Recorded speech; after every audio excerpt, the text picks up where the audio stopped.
name of the Emperor, finish this!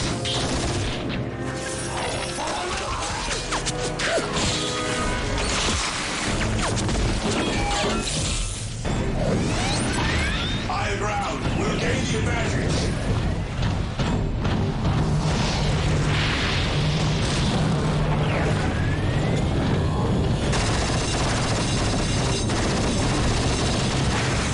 Continue the assault. Reinforcements are coming.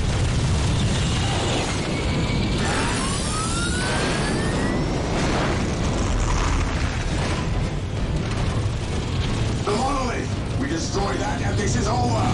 Charge!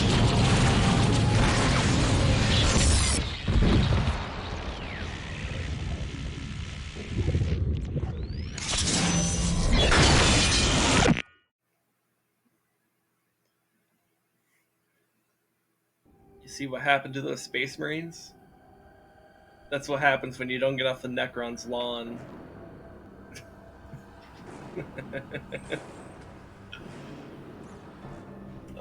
Also, hold on, let me do something over here real quick. I just realized I have something messed up on my second monitor. We're fine. We're fine. Okay.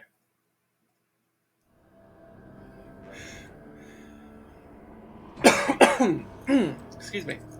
Anyways, welcome back to Dawn of War Dark Crusade. Take a sip of water here.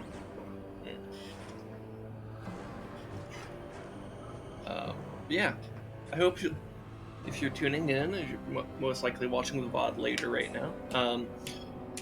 But if you're tuning in, I hope you're enjoying yourself, and I hope that I can bring some more joy to you. My brain like short-circuited halfway through that sentence. I'm sorry. I'm not entirely here right now.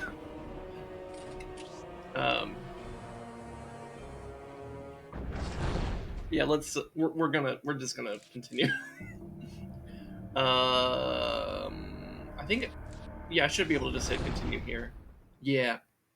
Okay.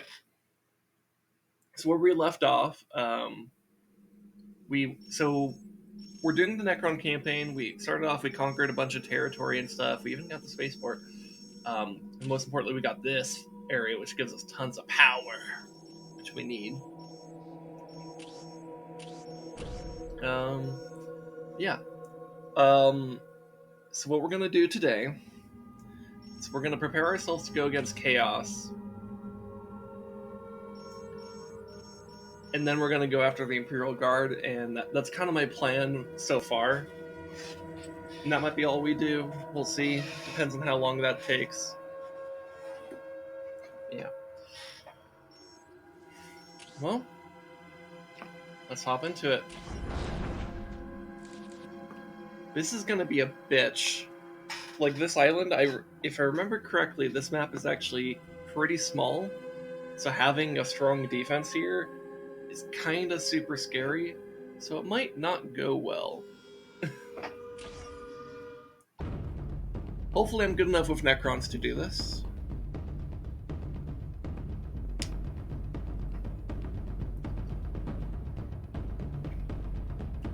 But yeah, this could be a bitch. It's also the first one we're doing too, so like that's kind of like oof.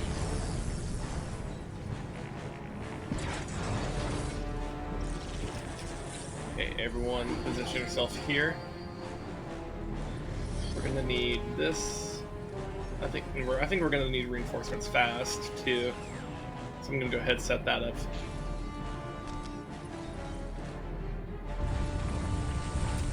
Okay.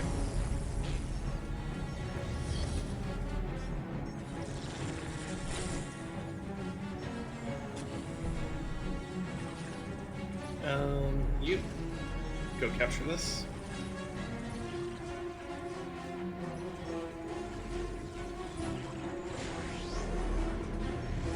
You just go ahead and just queue this over here.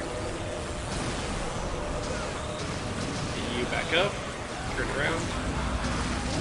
Wow, that Marine is very insistent.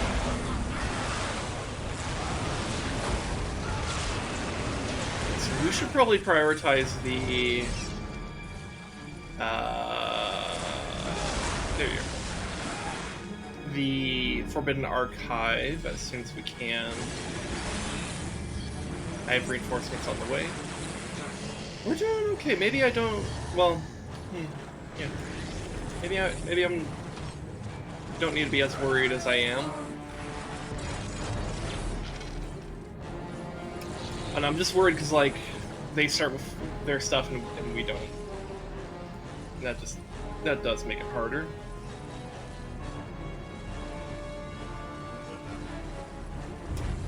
Okay. You get the critical warriors back up because we want the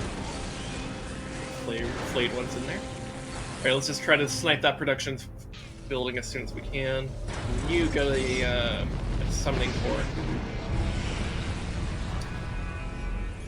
And then you get the Forbidden Archive over here as soon as you can. This. Go here.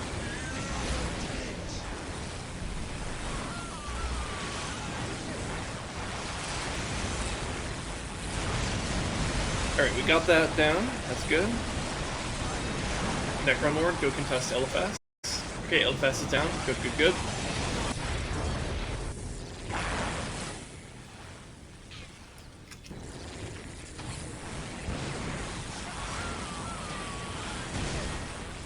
Alright. We're doing pretty alright, actually.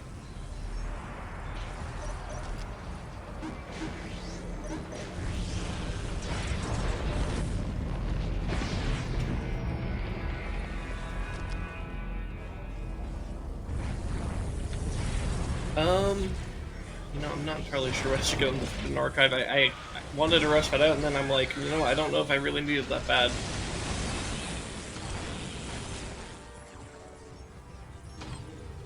Let's go ahead and get this upgraded, get this upgraded. This is going a lot better than I thought it would. I guess this is one of the benefits of prioritizing getting your honor guard. So you just get stuff.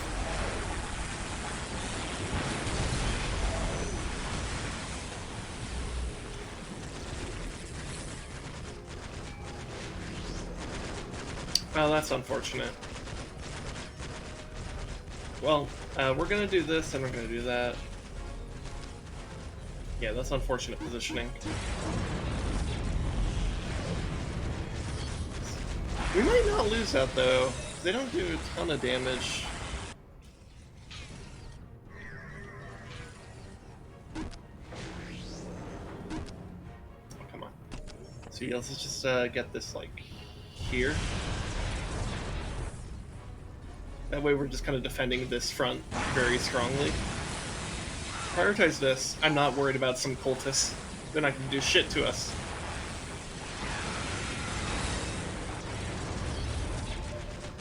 Can I actually see over here? Here, can I get you to, like, put yourself over here? 'Cause maybe I just spawn flayed ones on top of them. And that could work out. Oh yeah. Of course, it sucks that the Defiler showed up right there. Yeah, those flayed ones are definitely gonna die. But it might be okay. That might just buy us time, and that's like the main thing we need. Here, you. Actually, can you go there? Yeah, go there first. And you go to secure this. Oh, these guys are doing surprisingly well.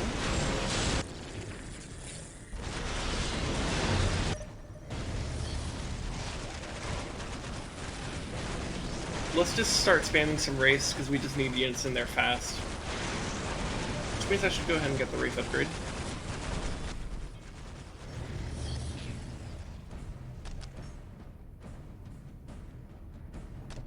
One of you create a greater summoning core, the other one create... Actually, that's a terrible location for it. I don't like it. Put it over there. You put another power thing, like, here. So I just saw that right there. We go.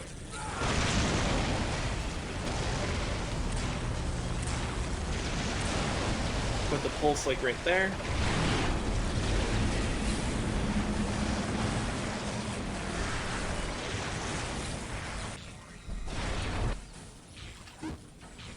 I don't even have enough power. I don't have power to get power. Fucking mood though.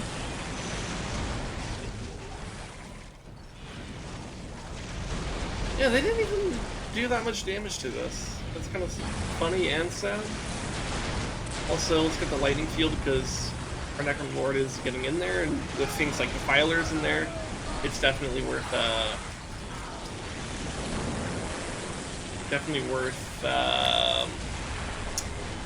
having a thing that benefits you when you're doing melee.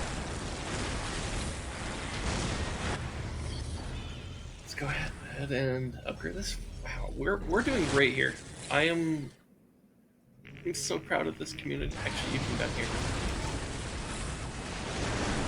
Come over here and fuck those guys up.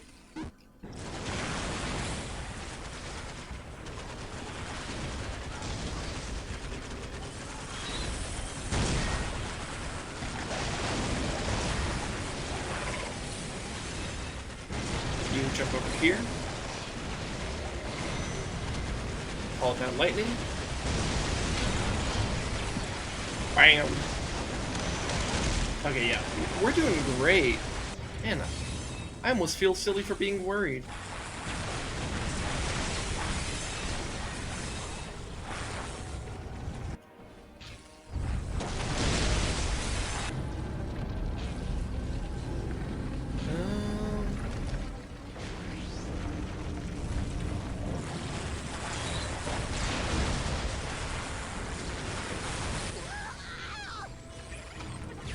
You guys come back down.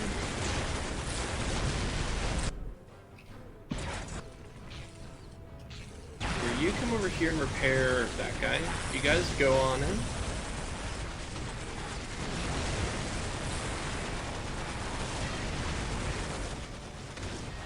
Yeah, this was kind of easy clap. I was sincerely ready for something much more difficult.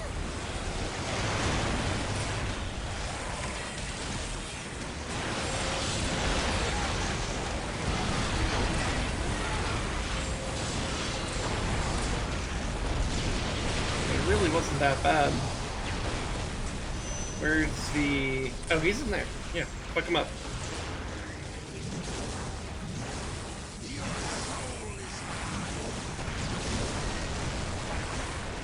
Executed. Yeah, dude, we're doing great.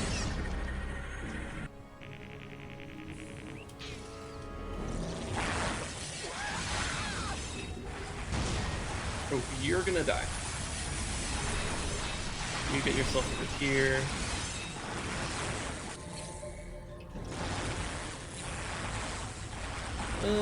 I don't know, I guess just give us heavy destroyers, really.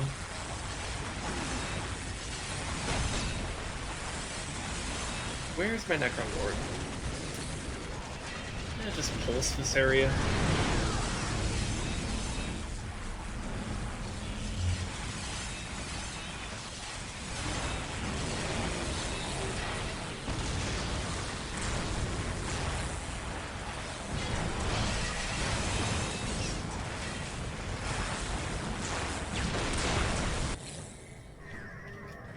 I doubt that's gonna finish in time, but we might as well go for it. I'm pretty sure, well, I don't know if LFS will try to go here or go to the other area.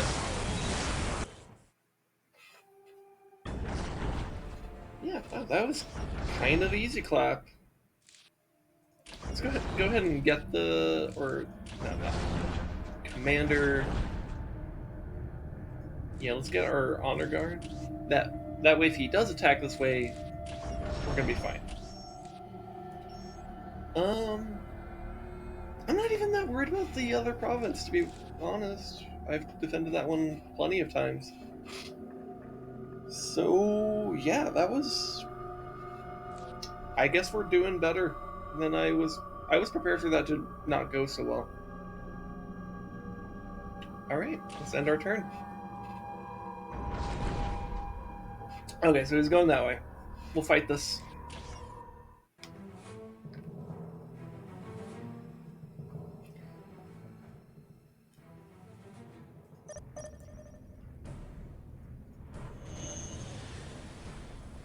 Everyone make your way over here. Man, I still have power things to build? That's kind of insane. Here, do you just get over here to, like, be ready to build stuff or repair stuff? And just start with this. And then, honestly, I think we just go for a restored monolith. Yeah, I'm prepared to lose that. That's fine.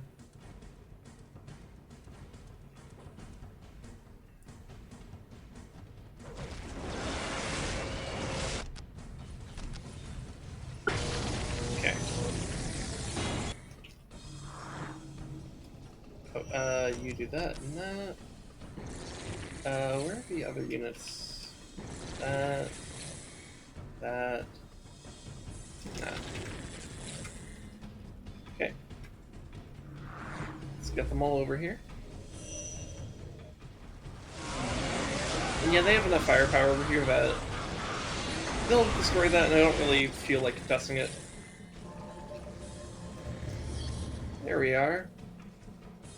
Go ahead and jump yourself over here.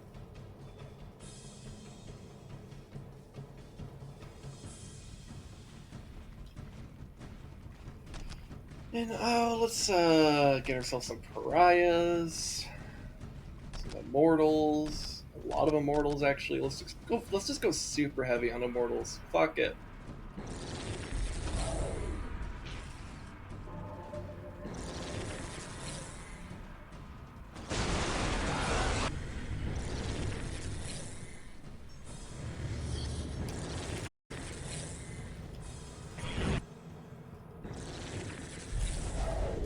Okay, so the Q doesn't really work, but when it's doing that, that's okay.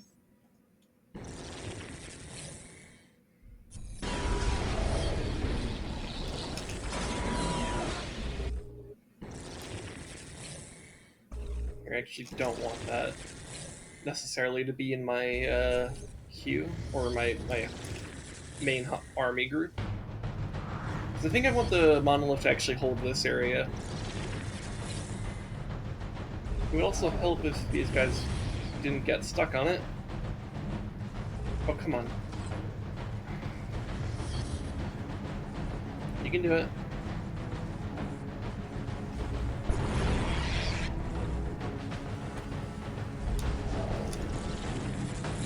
You can do it.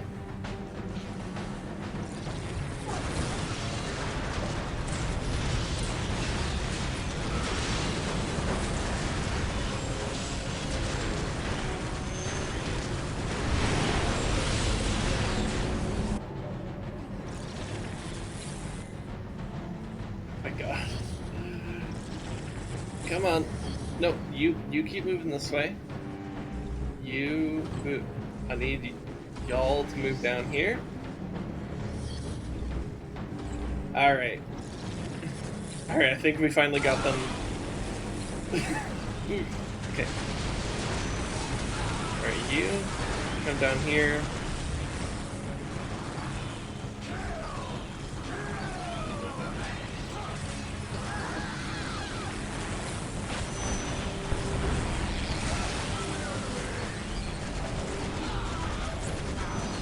Attack scarabs in here.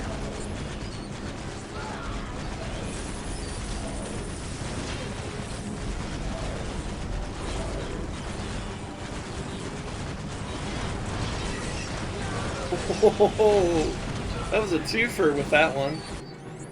Alright. And just spam out heavy destroyers here.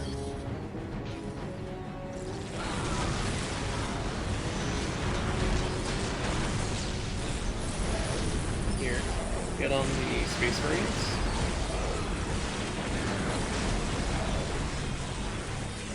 Yeah, we're doing great.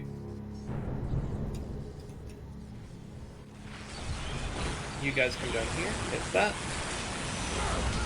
Ah, yes, dude. Mortal-based armies are fucking so good. Very deadly. Though it does suck when they are more vulnerable to die. This thing called dying, ironically, given their name.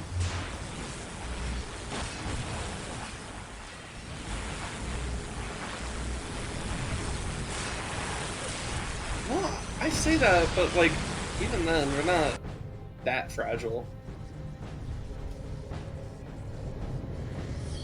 Nope, not you. You stay here. It's these guys.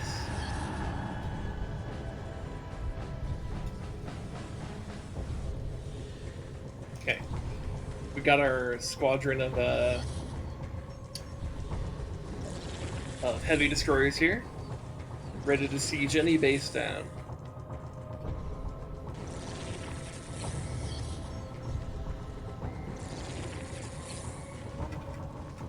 Oh yeah, main downside, honestly, though, for these guys is they can't just warp here.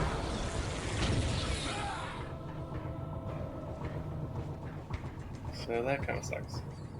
Oh yeah, let's get the scarabs back up here.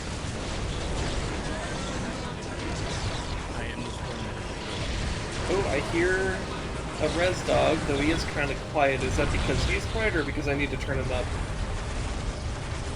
I am the storm that is approaching. Okay, so I probably need isolation. I probably need to turn you up. Okay. I am the reclaimer of my name. All right. Born in flames, I have been blessed. My family crest is a demon of death. All right. I have turned you up. I think you should be good now. Okay. We'll see how as we go. How's it going? Going pretty good. Had shower. Had good stream. Just kind of suddenly beat Dragon's Dogma. Yeah. Very strange. Yep. Yeah, I'm fighting chaos and I'm doing better than I thought I would. Nice. Also, hold on. Okay, we're good.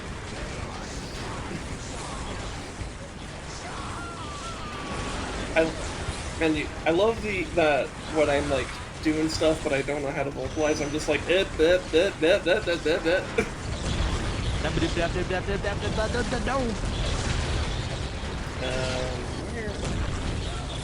Where's my Necron board? He's in there. Okay, teleport here. But yeah, you know that small island that's normally a bitch to take from Chaos? Yeah. Yeah, I was pretty ready for that to be a bitch because, you know, it usually is. And it just kind of wasn't. Huh. Yeah. Also, I never upgraded the Nightbringer. Why did I not do that? That's dumb of me. So yeah, I'm doing like a hell of a lot better than expected. Yay. Which I suppose is good. I just kind of know how to just like generically Necron without thinking too much about it. Huh.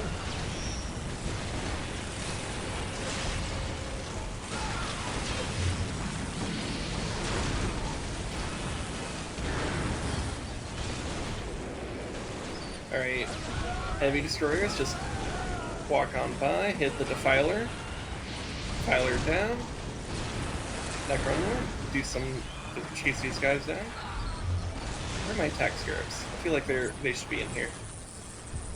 Where's their base? Hit this.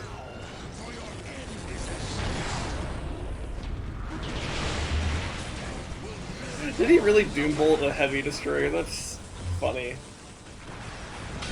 What is your doom?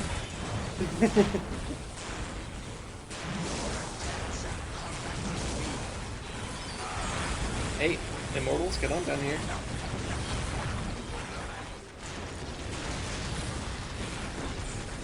Ooh, do not contest that.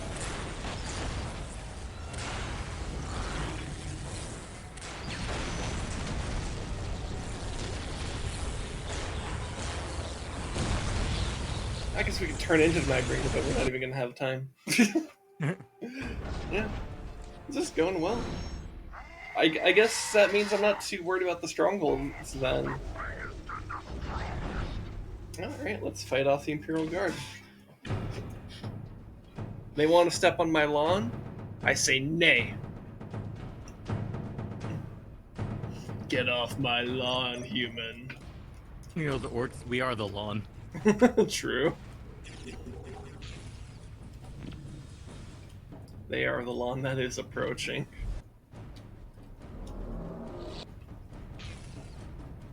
Here, let's start with the Lord. How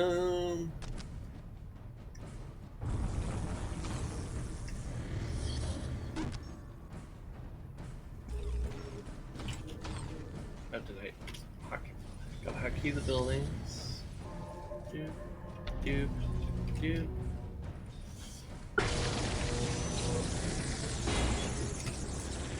Alright. And we're up against Imperial Guard, so that means Solar Pulse. Mm-hmm. Because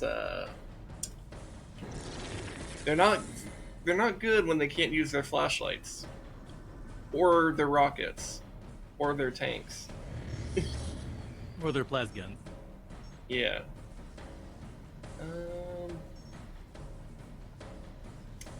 I feel like it might be better to teleport there.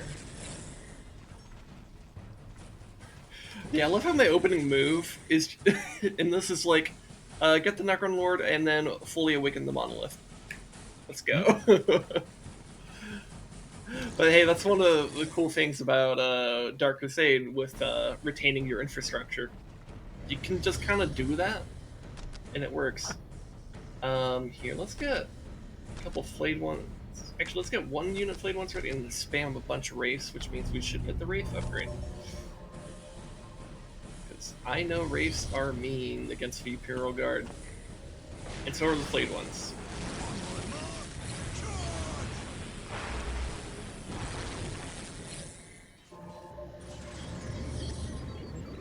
Of course, I have to make sure to actually grab the wraiths as they come out, because they're going to be dumb.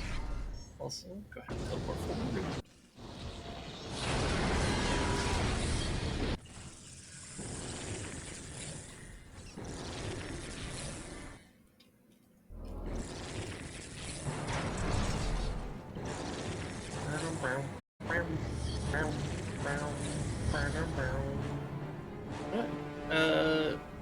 Sword Monolith, head your way that way. Keep sending me these wraiths.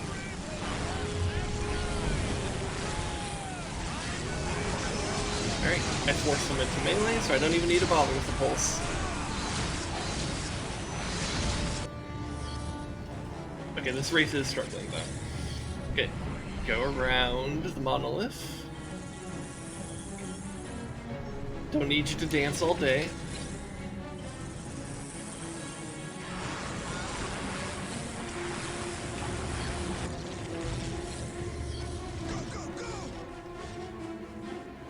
Okay, and then let's also get pariahs out, and then just get some heavy destroyers.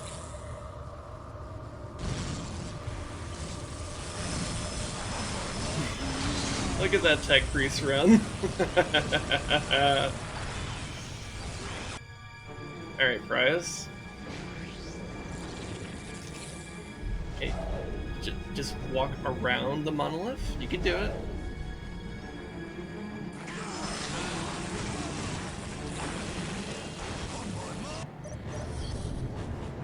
Alright.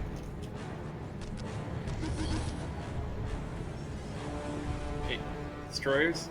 Destroyers. Please. Please? I know the monolith is thick, but that doesn't mean you have to get that stuck on it.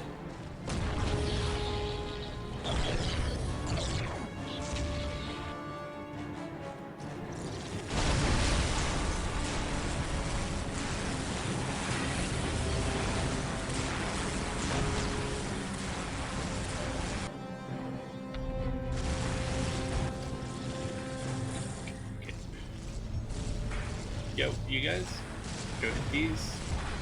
You guys, go hit this. I guess I might as well get the Necron unit upgrade.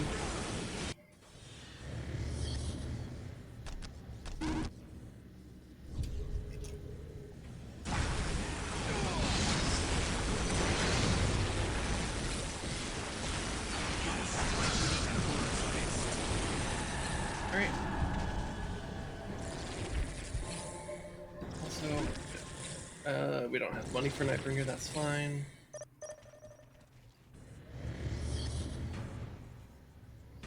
Let's just fucking go balls deep in there. Why the fuck not? We'll like the rope.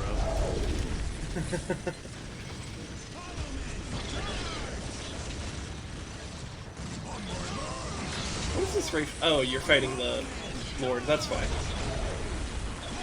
You know what, race? Go tear him a new asshole. He stepped on our lawn. He gets a new asshole. That's his prize. Constructed superfluous new behind.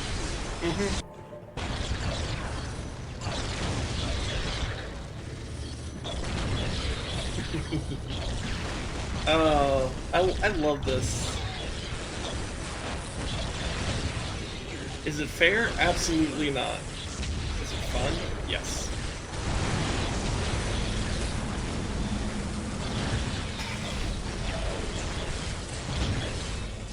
Of course, these guys are going to be... Their stronghold is going to be a bit of a pain.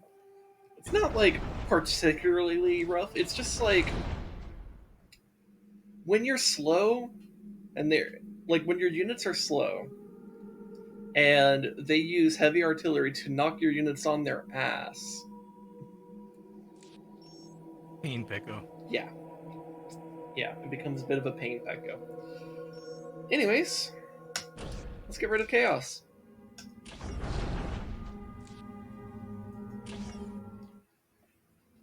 In a foul shrine in the Deimos Peninsula, lost souls summoned the Black Apostle Eliphas to Cronus.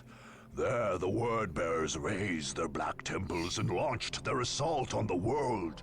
Eldritch energies split the earth with abyssal fissures and remade the lush jungles into a nightmare landscape, pulsing with ruinous energies. A master demagogue, Eliphas made an advantage of the fractious nature of those bent to chaos. Instead of relying on a unified defense, he allowed his champions and cult leaders to establish their own satellite temples, where they could pursue their own dark rituals. Any attacker who hoped to defeat the Word-Bearers would have to run a bloody gauntlet of heretics, including some of the Legion's most veteran Chaos Space Marines. Indeed, killing the heretics on Cronus was pointless so long as the Great War Portal in Eliphas's Bastion remained open. The dark spells of the sorcerers Amphion and Zethus maintained this massive rend in the fabric of creation, granting Eliphas endless reinforcements. So long as the Deimos portal remained open, there could be no victory on Cronus. Alright. Let's go destroy their bitch-ass portal. With the 37 keys of Zinch, we open the way for our brothers. With the 1,000 whispers of Slanesh, we call to them. With the 12 plagues of Nurgle, we fell their enemies. And with the mighty axe of Khorne, we cut open the world for them. Yes. Come forth to bear the word of chaos. Hear my warnings, unbelievers, carried to your minds by the power of the Prince of Excess himself. We have raised altars in this land, so that we may sacrifice you to our gods. Veterans of 10 millennia of unholy war wait to grind you beneath the treads of their mighty boots. The chosen of Khorne hunger to add you to their bloody tally. The Blood God himself has marked this land and will claim your skulls for his throne. There is no hope in opposing the inevitable. Put down your arms, unbelievers, and bow before the forces of chaos undivided. Alright. Here, you actually start getting that right away. I actually want you to work on power first. Soulless automatons. Need more You power. cannot prevail against chaos. I need more power. Your Yes. soul is gone. I will destroy you. I love how he's like, wait, your soul's gone? Shit. Oh wait, I do like LFS's voice actor. I think he does a good job. He kind of brings like a nice like suave attitude to the Chaos Lord. Actually, I don't know if I should get Necron Warriors right away.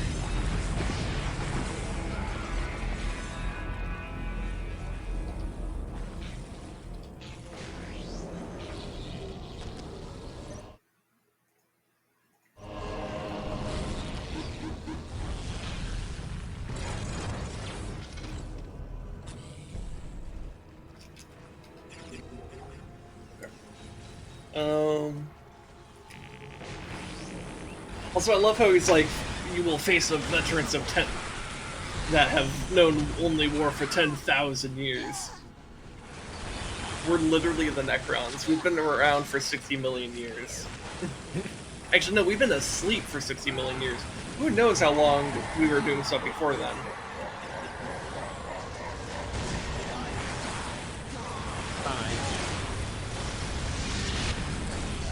Now, come to think of it, if I remember correctly, they basically constantly send units across here, so I should pick some units to basically be guards. Catacomb Flame once, because they're fucking slow as shit, and maybe just one Crip Warrior squad. I feel like that alone will be good enough. So let's unbind them from the Saki and then bind them to a new one.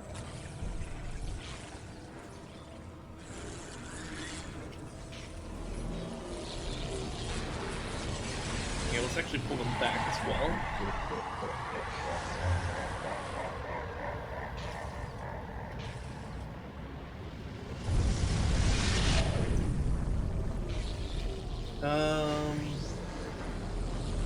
The forbidden... Actually, no, we need more power. What's that thing we always need? Power! I only say health insurance, but okay. I mean, Necrons kind of had, like, I feel like that's a concern that the Necrons no longer have as of, you know, at least 60 million years ago. I'm not even sure if I build turrets here, actually. I think just the unit defense should be enough. Maybe occasional blasts with the upgraded obelisk.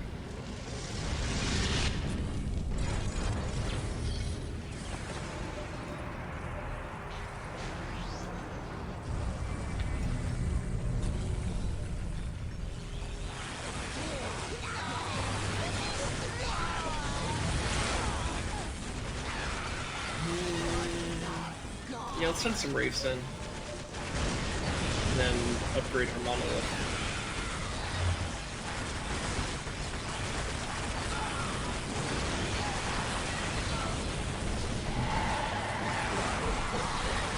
So one of the things about this mission, you may notice on the right here, we have this thing called a blood pulse, and it's counting down, and it pops every once in a while. These areas right here, with this like chaos shrine and this like pool of blood around it, every like what 45 seconds or however long, it'll release a pulse that literally kills anything in it, right? Except for their units, of course, because you know, I guess chaos does care about loyalty to some degree. I don't know. Which is an extra pain in the ass because Necron infantry units move pretty slow. So I have to be pretty careful about moving across areas like this.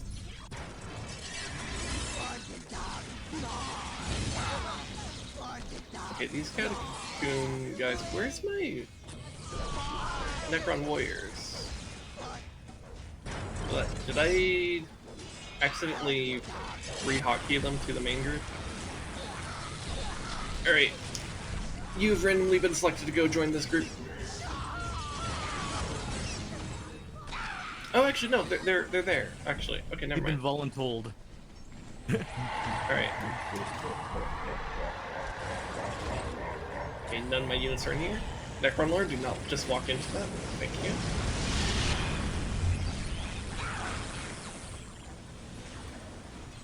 But yeah, I'll have to be careful as I try to progress here. It's part of why I built Wraiths here, because I know they're fast. And they're a little bit easier to micro because of that. But yeah, I may need to just take a few units at a time.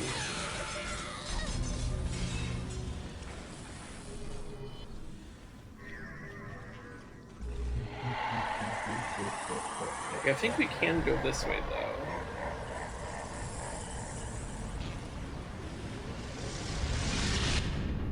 Alright. Shot this way. Because it's every 40 seconds. Okay. Yeah, I'm gonna just tell these guys to hug the southern pass.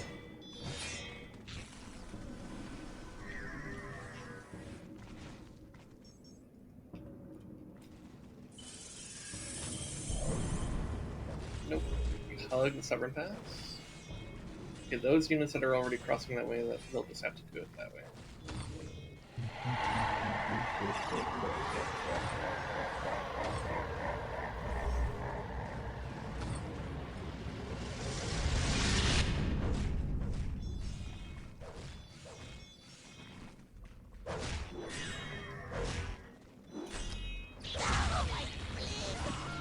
Okay, we should probably put a turret unit. Oh my goodness. Okay. Our fates are all written in the warp, and yours is death. I mean, we are Necrons. I feel like it's only fitting that our fate is death. Yep.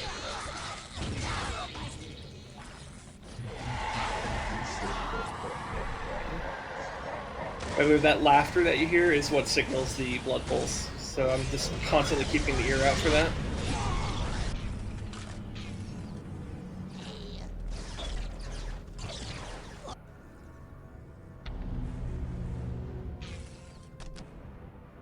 Just get power. Okay, everyone focus on this.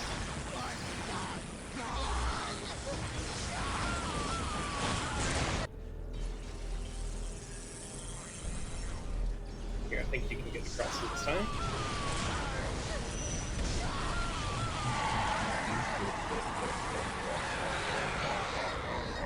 Okay, nothing's in there, we're good.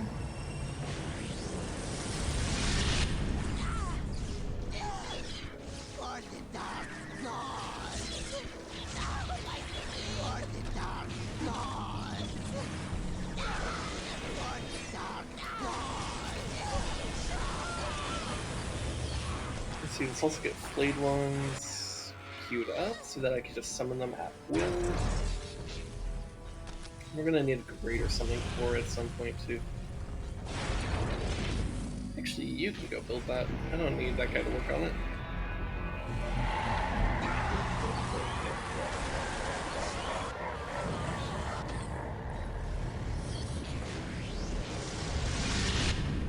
Okay. Move across the blood pools, take that.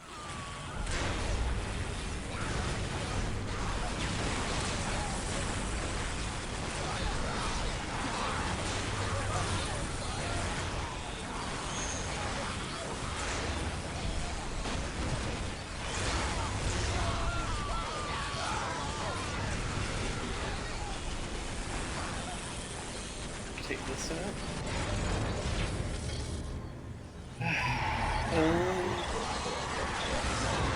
These guys. Yeah, that defense group is such a good, like, auto defense group.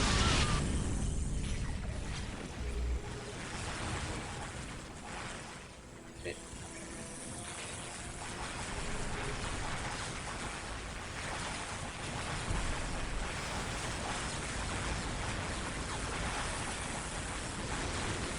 Anyways, how's your day been?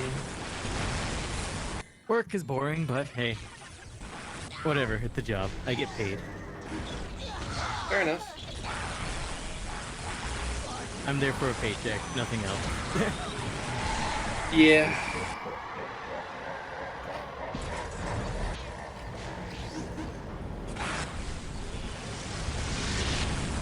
Understandable. Have a great day. Yep. I have fun. It's the only reason I have my equipment that I stream with. Yeah, no, fair. Because, you know, I'm not doing any fancy shit. Yep. Let's get an enraged monolith. That way I could get a group of heavy destroyers to help me siege down these bases faster.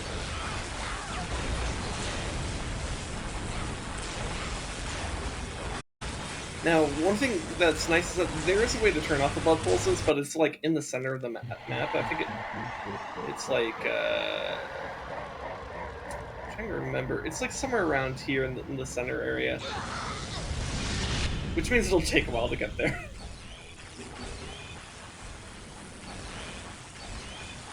So what are the actual objectives stated anyways? So we have destroy the portal, which is at the very top. Stop the blood pulse, which is over there. Okay, so I was pretty close. And then rescue the prisoners, which is on the left. That's fine. Honestly, what I'll end up doing is I'm kind of going to go up to the right corner here, then basically just straight across, then up. So I'm going to do this like a, I guess almost like an S route, if that makes sense.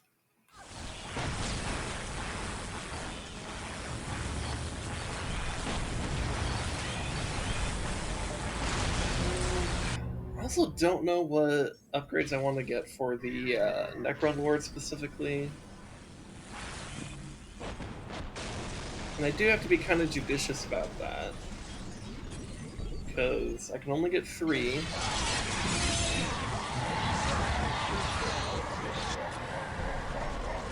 Oh, do not! Oh. They almost killed themselves there. Alright. Now we dive in. Yeah, so this one in particular is an asshole because it has these turrets in here. Imperial Guard left and turtling. Yeah, I mean, maybe they learned this from maybe these my brain is not existing today. Okay, we have to pull back because there is not that much time left in this. I might lose these pariahs. That actually really hurt because pariahs are pretty good. We might barely be okay. Okay, we're good. But yeah, we have to play very cautious with this shit. Here, actually, I just straight up don't want pariahs going in there. Let's prioritize faster units. Actually, Immortals have enough range that they can engage from pretty far away.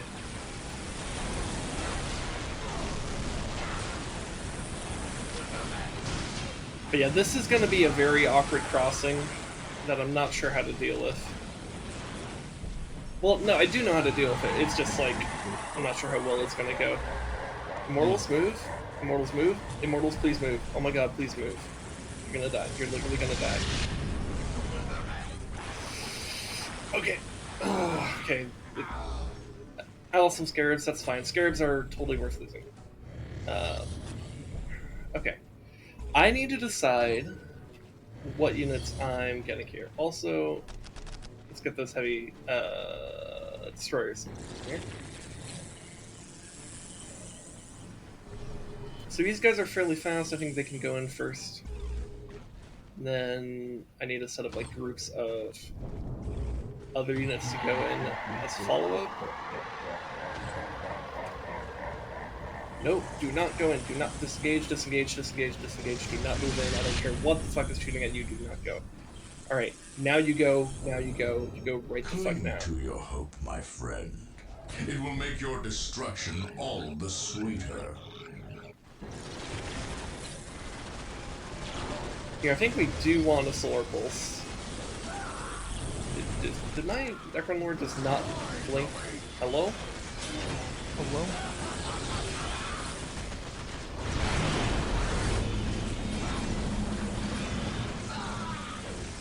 Here, make your way over here. Try to get this obliterator.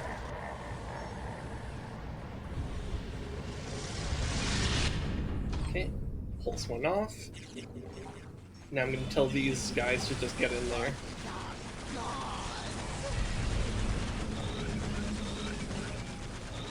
Why are you attacking that, not the turret?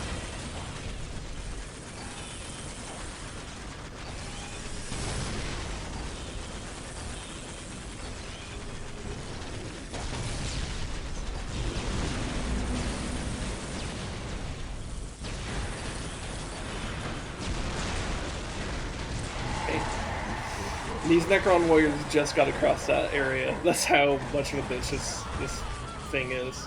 Nope. No. Do not. God. Hey.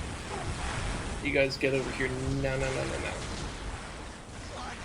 Ignore everything. Just get over here.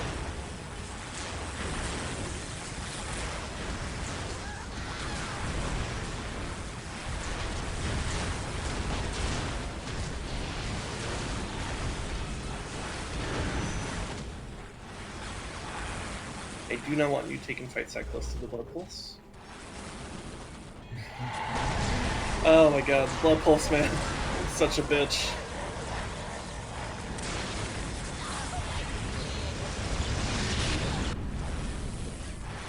Yeah, and these guys just have to fight here. Fucking hell.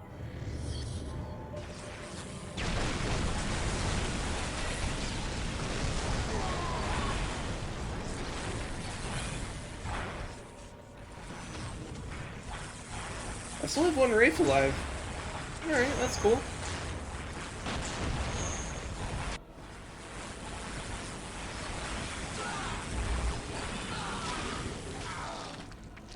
Alright, so next pulse I'm going to tell these guys to move across.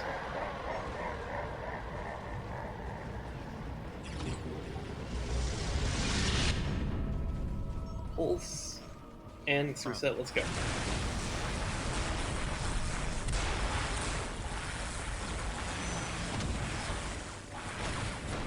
Alright, go. You guys try to target that. Quick pulse here.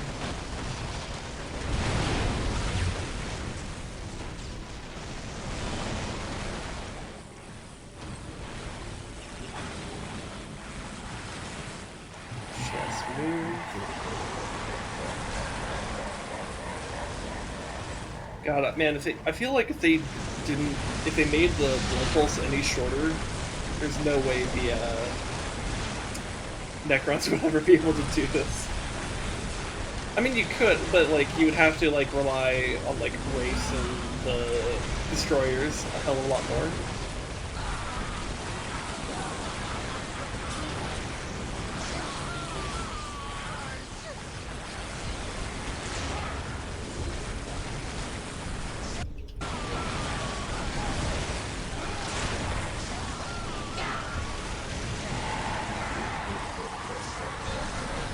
Oh, goodness. Goodness gracious. Yeah, you focus that Necron Lord, that's fine. That's fine.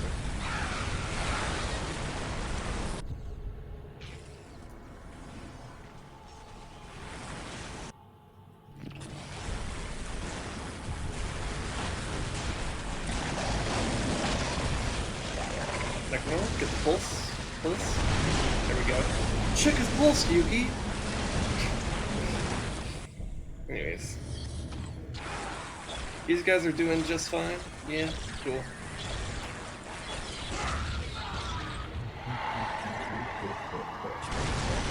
Oh my god. What a bitch of a base to defend. Also, apparently, this guy got unhockeyed at some point, but that's okay.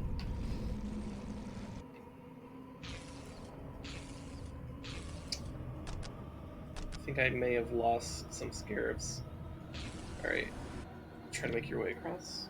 It must have been in like one of the blood pulses or something. I don't know.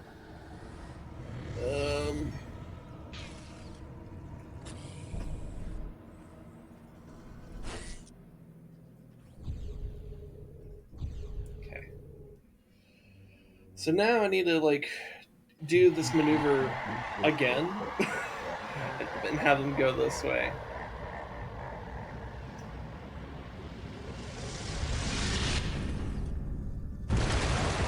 Yeah, that's what happens.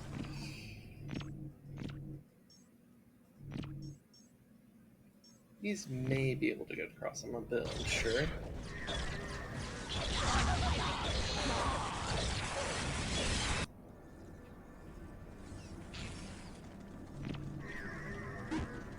They're constantly bullshit.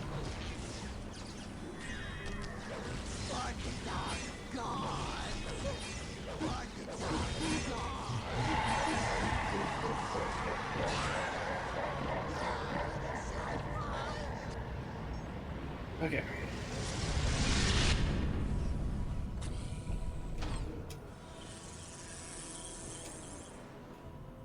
You three, just make your way across now. Go, go, go.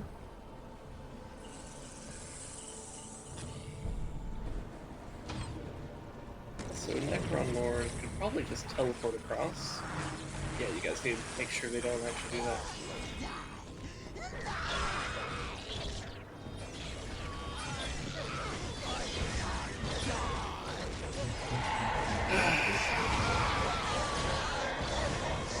The people here have already accepted the Black Testament.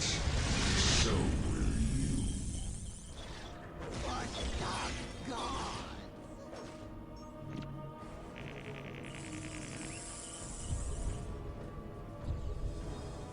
Okay, these destroyers should be fast enough to get across.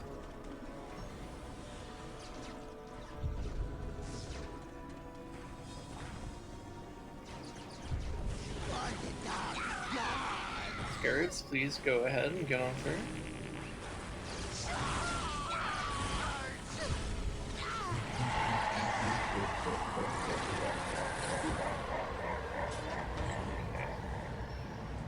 Oy vey.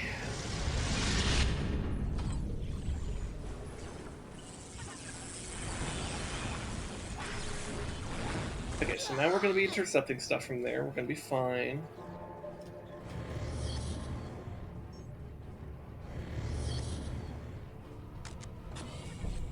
Oh my god, what am I looking for? Okay. I think you can get across in the 20 seconds. Destroyers are actually fast. For Necrons, that is. They're like normal speed for other things, I guess, but... Maybe I don't know, maybe they're a touch above normal, but...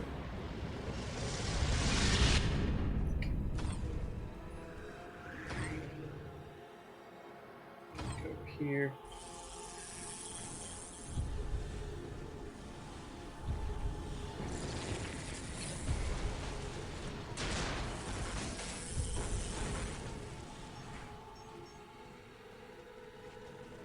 Okay.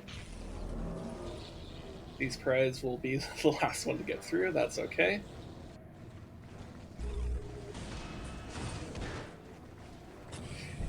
You know what this is like? It's like dealing with these blood domes, or not blood domes, blood pulses. It's kind of like having to like ford a river,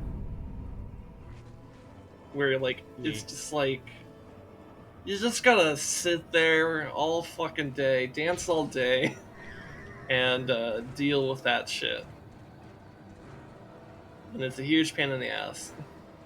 Alright, that's the last blood pulse thingy where we have to really... Well, I guess there is this one over here. We just have to be mindful of this one. We don't have to actually go through it, though.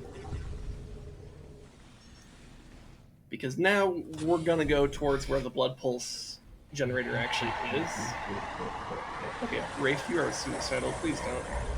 Immortals, you are suicidal. Please don't. Okay.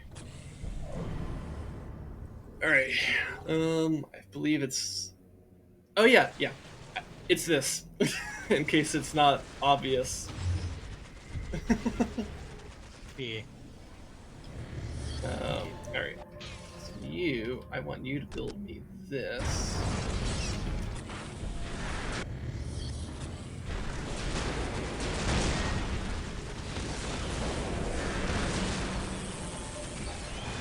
Well, rip that Wraith. About time I lose this. Wait, the Wraith didn't die. Oh shit, I thought the Wraith died. It just got knocked on its ass, I guess. No, let's have it phase out though. It is taking a lot of heat.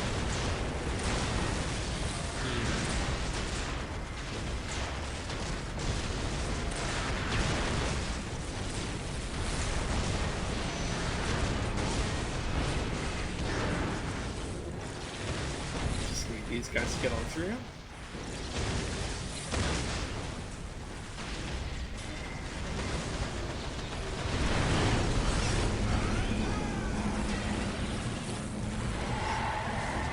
I think this is where we want to get these flayed ones in.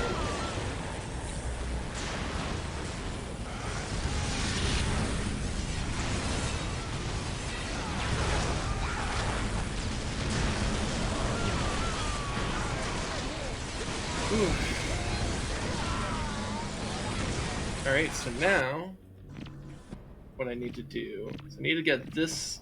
Should have brought the scarab earlier. If I actually capture this point, blood pulses turn off, which would be so nice.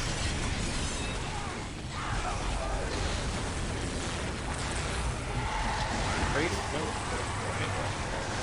Get over here. Okay, scarabs are doing okay. That's good, good, good.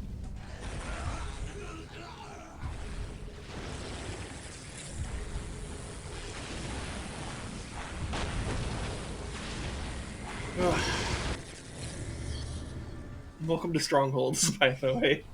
They're all gonna be like this. This is one of the better ones, in my opinion.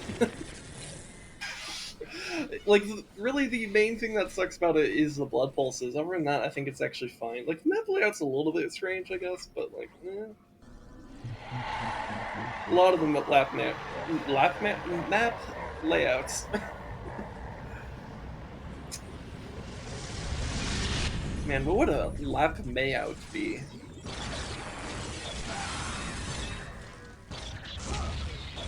I just bullied this guy.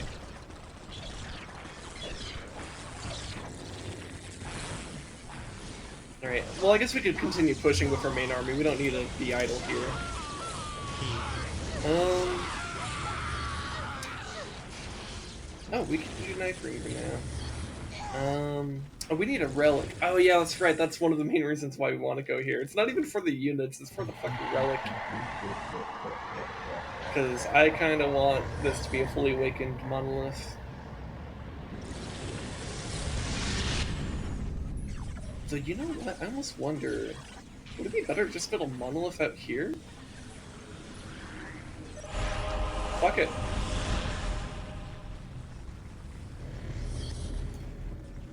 This is our monolith now. Alright, so now we don't have to worry about blood pulses. Yay. So we can just do stuff.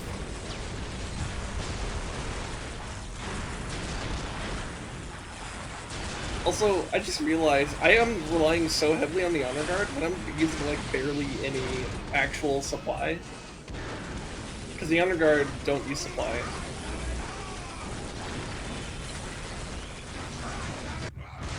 Oh, they're getting their demon. Okay.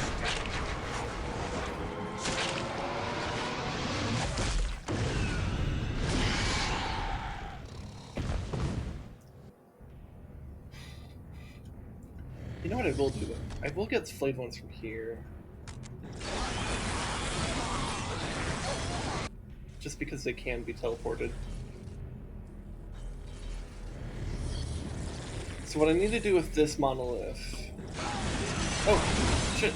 They're on us. Alright, you got your demon, I got Nightbringer. Let's go, bitch.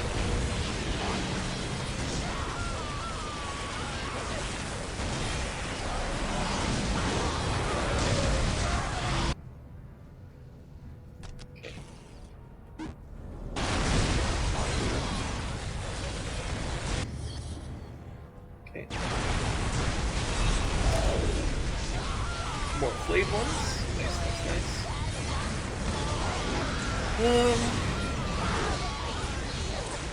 Still don't know what other things I want to get for the Resurrection Orb's a likely one. I don't know. Depends on how much of a grinder we're looking at. Anyways, I killed their demon. We're good. We're looking great.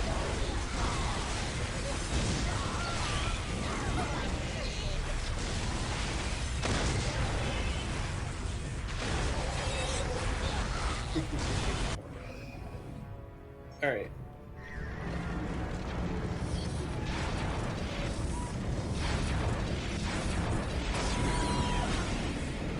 Let's actually tell this build price, because I realize I don't actually need the monolith itself to be fully awakened. They're just or to be like upgraded to actually get like the upgraded tech. I just need a monolith at that level. That's kind of great. And give me a bunch of immortals. Just wreck their shit with them. Meanwhile, these guys have just been holding this front the entire time. And you know what? They're doing a great job.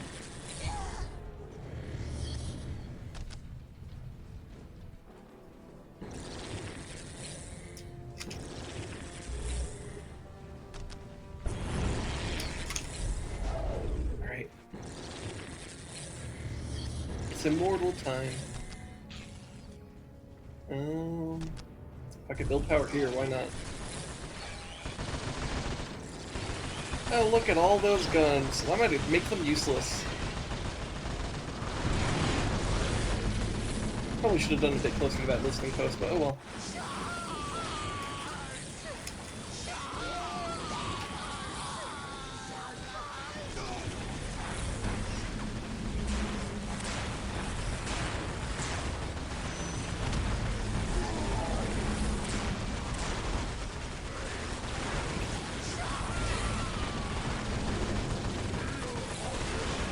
Geez, you are wandering way too close, sir.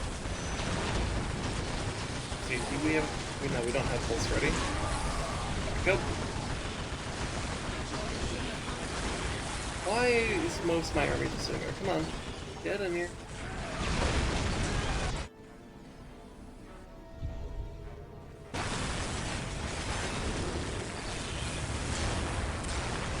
You know, I guess one nice thing about Necrons not necessarily having a ton of, like, abilities or whatever on, like, outside of their Necron lore is that it kind of forces you to try to pay attention to micro and, like, the actual movement of the units.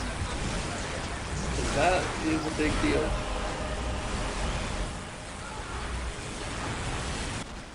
Anyways, now we have more stuff.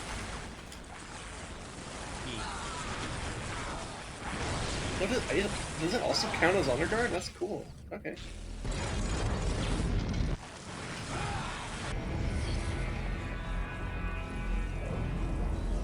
Okay, as soon as this is done, go over here and capture this.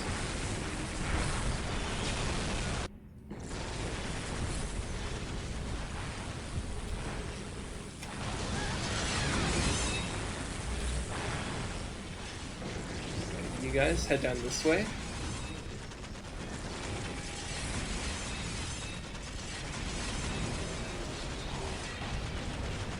I think this can hit both. Yeah, hog.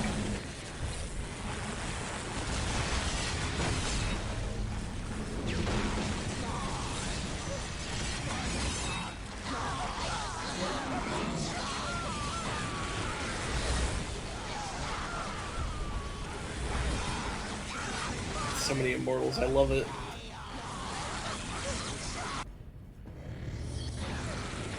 Is my scarab on the way yet? Yes, it is. Okay, good.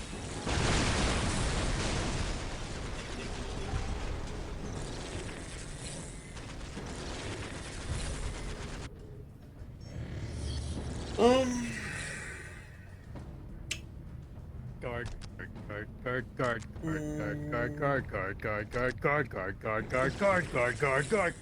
They'll be next. Don't worry. I'll get to the guard eventually. Just want to get rid of chaos first, that's all.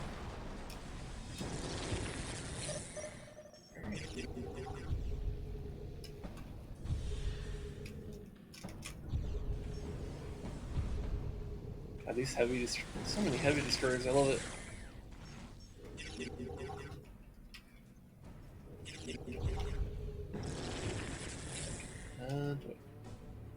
These guys are still hanging out down here, dealing with the constant wave of cultists. I mean, I guess I can understand why a bunch of Khornate cultists might think it's okay to just constantly throw bodies at these guys. 'Cause, you know, it's more blood for the blood god. E. You are intruders here. Your sacrifice will feed the gods of chaos. Sure. Good luck killing me. You realize how many stats are on these units, sir?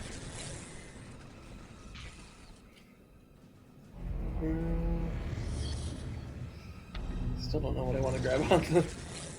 I could get a resurrection orb and still be like, whatever, in terms of like,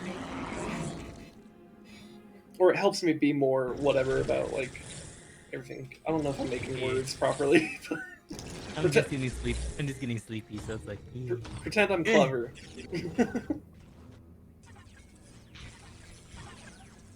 No.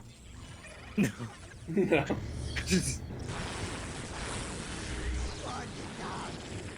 Alright. Awaken the monolith. No. Alright. Can we get through the bridge? No. Looks like we are. Oh hey, they got themselves a predator. And it's gone.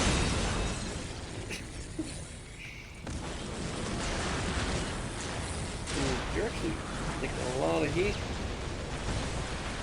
No, if Necron Lord's taking a lot of heat, let's get Phylactery. How about that?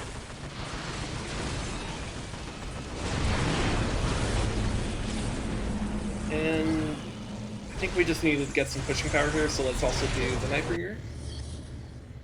And you position yourself like this so that you can teleport across the bridge. Like you almost can already. Alright.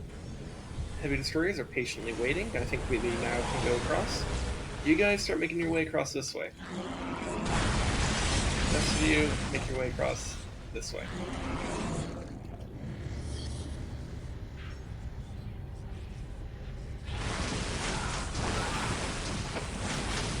Look at all this slaughter. I love it.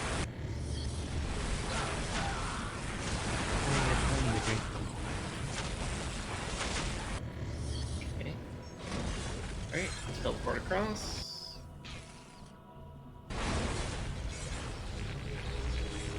Go over this way. Let's see, where is my lord? Alright, get in their face. Give them a new asshole.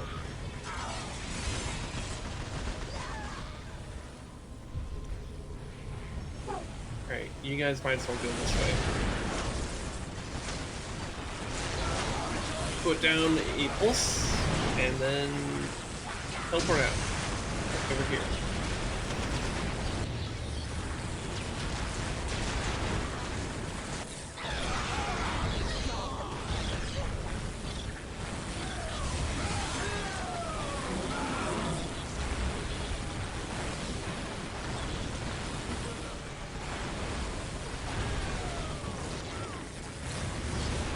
Can we teleport this up here? Yes, we can. Hell yeah. Hell yeah, brother. I don't know, let's get some more mortals. Fuck it.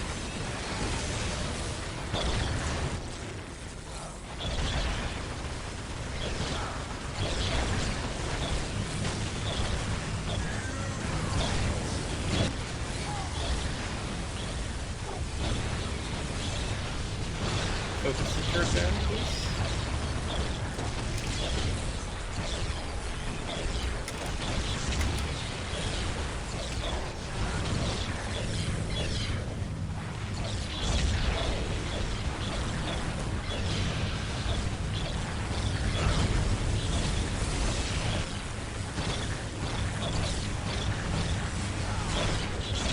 Oh my god, there's so much bullshit over here. Ooh. Okay, let's do a pulse over here. Alright.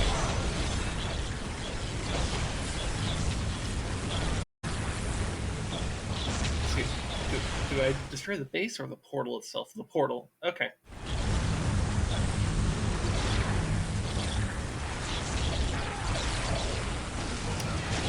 You know, at this point, fuck it, Veil of Darkness.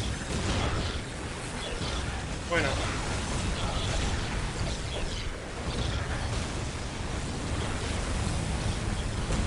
Now, as a forewarning to my viewers, if I remember correctly, when this portal goes down, it's really fucking loud for some reason. It's like a weird, like, it's like one of those things where they didn't do the audio balancing very well, so I'm just gonna give a forewarning now before I destroy it. I'll try to, like, lower my volume as I see the health go down, but I might not be fast enough. Okay. Lower volume now. You there? No? It should be down. Maybe it's taking a while for the objective to register.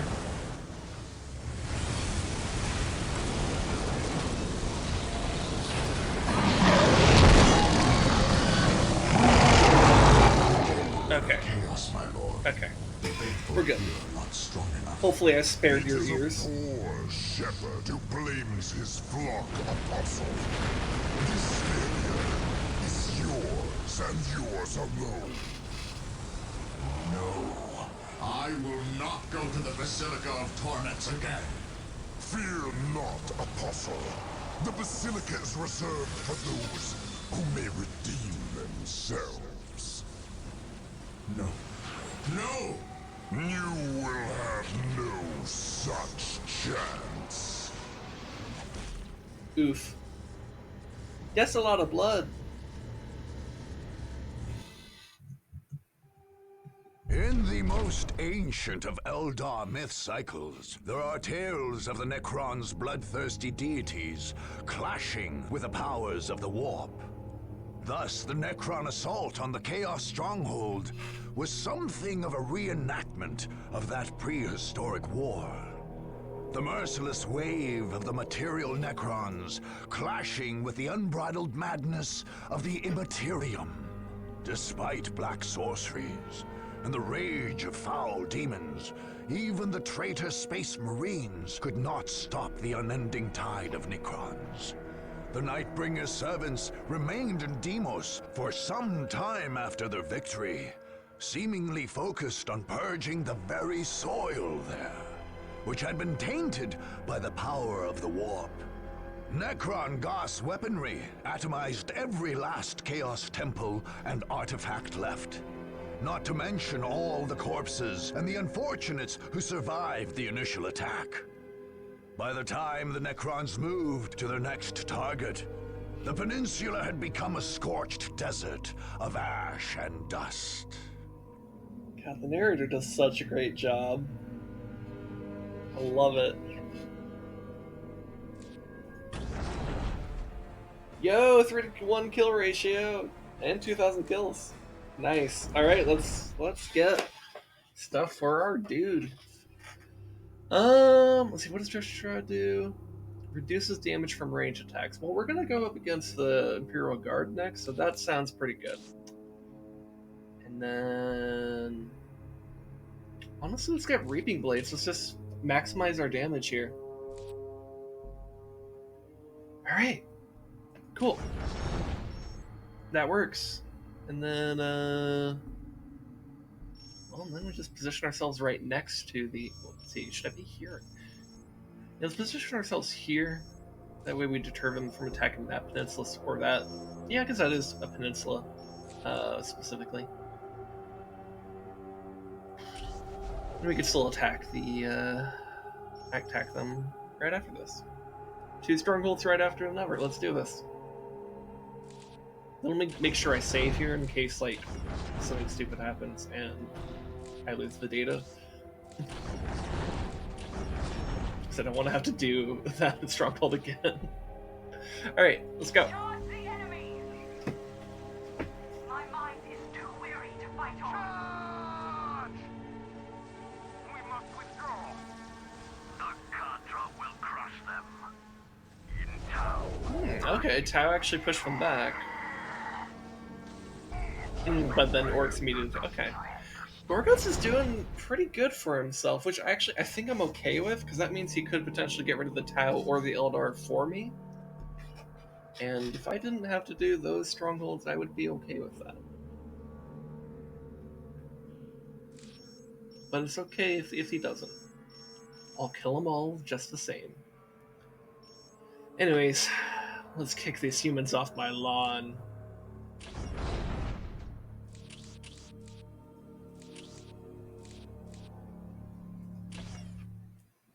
Upon arriving on Cronus, General Lucas Alexander became Governor Militant and set about reclaiming the planet for the Imperium. When his enemies launched attacks on his capital, he prepared to repel them with extreme prejudice.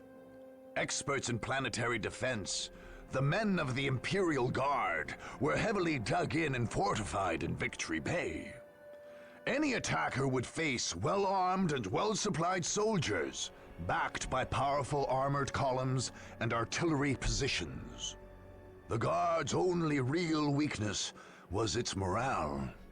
Although most soldiers served honorably, the men of the regiment's 5th Company had proven less than stalwart and were placed under command of Regimental Commissar Anton Gebbet in a forward base on the northern shore of the Victoria River. Without Gebbet's whip, the company and its base would surely fold. Other companies took position in forward bases in more sensitive areas, ready to drive the enemy off. Still, determined attackers could overrun those positions. Governor Alexander remained confident, however. Indeed, any opponent who made it past his forward positions would find themselves staring down the barrel of the massive Hellstorm cannon of an Imperator Titan. Alright. Let's fucking do this.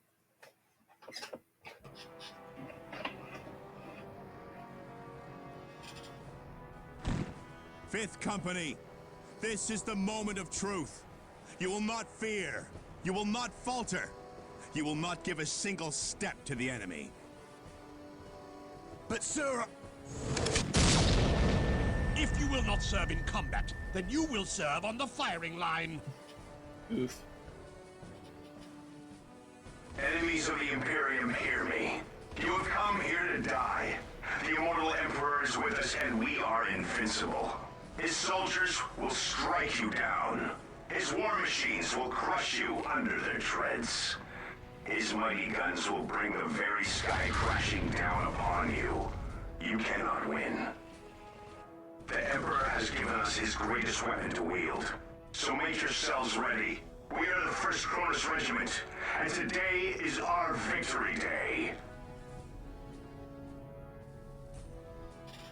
I gotta say, even though I'm here to kill him, Imperial Guard give good speeches. The Necrons are here. Drive them back to their tombs, men. It is your men who go to their tombs, Governor.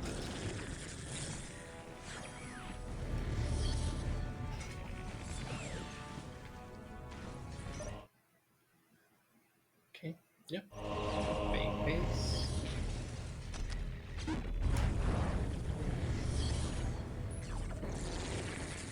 So let's have the Lord be like more of here.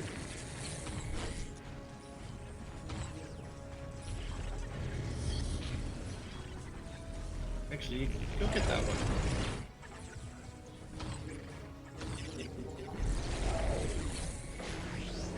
Just positioning my units in such a way that we can respond to their initial attacks.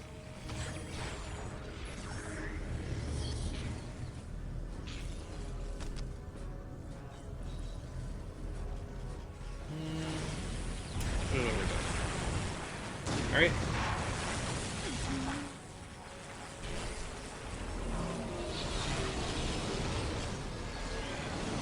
There's another transport. Get right on it.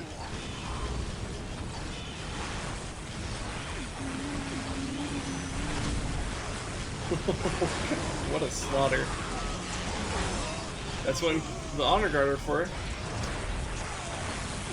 Makes the job a whole lot easier.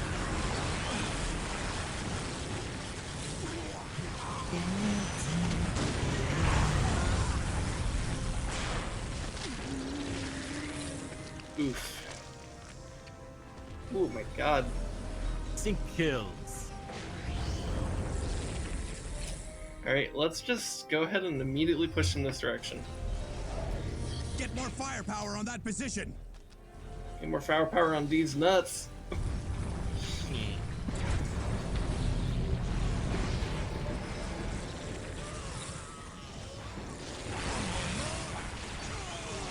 Alright, like an Lord, just go ahead and get up there and beat the shit out of them. Ooh.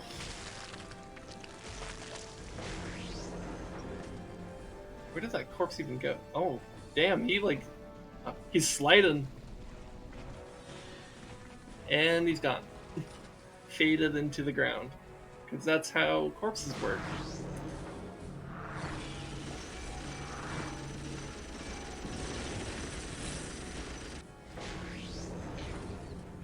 Actually, no, you go take Fire the that. enemy in my sights. First company, hold the enemy back, no matter the cost. Power.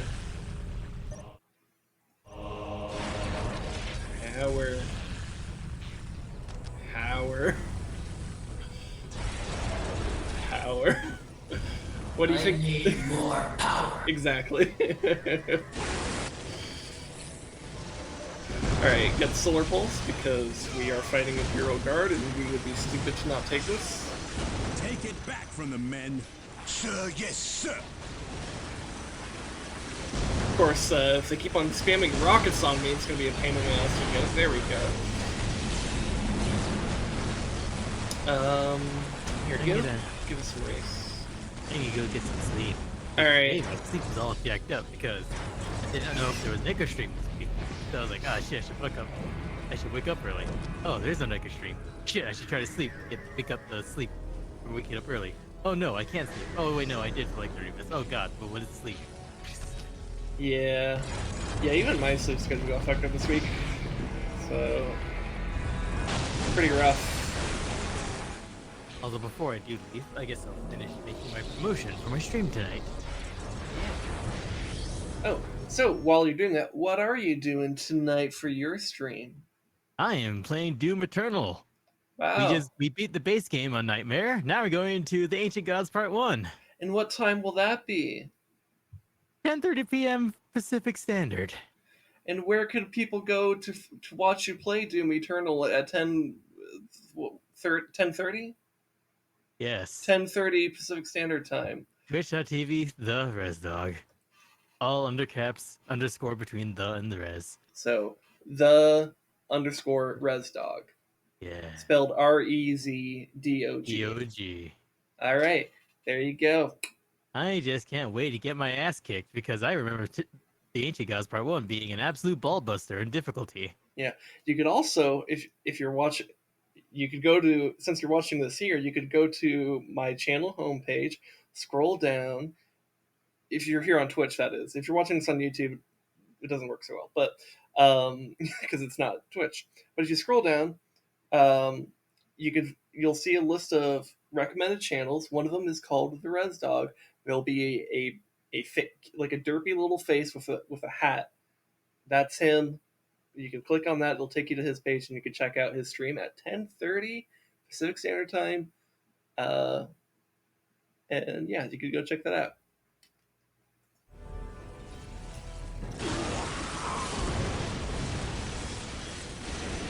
Yeah. Anyways, let's continue destroying the Imperial Sergeant, Guard. get me control of those streets. By the Emperor, you will have it. This spamming power. Get all the plasma generators.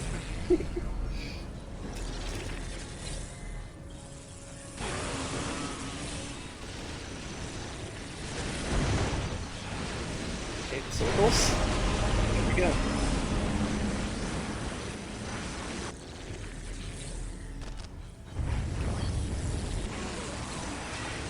I don't know how this one is able to fire. I guess it's just barely outside of the pulse radius.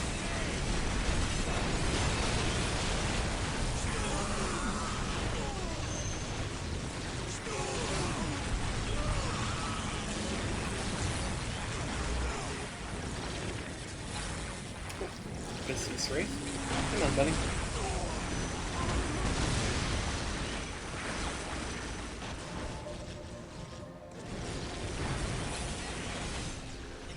Here, deal with these guys.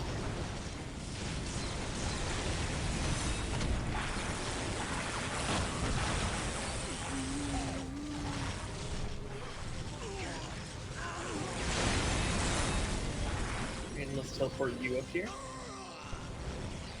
Alright, so it's just these guys. Beat them up.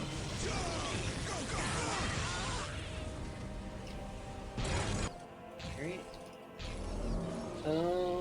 We're gonna upgrade these because I've seen they're called they will send attacks this way.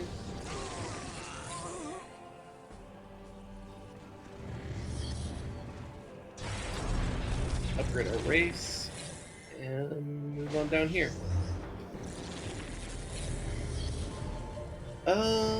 Yeah, Immortals are gonna be a good idea. Let's just like Immortals. Immortals are good.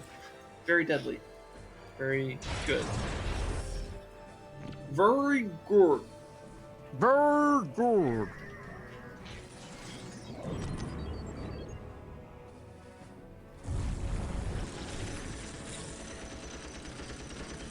You get him, Wraith.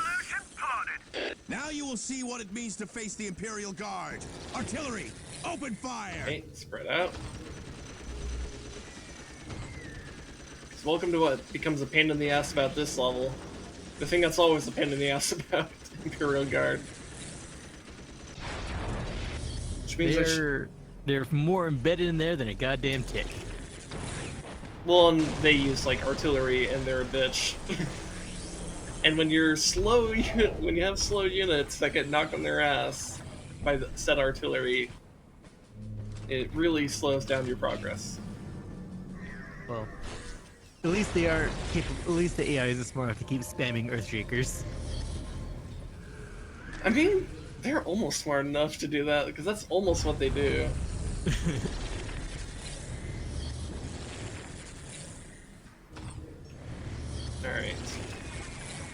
Alright, we just gotta get moving. Even though this is gonna hurt the entire time. This whole I think I remember that one head-to-head match that we had as Necron. And it's like I was guaranteed to lose, but God, I made me fucking pay for it. Oh yeah, yeah, yeah. No, you. Yeah, you made me. 2 monoliths. It took 2 monoliths.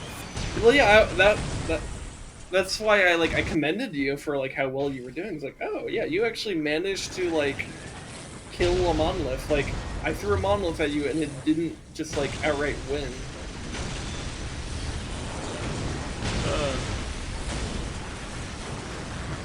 At that point, with how much I was dedicated to defense, the only factor is more hostile buildings is orcs.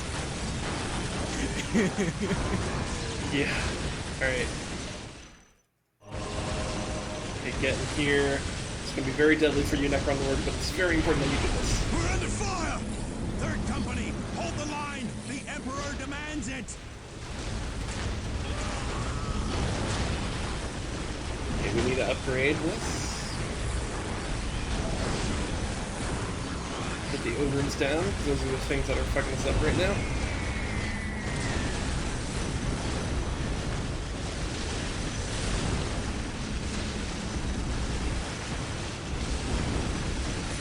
The amount of guns they have right here, it's nuts. I mean, that is their thing. More guns and men than you've ever seen. But they will fall. I will see to it.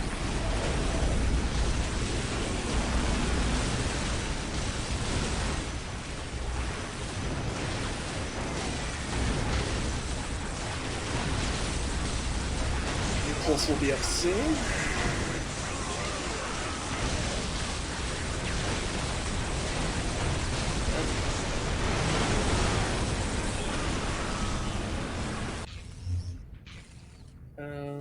You guys. Oh, you never did that? Okay, fine. You can capture this. Oh my god.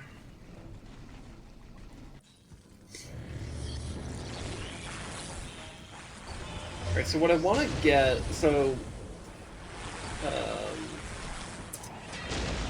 need an energy core. Okay, so what I want to get at before I go deal with those basilisk artillery tank thingies, artillery cannons. That's what they're called. Second Mechanized Company, the enemy is at your doorstep. Push them I think I need the phylactery, so I'm just gonna take it. So second company's base, artillery's base. Yeah, got a bunch of bullshit on this side. Okay, don't melee the mines.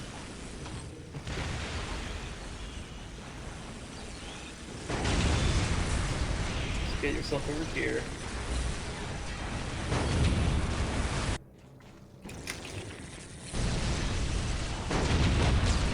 That's right, they got a Bane Blade over here.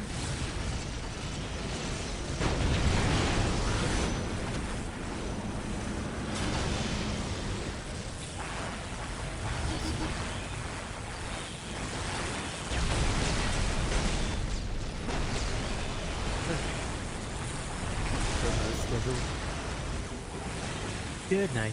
Alright, Bye. see you, man. So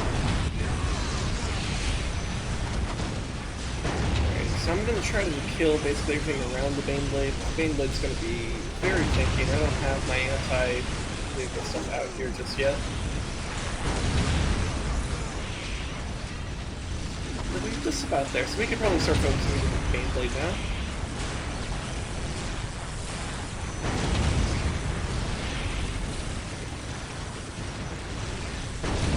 Also, we could pull off these back here.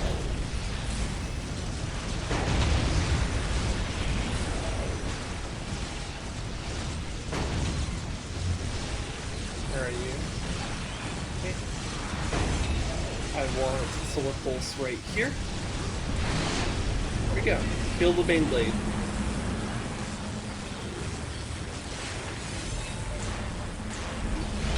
Okay, we're gonna need some Lord Destroyers as well. Oh, hello. Yeah, you guys deal with this.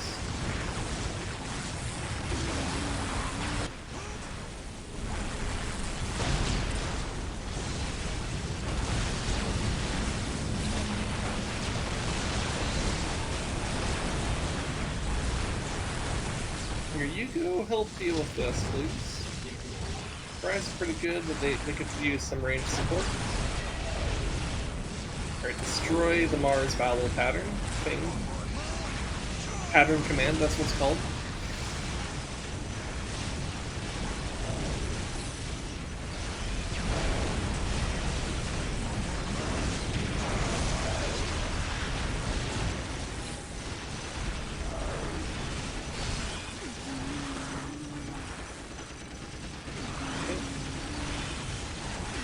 Pretty soon we'll have our pulse ready. There we go. As soon as he's done yeeting that guy. Alright.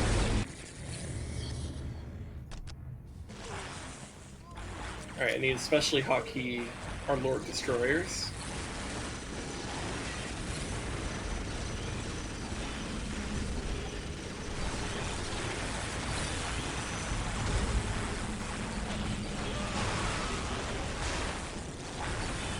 So destroy that for me.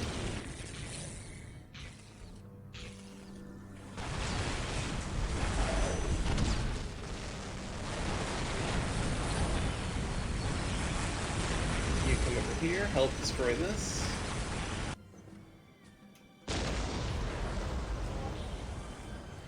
Ow.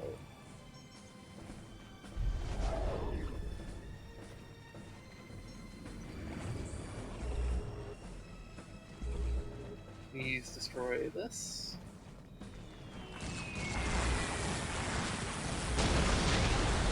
Ow.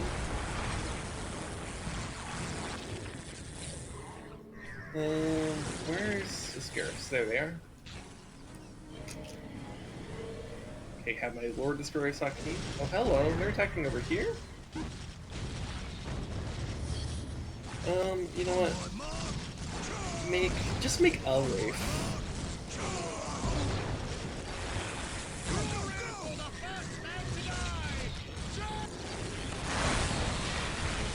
little bit annoying how they're bypassing my army like that. Send a platoon to secure that location. Executing your orders, sir. Let's get a Tomb Spider. The enemy has knocked out 2nd Company's fire control system. Our air support is gone. Yay, no more air support for them.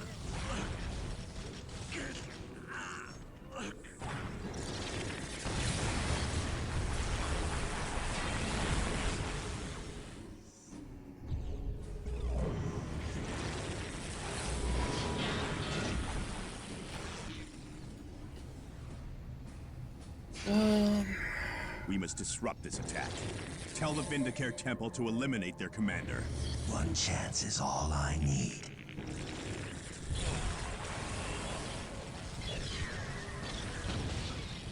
Yeah, I should have put it there. Oh well.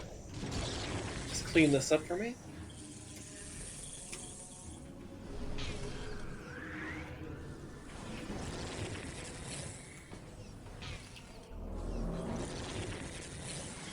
We have... Oh, yeah, we have scarabs on the way. Okay, good, good.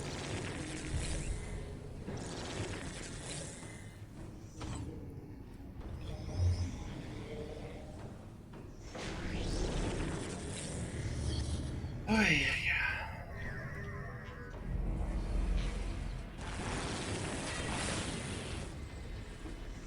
Come on, guy.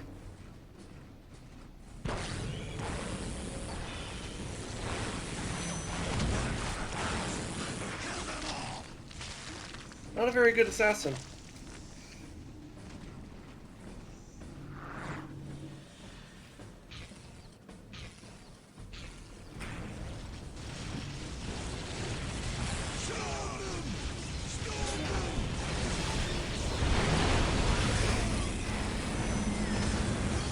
Here, let's get us more of these guys out here.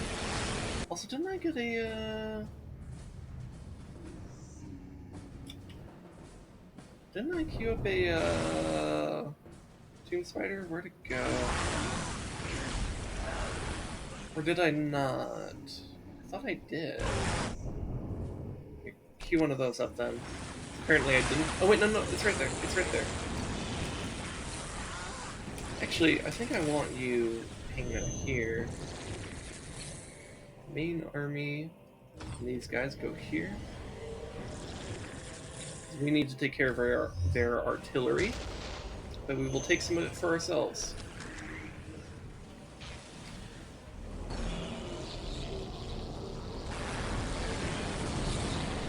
What is that priest doing? Hello? Sir? Okay.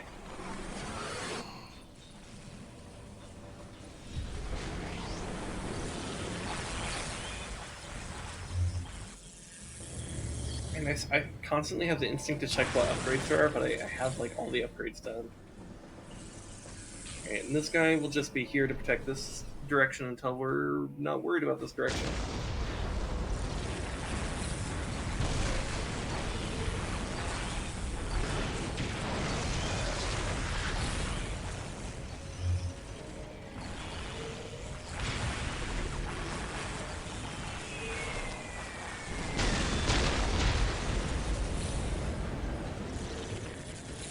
I want him up here. Let's B on this guy.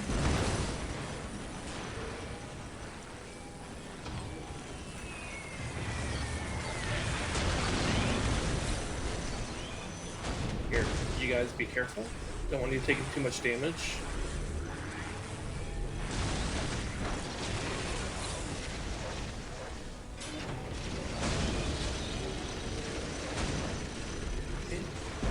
And get yourselves in there.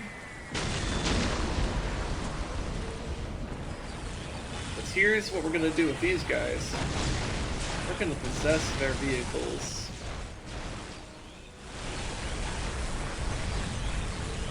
Hey, that means you go do that. Possess their vehicles, please. Like now? Hello? Okay, what's the hockey for? P? Okay, I need you on completely passive mode then, because you're not moving in position. Nope, do not target those vehicles. I intend to steal them. Pariahs, please, stop. Everything move back this way then. Actually, everyone can attack that, that's fine. I want this one. There we go. Oh my god. This guy's completely stuck. How are you completely stuck? Come on. Oh my god. Hey, move, please. Stop being stuck. Nope. Units, please back off. Stop killing these things that I'm trying to steal. Okay. You may kill this.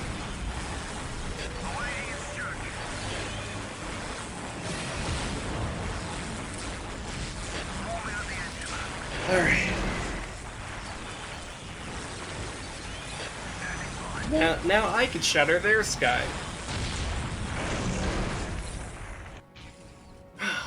Fuck. Okay.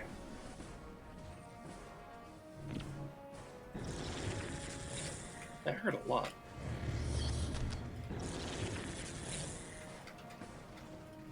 Standing by.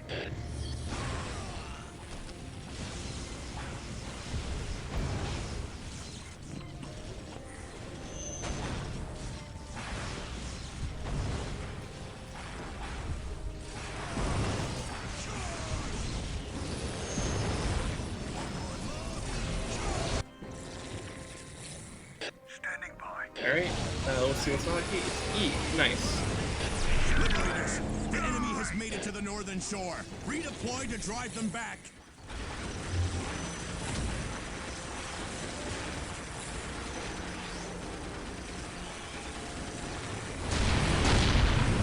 I'm gonna go ahead and just teleport yourself up there.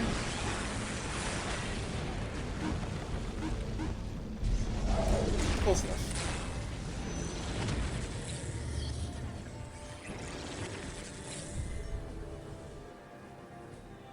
Please select this for me. There we go. Viewed and ready to go. See, did I queue these guys up? Yes, I did.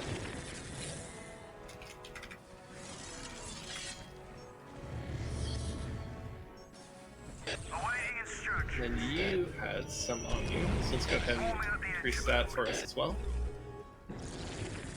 Alright, push on in. Awaiting instruction.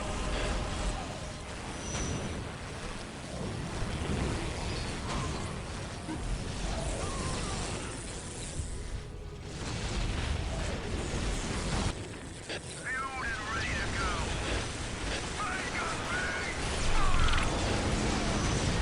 Gonna bomb the shit out of these guys. That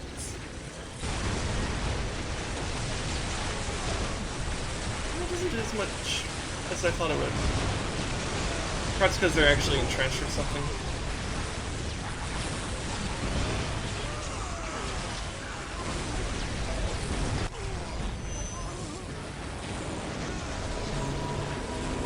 Yeah, give me another one of these.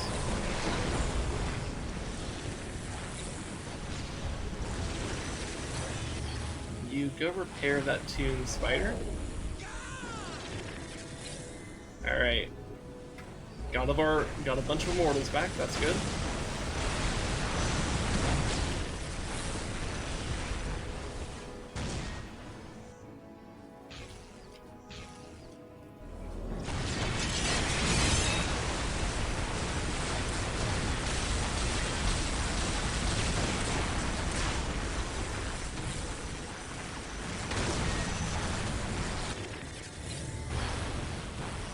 Viewed and ready to go.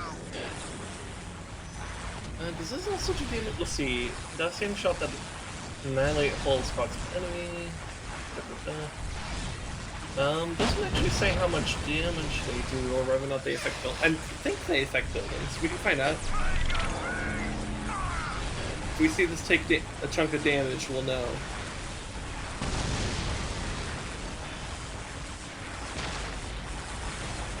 I don't think it did. At least if it does do damage to buildings, it's kind of whatever.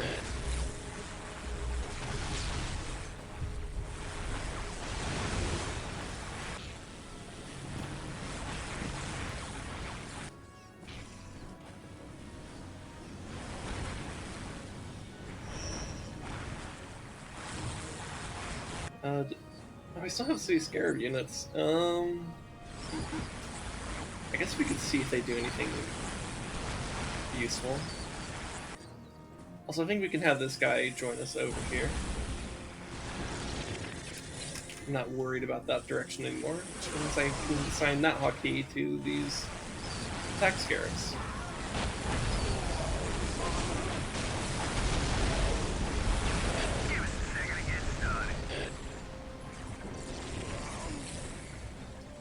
Alright. So kind of like with the blood pulses, we do have to be a little bit careful here for a similar reason. Because this trench up here is very dangerous.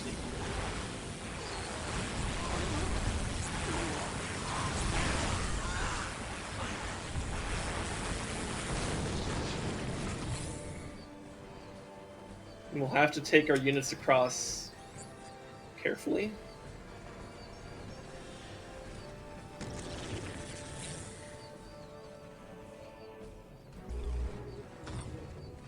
See, is that race here yet? Should be. I'm looking on the minimap. Oh, it triggered the thing.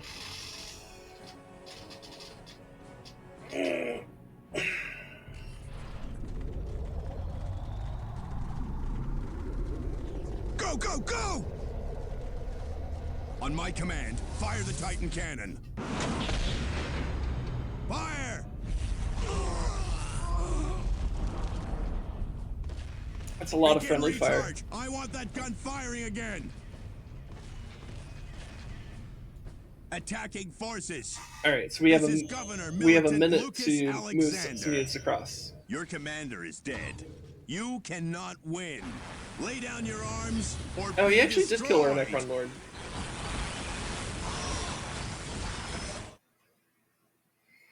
Okay, so we have to deal with that Titan cannon. It's annoying that he rushed units at us right away, because that means we're going to be stalled here for a bit. I need these units moving across now. You stay back. I don't trust that you'll make it across. Yeah, we have a thing there too. I know. Okay. Go here. Everything hooks that. Just, most importantly, I need you not in the trench. That is where death is.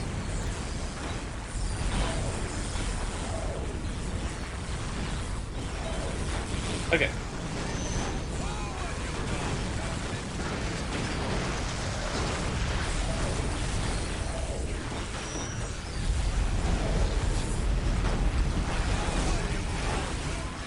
Okay. I think they fired the cannon off, so we're gonna move more units across.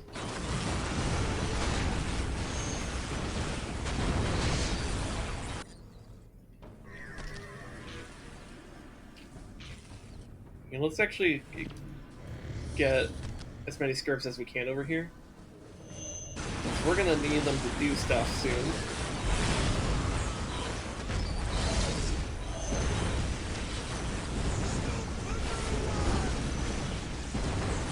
Kill the Commissar. If we kill the Commissar, this will actually change the tide of battle for us.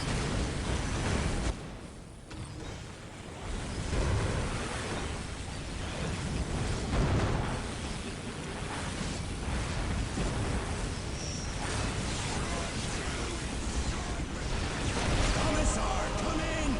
Yep, there we go. Bootlick, Governor. You will be next. Damn you, monster!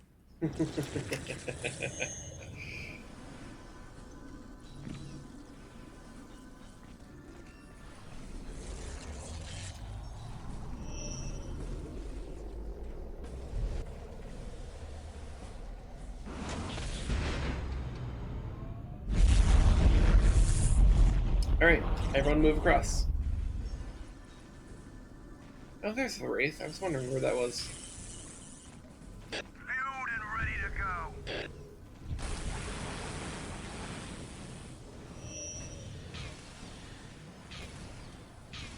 Go over here and repair this.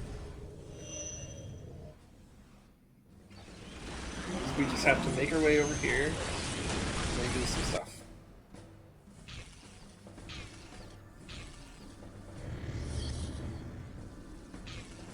Oh, yeah. Yeah, so Time for payback. now we have some allied The Titan Imperial cannon Guard. power grid is under attack. Redirect fire to protect it and initiate repairs. I will ease the machine's pain. Just keep it online, Tech Priest. Using the Imperial Guard against the Imperial Guard. I love it. Oh, that was a good blast. Look at this. It's taking too much heat.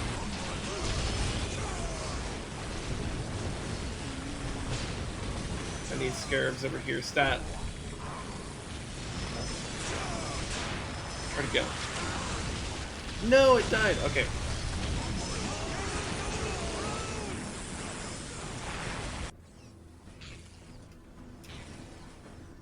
Okay, position these guys to cross, but they're not going to cross just yet. Also, there's going to be a lot of dead Imperial Guard. Alright.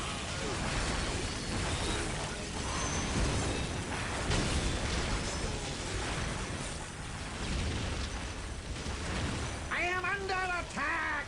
Protect those generators, man. Okay. Destroy the turrets while they're down. You focus the listening post action. Alright.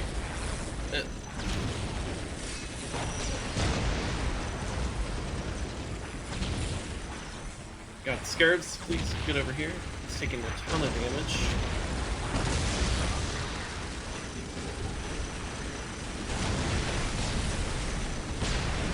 I am under attack. Protect those generators, men. Putting rust down.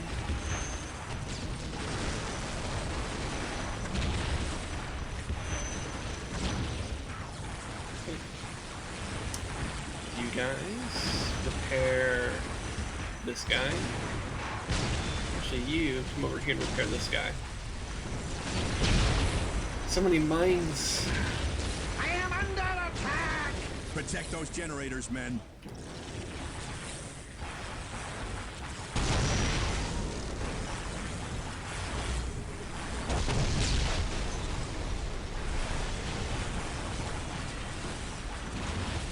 Alright, so once we get this relic, we'll be in a much, much better position.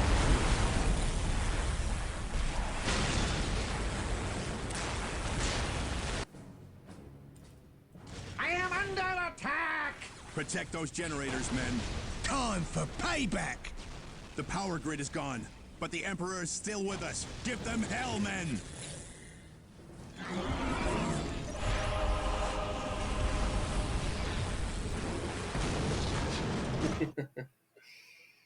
Alright, so now we have this objective where we could take control of the Titan cannon.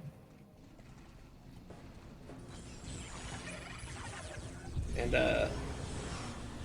if you don't know anything, well, I mean, if you don't know anything about Titans, just know that this is just a simple gun for a Titan, and they created this this trench of death.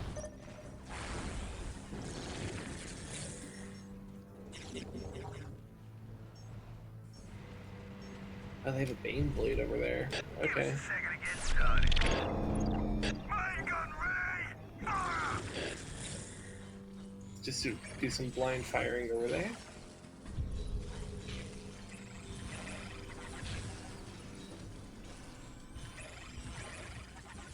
Alright, do I have... Oh, I never brought you over here. No, don't take that route. Go here, and here. What? Excuse me?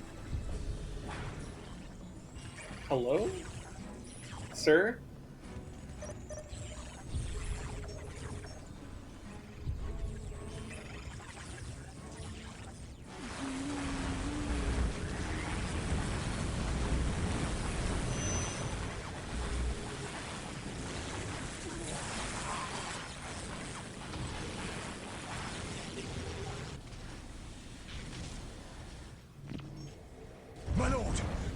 building generators to Alright. feed power to the Titan cannon.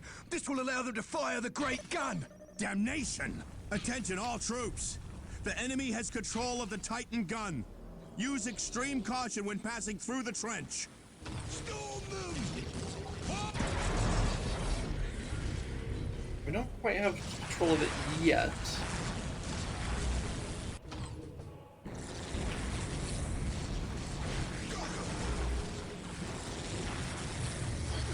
Here, I want to get our monolith over here as well. Actually, I think like last time, it's better to just build the monolith over here. Forward, you dogs, to victory! And just upgrade it. See, do we have any... Oh, yes, we have you.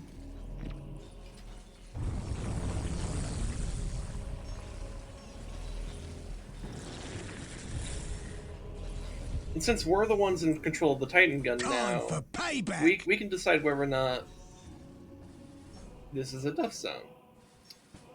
Which is nice. I could also do this. Oh, did that actually scare them off, or are they just being weird? Yeah, that's fine.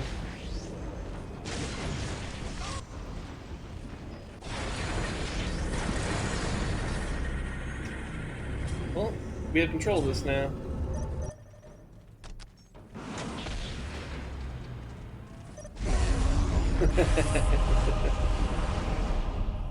Alright.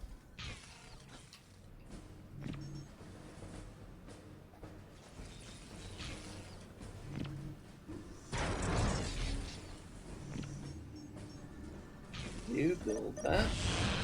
You build that. This is also fantastic for Necrons since, like, you rely so much on power. So, like, the objective is, like, literally just build more power. It's like, oh, okay, cool.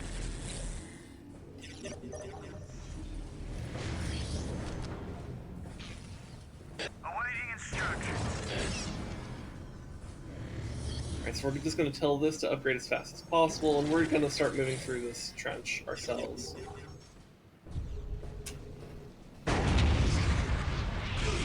Because honestly, moving through the same...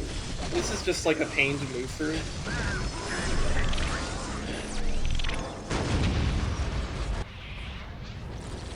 So I'd rather just move through this.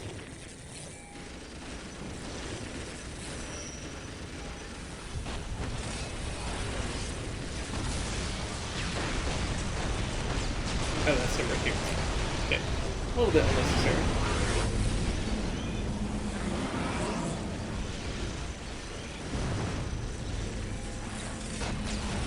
You don't actually need to be fighting them in space. So just keep pushing through this way. Keep upgrading. The sooner we get this to a fully upgraded monolith, the better. So I will do this.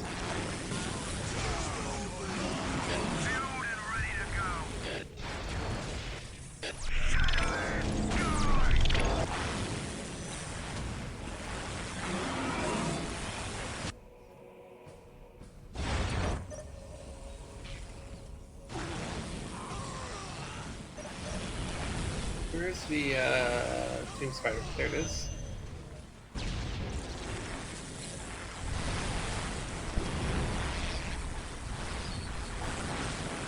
Get in here and start tearing them a new one.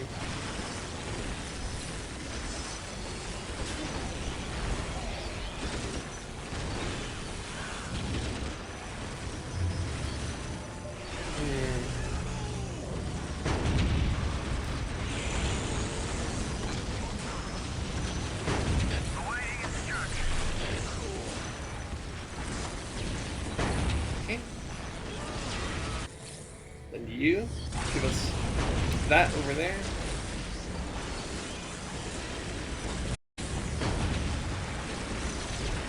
Give us a second to get started.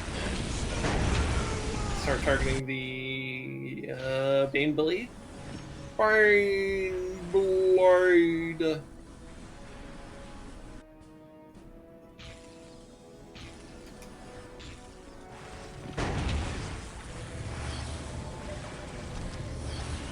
time for payback! Let's see, how far can you jump from here?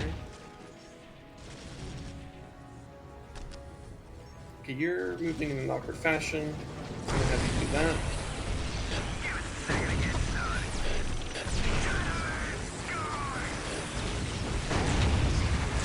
You know what?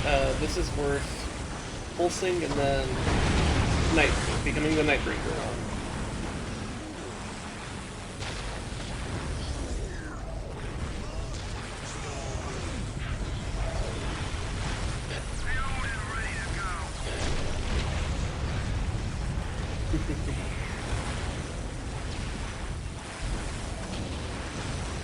Bam!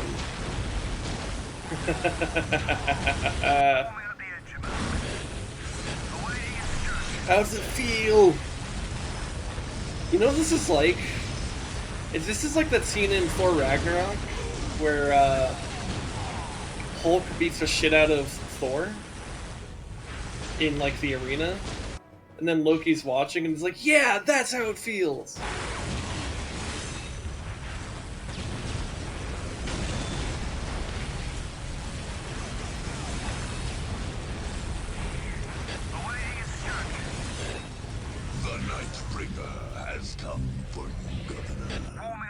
Hold the line, men!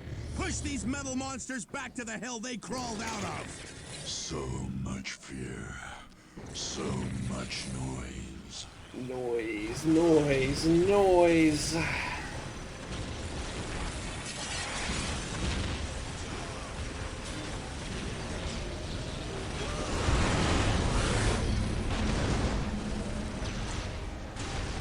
Let's bring... am I even losing much in the way of units here? Not really. So I'm kind of feeling like getting hit this. Walk up to these guys and scare the shit out of them. Okay. And they run right into those guys. Excellent.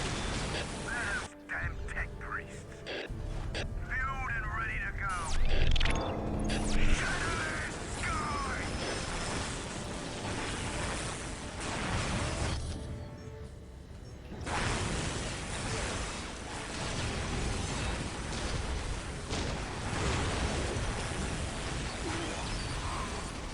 Alright, attack Scarabs.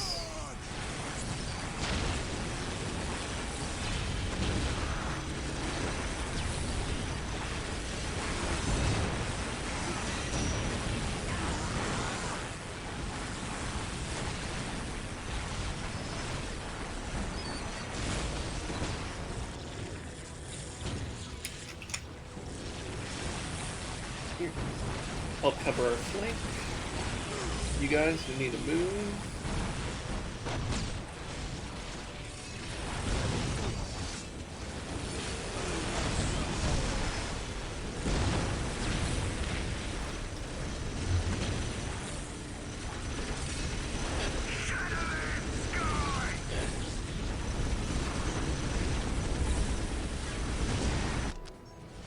Okay. Get yourself here.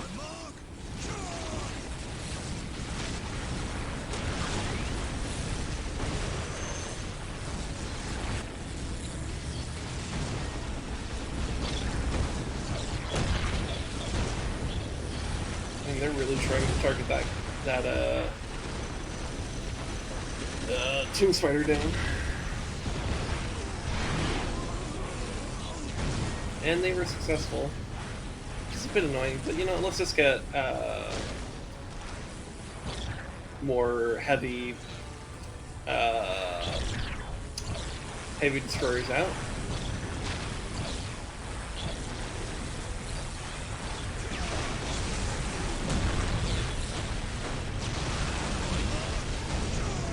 Do this.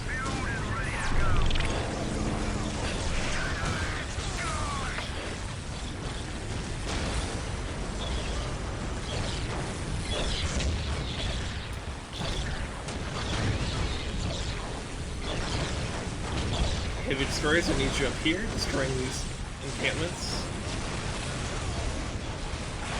Alright. let's get the monolith up here.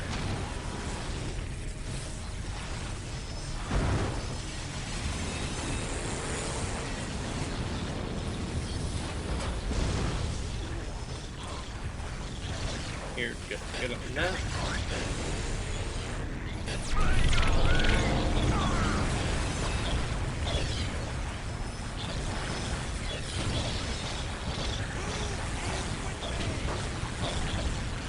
Alright. Here come the Nightbringer again.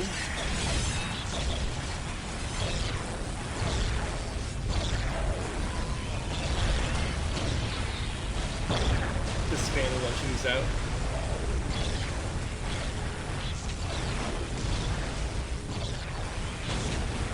But I think we just need to destroy this. Yep, there we go. Here, yeah. There we go.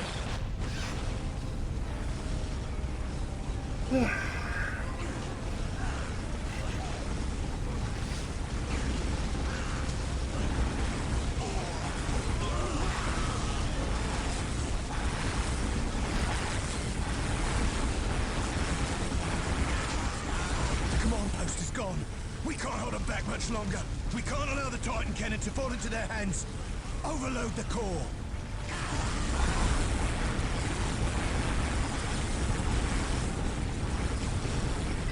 For the Emperor!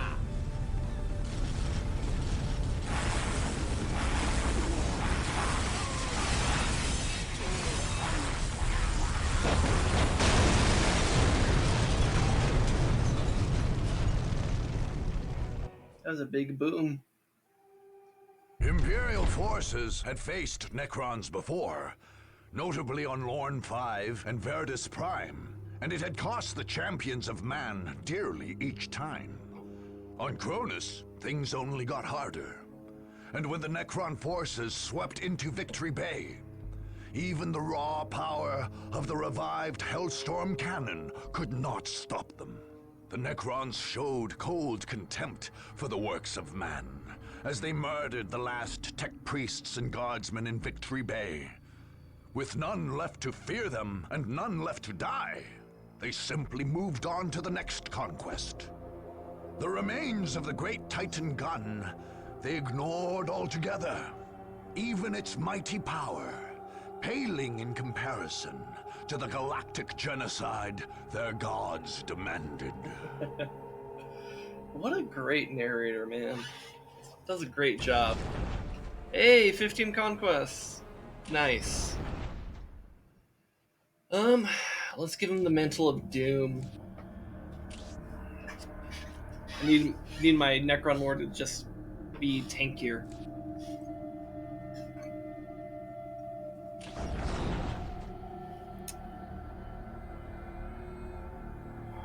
Now there's the question of where do I go from here? I kind of don't know.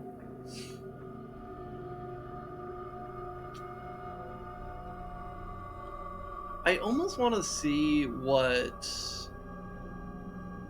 like I could just like hop into that whole mess and just like, because like all four of the other faction leaders are like right there. I kind of want to see what they do.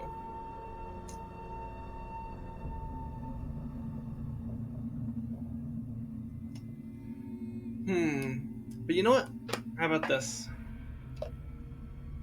I did 2 strongholds today. I think that's quite a bit of Dawn of War content.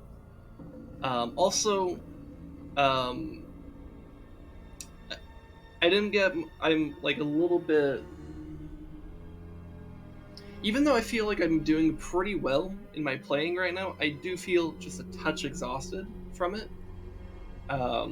It probably doesn't help that I woke up today like 3 hours earlier than usual with a headache, and it wouldn't go away until like half an hour before I started streaming. So I was actually really worried that the headache would like persist or even come back like really strongly. Thankfully it hasn't, so I'm fine right now. But I'm aware that my energy levels, while they are doing okay right now, I could see it just dropping pretty easily if I overexert myself. So I'm going to stop while I'm ahead on Dawn of War, but I'm not going to end the stream yet.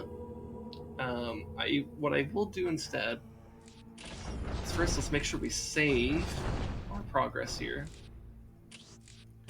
I'm going to save, and when we come back next week, we can see what those guys do, and just maybe if things work out well, we finish it off next week, and hopefully I have more energy.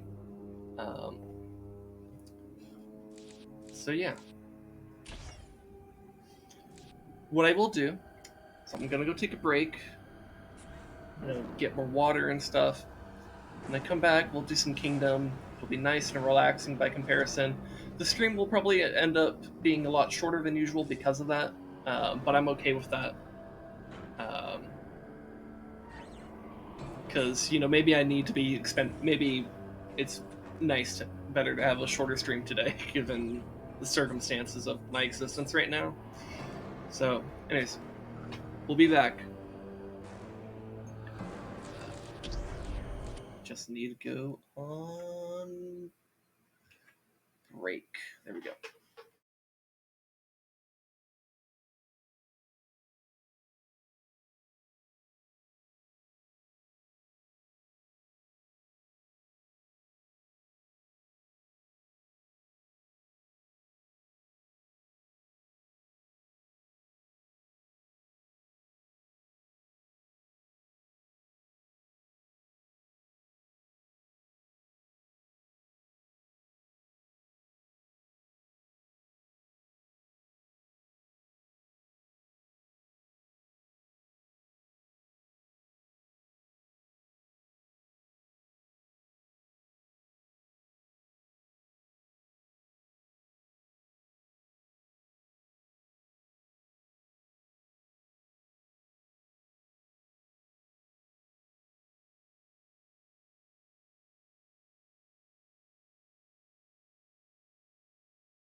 Okay.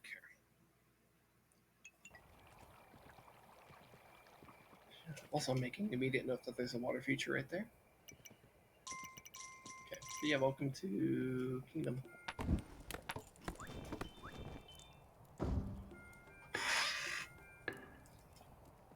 Ugh. I think normally I would have done some, like, at least one more turn, maybe even two more turns or something in Dawn of War. Like, if I didn't wake up 3 hours earlier than intended with a headache that wouldn't go away for like 4 hours or more, however long it was there. Um, and if I wasn't like already having some like issues with my sleep schedule this week, I feel like I would much be like very confident in saying like, yeah, I should just go. I should do more Dawn of War, but like, because I was doing pretty well. I actually am very proud of myself in how well I was handling myself. You know, I'm sure you could find other people who would play that game way better than I do, but like, why are they all going to the left? I normally complain about them all going to the right, but now they're all going to the left. It's the same problem. Anyway, anyways, that's this other thing. But yeah, like, you know, it's like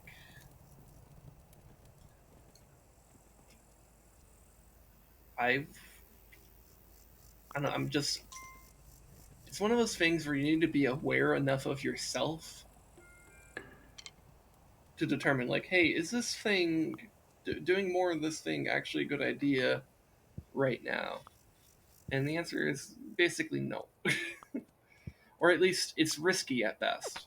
You know, maybe it turns out I would have had the energy and I would have been fine. But given how this week has been for me, might be better to err on the side of caution. Oh my god, a chest right away. Okay. So I can actually... I might as well just do scouting on the first night here.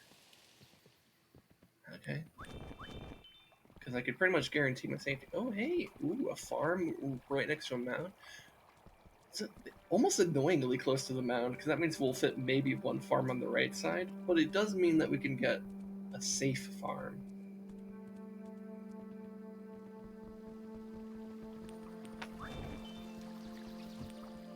Okay, let that greedling take that coin. Alright. And you know what? I'll go ahead and explore beyond the first portal. Oh, they're both right here. Really? Wow. Okay. So we could do a good old double whammy right there, if we wanted to. Okay.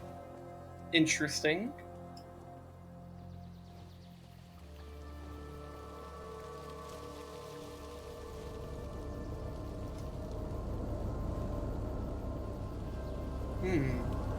So that makes me think, does that make it better for doing it first and second, or third and fourth?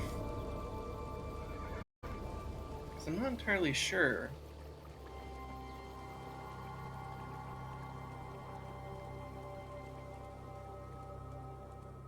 Hmm.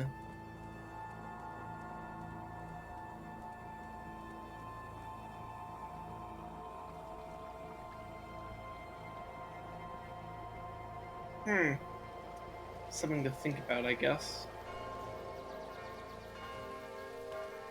You know what? I didn't see any statues this way, and I usually prefer...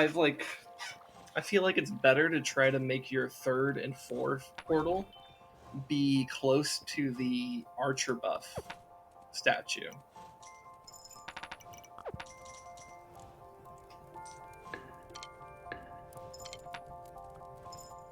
That way, you don't have to go all the way to the other side of the map just to get that buff, and it allows you to just do that stuff quicker. Let's also get some hammers here. I think 3 will be sufficient. Alright. We at least know we want to expand that out.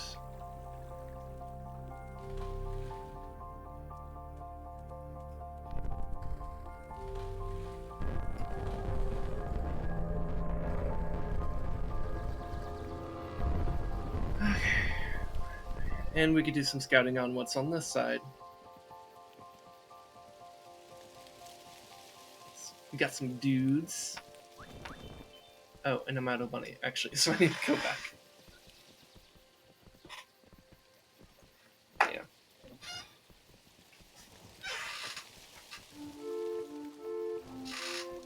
Oh, you know what? Come to think of it, I did also do a bonus stream this week, so that could also be why I'm a little bit more, like, mentally exhausted.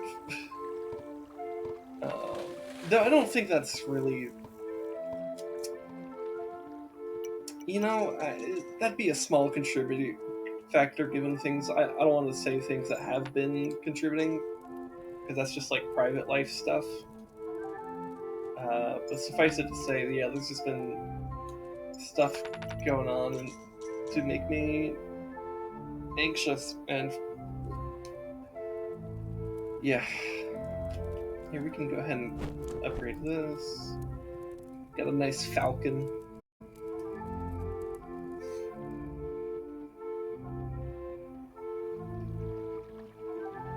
Yeah, anyways, all that is just me saying, like, this is why I'm doing this instead of more...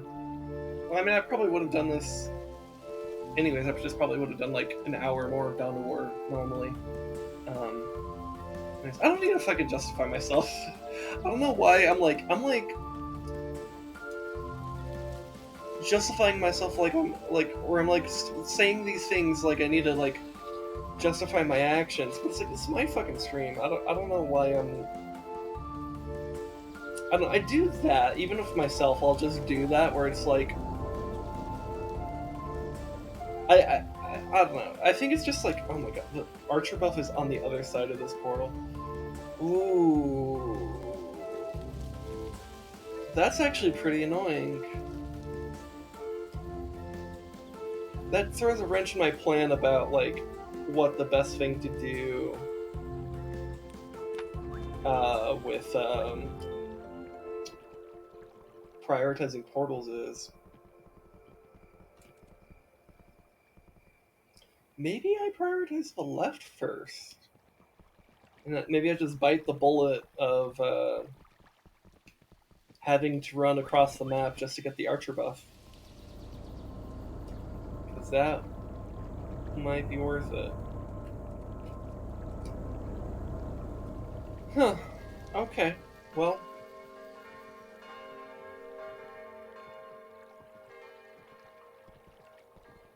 I guess if there is like a point to me saying all this shit about, you know, my like mental exhaustion,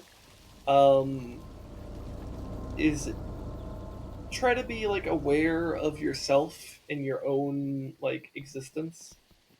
It's a good and healthy thing to be aware of yourself and aware of your limitations so that like you don't overexert yourself.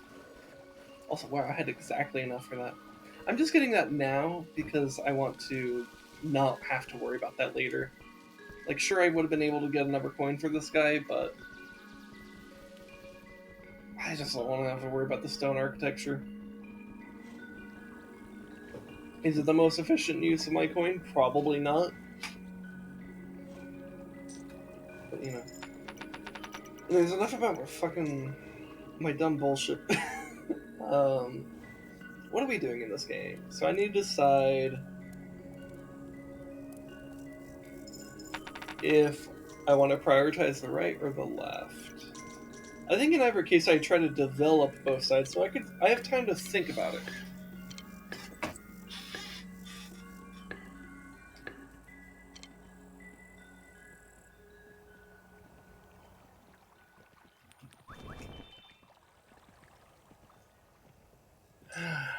And in the meantime, I'll just try to enjoy the atmosphere of this game, because it is so great and very relaxing, and I think it's a fantastic game to end off the streaming week with. It's a bit of a shame that this game doesn't have enough of its own, like, I guess audience, for lack of a better term.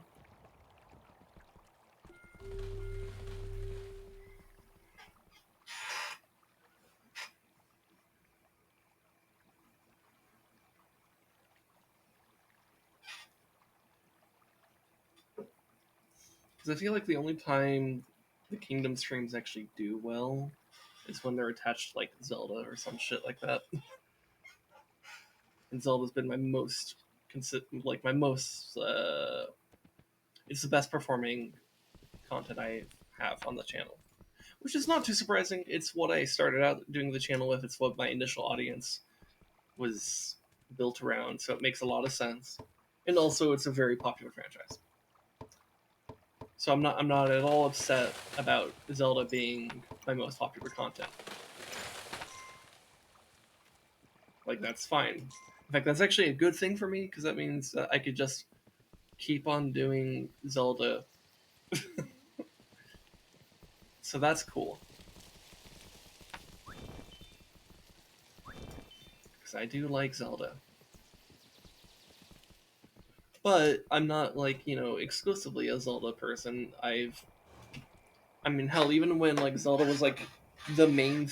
even when I was doing Zelda for every single stream, I was still making a point of not being exclusively a Zelda streamer. That I am, like, a variety streamer of sorts. Oh, I actually don't want to feed that just yet. Because, I would be doing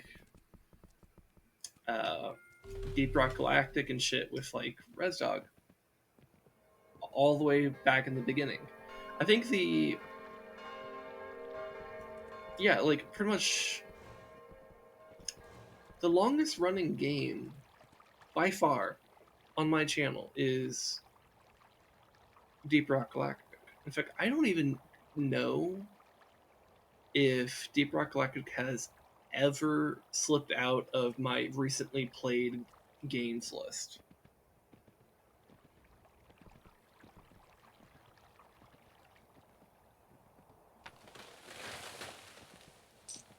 Which is kind of interesting to think about, because it's not even, like, a game that I'm, like, that in love with. It's just, like, a game that I was introduced to, like, like, maybe a week or two before I started streaming. And I'm not even sure if it was even that much, but, like...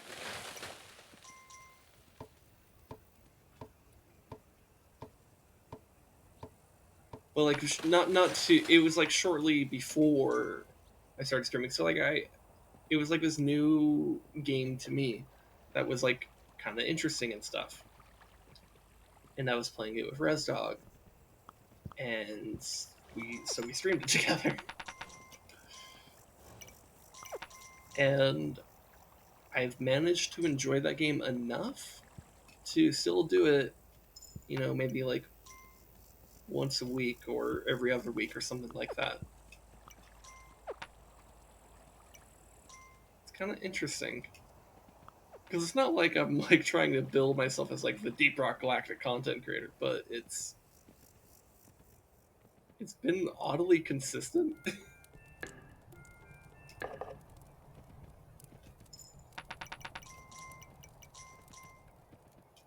Anyways,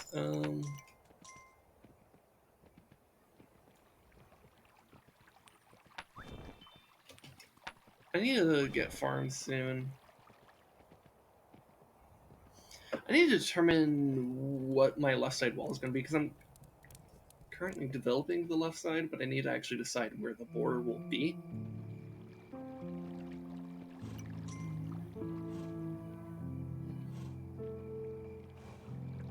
So we got this from here.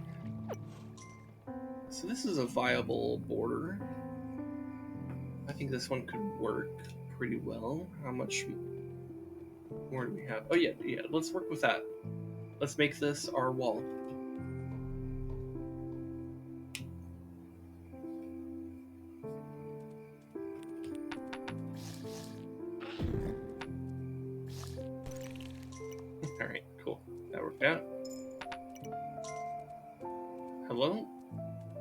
recruitlings are gone. You can build.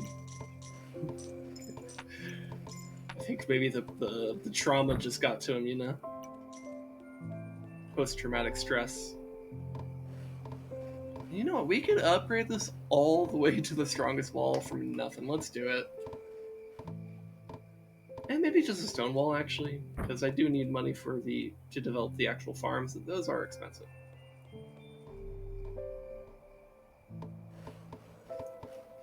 And then I'm getting the size. Yeah, okay.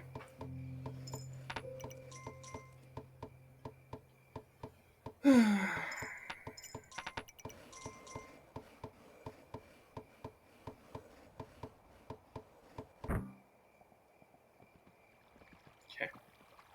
Well, let's get this going.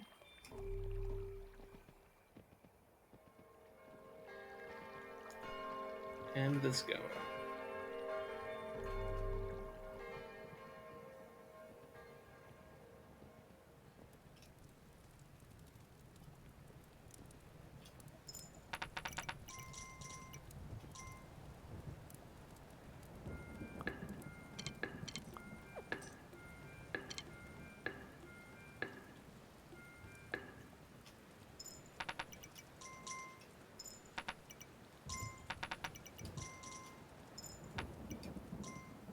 Yeah, let me do some recruiting on this side.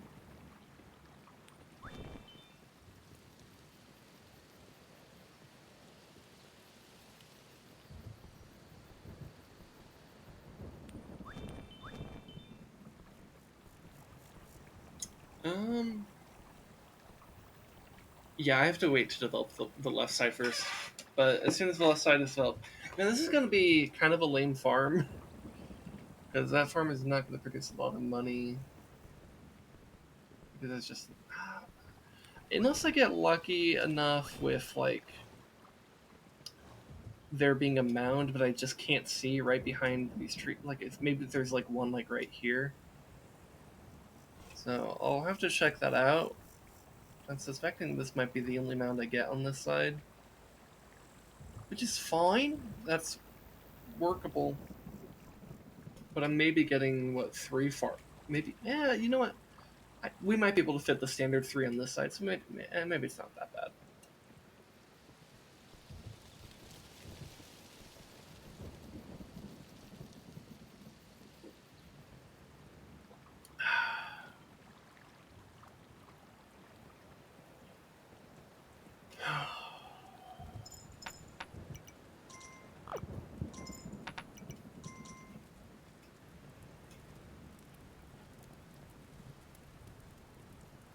God, I love the quiet atmosphere of this place. Or this game. This place. I mean, I guess when you're really immersed in a game, it is kind of like you are in a different place. Which that's a good thing, you know. Immersion is like one of the... I mean, it's like one of those hot button or... Not hot button. What's the... There's like a term for like not catchphrase, but like kind of similar to a catchphrase. But it's like one of those things that game devs and people who are interested in like game design constantly talk about is like immersion, and for good reason, you know, because now sometimes the conversations about immersion can get a little bit, but like. Because sometimes they'll say, oh, it's immersive to have this thing that's actually really frustrating. Because, let's be real, immersion is not created necessarily by... Well, okay, you know, let's not get into that. Because I'm not even, like, making a decent straw man as far as straw man standards are concerned. So let's not even, like, tear down an argument that I haven't even properly made. I'm just gonna stop myself while I'm ahead on that front as well. But immersion is a thing that I did not upgrade to farmers yet, did I? Jesus. Okay, well, let's do that now. Let's stop being dumb. immersion is one of those things that is really nice to experience with the games, because it's like you enter a flow state with the game, right? And that feels good.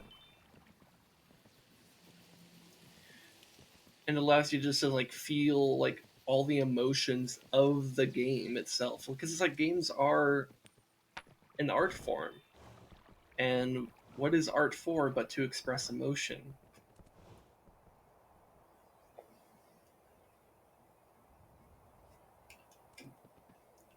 And I think that's why a lot of my favorite games tend to be pretty atmospheric on some level, or like the atmosphere is like one of the strong components of it. Like I think about like my opinion of the Halo games, for example, because like I don't know, I think like almost a year ago, I think not quite a year, I think more like 10 months ago, I played through all of the Bungie era Halo games, like in the span of like a week, and just to like kind of gauge my opinions on like the game design and like how good I think they are. And I went in order of like when they were released. So I did Combat Evolved, Halo 2, um, Halo, yeah, Halo 3, then Halo 3 ODST, then Reach. And I went through all those games, tried to gauge my opinions of them and stuff, kind of see how I really felt. Because like I had played all those games before, but I wanted to play them one right after the other, just to see like, hey, what do I really think?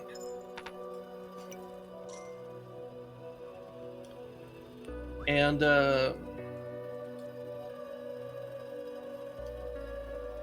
I found it interesting to note that the Halo games that I ended up rating fairly highly, or like, I mean, they were all fairly close in terms of like what I thought of them. Like, if I had to give them all a score, I would all say that they're all like 8 or 9 out of 10, all of them. Like, the weakest one of them would be an 8 out of 10. The strongest one of them is like, maybe you could argue a 10 out of 10, but like, I feel like 10 out of 10 is something that like, you know, if we're talking about rating systems, which rating systems like maybe aren't even a good idea in the first place, but that's neither here nor there. But in my opinion, if you're going to like be using some kind of quantitative number system to rate something, you should probably have something like, for example, a 10 out of 10 be kind of hard to achieve, because that's like supposed to be perfection, or at least a damn near perfection. Um, anyways, that's a tangent on this thought. Point I'm trying to make though is that I think all those, specifically the Bungie era Halo games, are really close to each other in terms of like how good I think they are, and I would say they're all like, you know, 8 or 9 out of 10 in terms of quality, like really good games. I guess let me take a drink of water here. I'm gonna go recruiting on this side. Actually, you know what? Maybe I call for work on this side, because we kind of did a lot of development on the left side.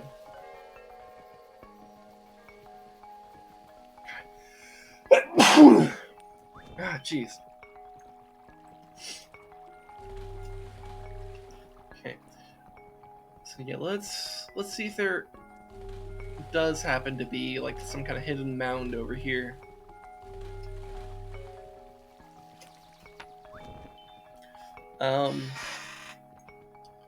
Anyway, so back to my Halo thing. So the ones that I found the most the ones I liked the most, or I ended up rating Combat Evolved the highest out of them, and one of the stronger elements of that game, in my opinion, was the atmosphere of it, because I really like the atmosphere that gets created, especially when the Flood come into the situation. And like the second half of that game has this very lonely and isolating type of atmosphere. And it's really like, and there's this like sense of like existential dread throughout it. For similar reasons, I also rated Halo 3 ODST very highly. In fact, I rated that above Halo 3. In fact, quite controversially, I thought Halo 3 was the weakest of them. This is specifically on the campaigns, by the way, not on the multiplayer or anything like that. But I actually thought that Halo 3 just had the weakest campaign. Mostly because it's a lot of the story and like dialogue was kind of a bit cringe. And it feels like they really forgot what the fuck happened in Halo 2.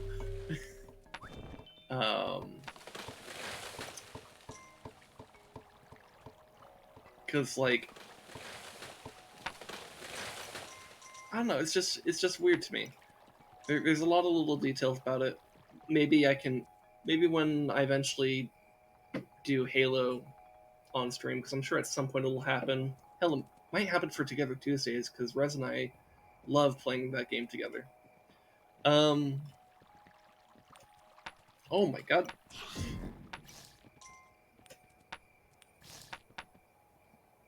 Y'all need to fucking run, man. Okay, are we good? Okay, I think we bribed the entire wave. Anyways, so yeah, if I end up playing Halo on stream, I'll probably get into those thoughts there. But suffice it to say, I thought Halo 3 had a really good gameplay sandbox. I just thought its writing was kind of bad. For the Halo series, that is. In most other games, it would be like totally fine, maybe even good, but like for Halo, I thought it was kind of.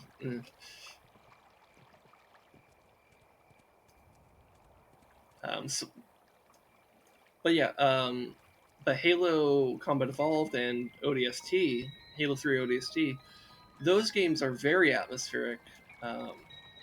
Also, yeah, we are going to have to build this wall, aren't we? Because there's no hidden mound over here. Yeah, okay. That's fine. That's fine.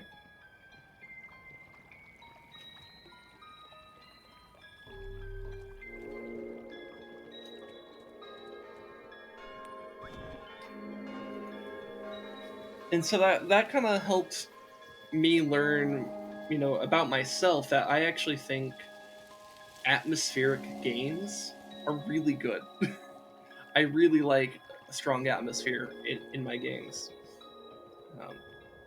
Hell, in regards to Halo 2, because I was playing all of this on the Master Chief Collection, which has the Halo 2 Anniversary on it. And I made very specific note that the Halo 2 Anniversary Edition has really good sound design. And I actually think, again, this could be a controversial statement, but I thought that the changes to the music were upgrades. Like, I know some people have tons of nostalgia for their Breaking Benjamin in Halo 2. But what did the Halo 2 Anniversary Edition do? They replaced it with progressive metal. I'm sorry, but I really like progressive metal. It's so I thought it was just a hell of a lot better than Breaking Benjamin.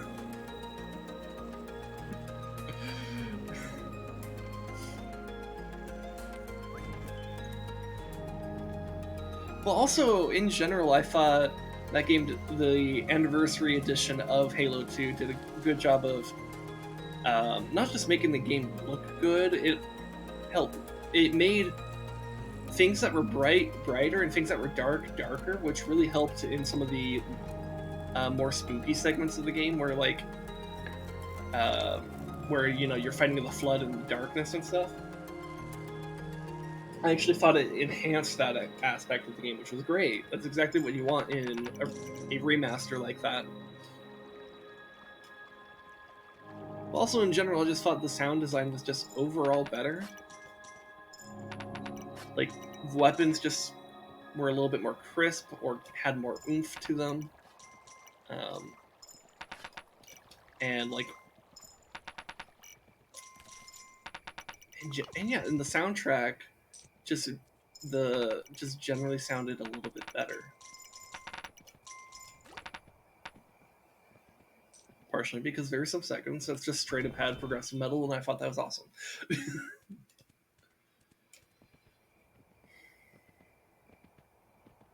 And so, you know, for in that aspect, that's what I'm talking about. There is an improvement to the atmosphere of that game, which I don't think that game is particularly atmospheric as far as the Halo series goes. I think it's a little bit more, almost like action movie oriented, especially the Master Chief levels. In fact, if it were just the Master Chief levels, I don't think I would rate Halo 2 as high as I did, because I think I had it as like Combat Evolved, Halo 2, Halo Reach, ODST, Halo 3. Again, all these being very, very close to each other in terms of like how good I think they actually all are.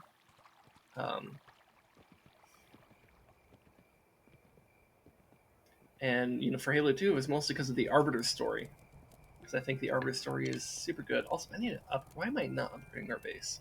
We've been sitting here at a camp for a long time.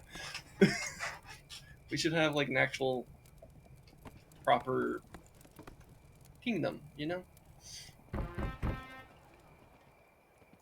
Also, let's get catapults on each side.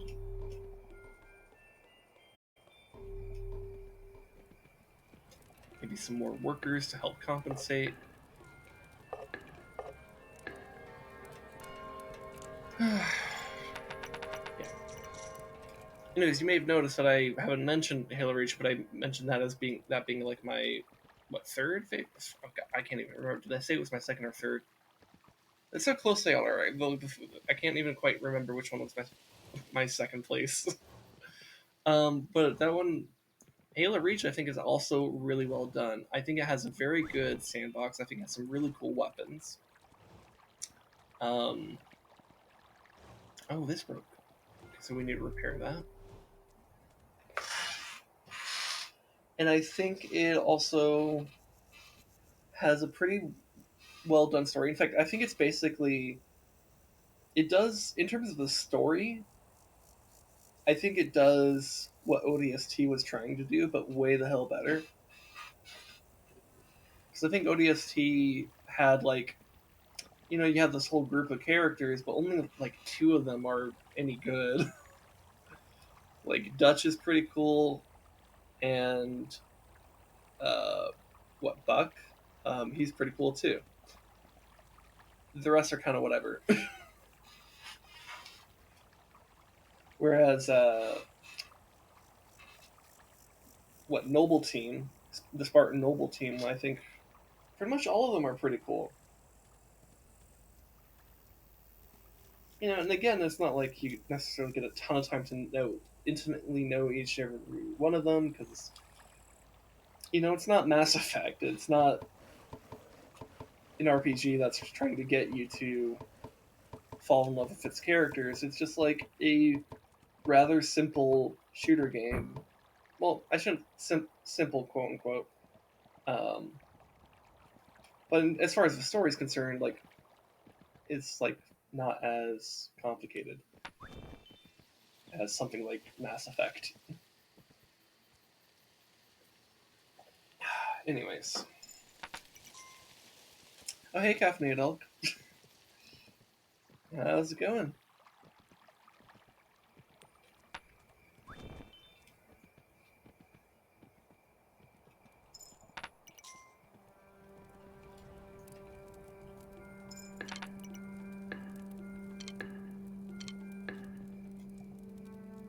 I exist.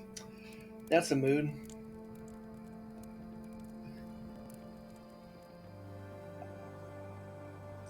Well, I kind of feel the same way.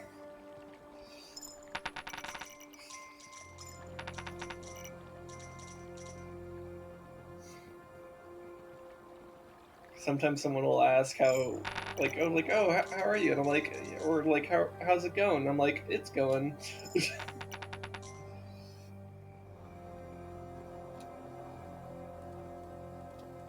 Kind of want to grab these people, but yeah, there's an attack.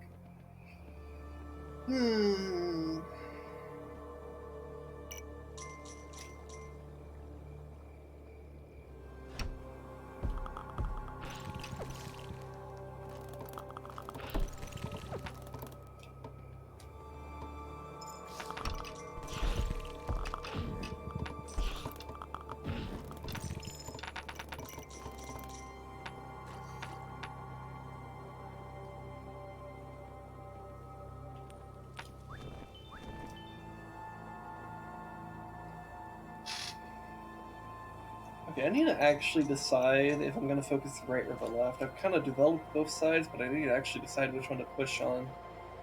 Let's see, the left side has both statues, but the archer one is beyond the first portal.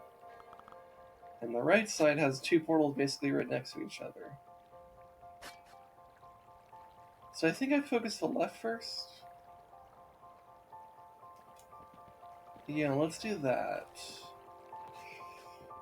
Okay.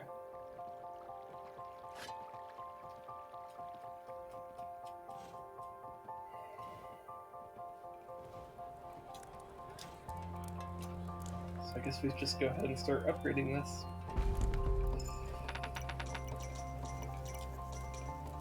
I'll also maybe get some more farmers, because I think we need farmers on our right side farm.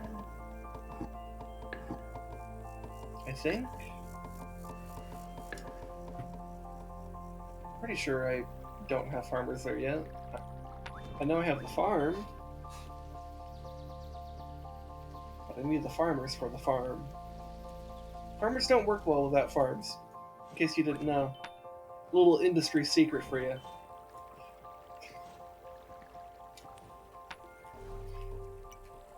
Might also help if there's actually a proper wall over here.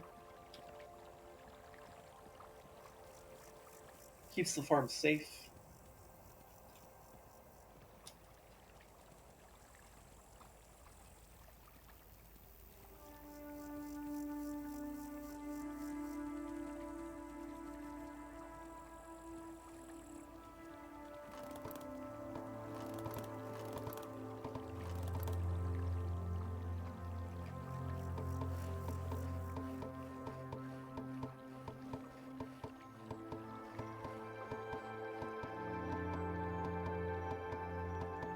I wonder how the artists behind this game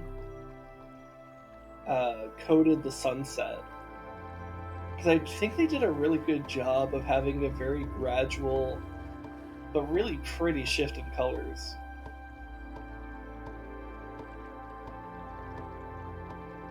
I wonder how they did that. I don't really know much about coding or visual art.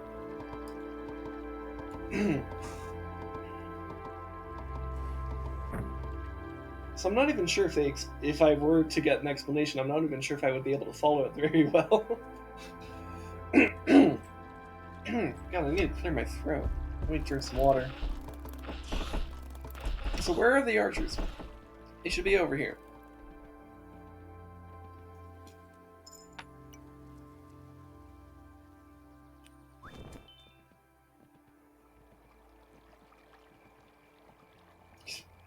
Okay, well I guess the catapult was able to solo them, that works.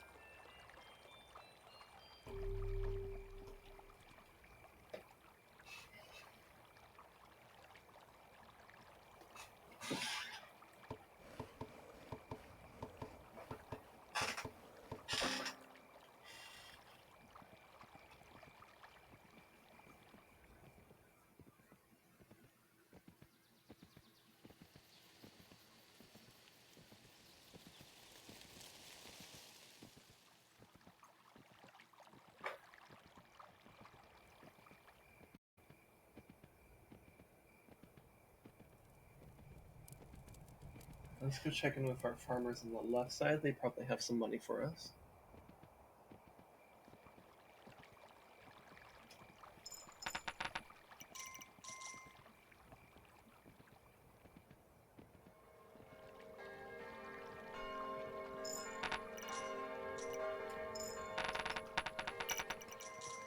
Hmm. Yes, that is a good amount of money. That's why we like farmers.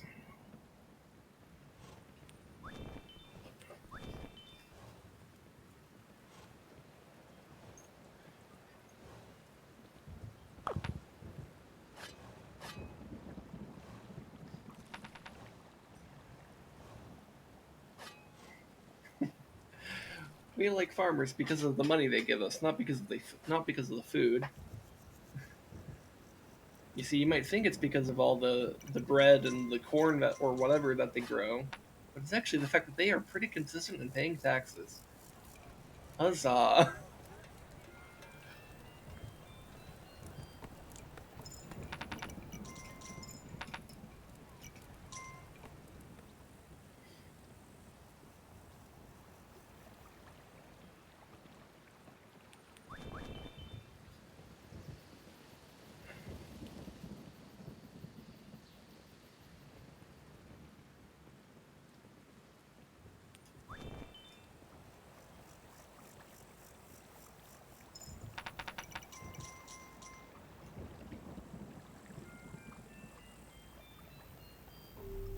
That should be a pretty good wall.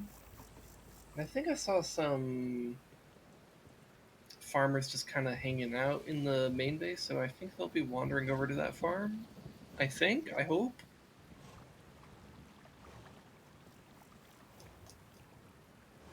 Can't quite remember.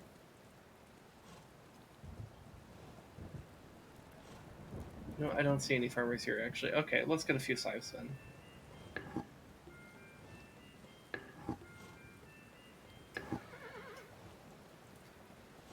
And then we should get knights for our left side. I have a fair amount of people here, so I guess that means I've been doing okay on recruiting. I could certainly use more money.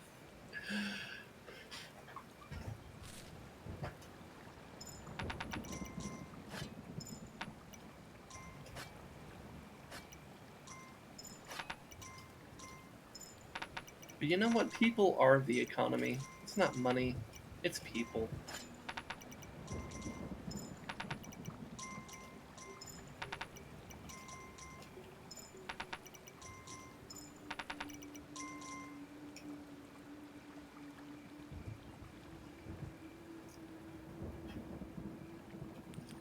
Let's feed this knight. Alright, he's fully stacked.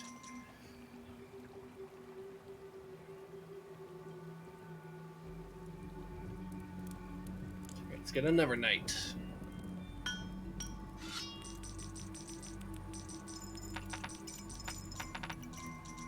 Is he actually fully stacked? Yes, he is. Okay. Cool. So I guess we make a bunch of archers now.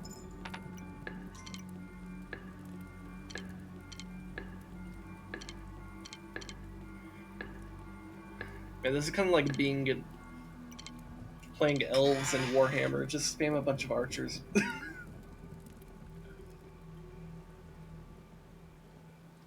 At least in the early game.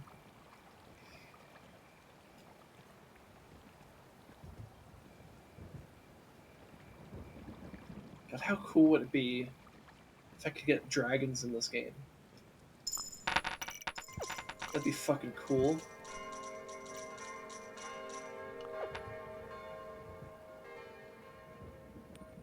Like, it'd probably cost, like, the entire bag of money, but, like, that would be worth it.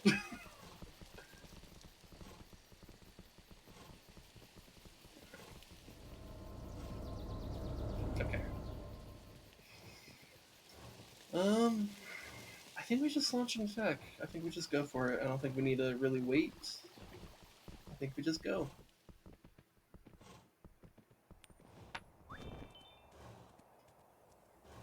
Man, dragons are fucking cool, and more universes should have dragons.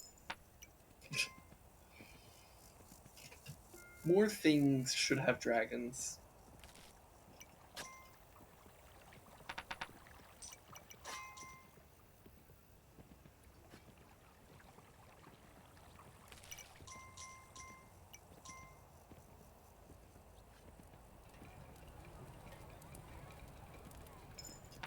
lots of things have dragons. Yes, I'm aware of that, but I think more things should have dragons.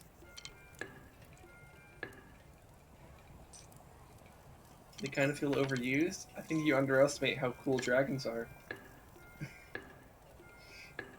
I mean, I guess you have to use them correctly, but like, well, I don't know. Sometimes just even having a dragon is just good enough. It depends on what you're doing, I suppose.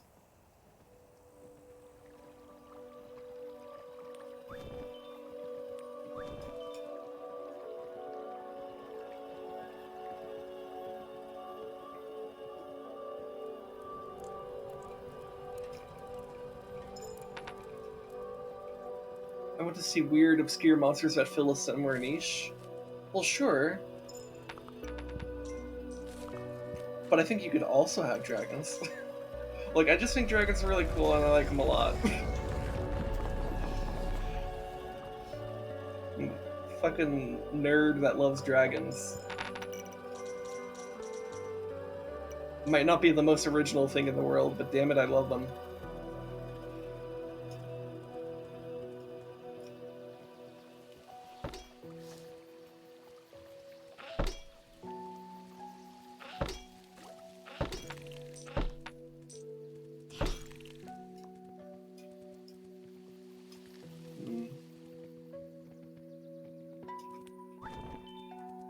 I don't know why I grabbed that guy. This guy's totally dead.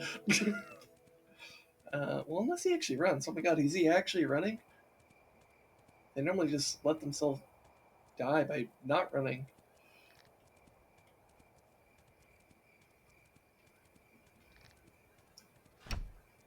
Wow, I'm proud of that guy. He actually ran.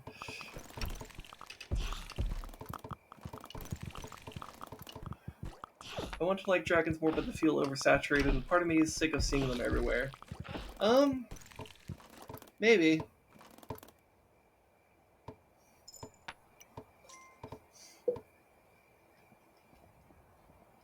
Maybe.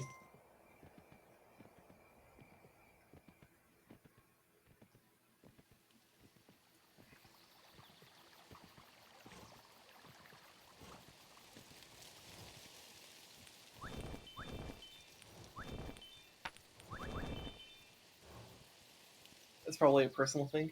Well, yeah, I mean, like, my love of dragons is definitely, like, just a very subjective bias of mine. Like, like, I say everything should have dragons, knowing that not everything should have dragons. I just think they're cool. Like, obviously, not everything should have dragons. Dragons don't necessarily work in every setting, especially if you're going to be lazy about them. But I also just really fucking like them.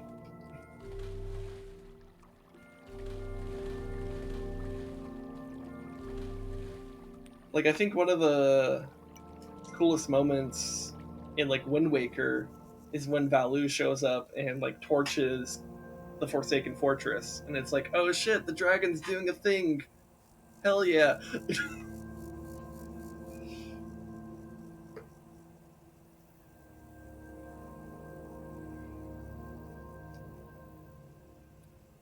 Or in Skyward Sword, when you go around to all the different dragons and you learn a song with them, and it's like really fucking cool.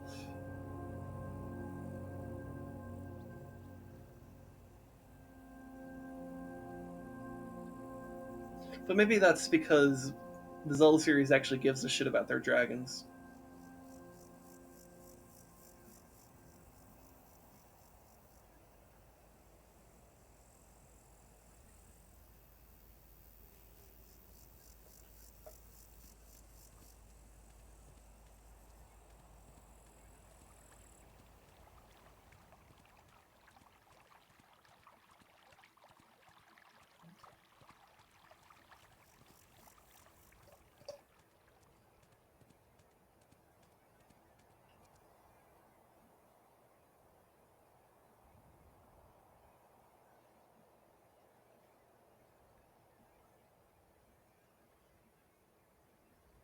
Because, you know what, thinking about it, as much as I really like dragons, I haven't used them a whole lot in like my own like.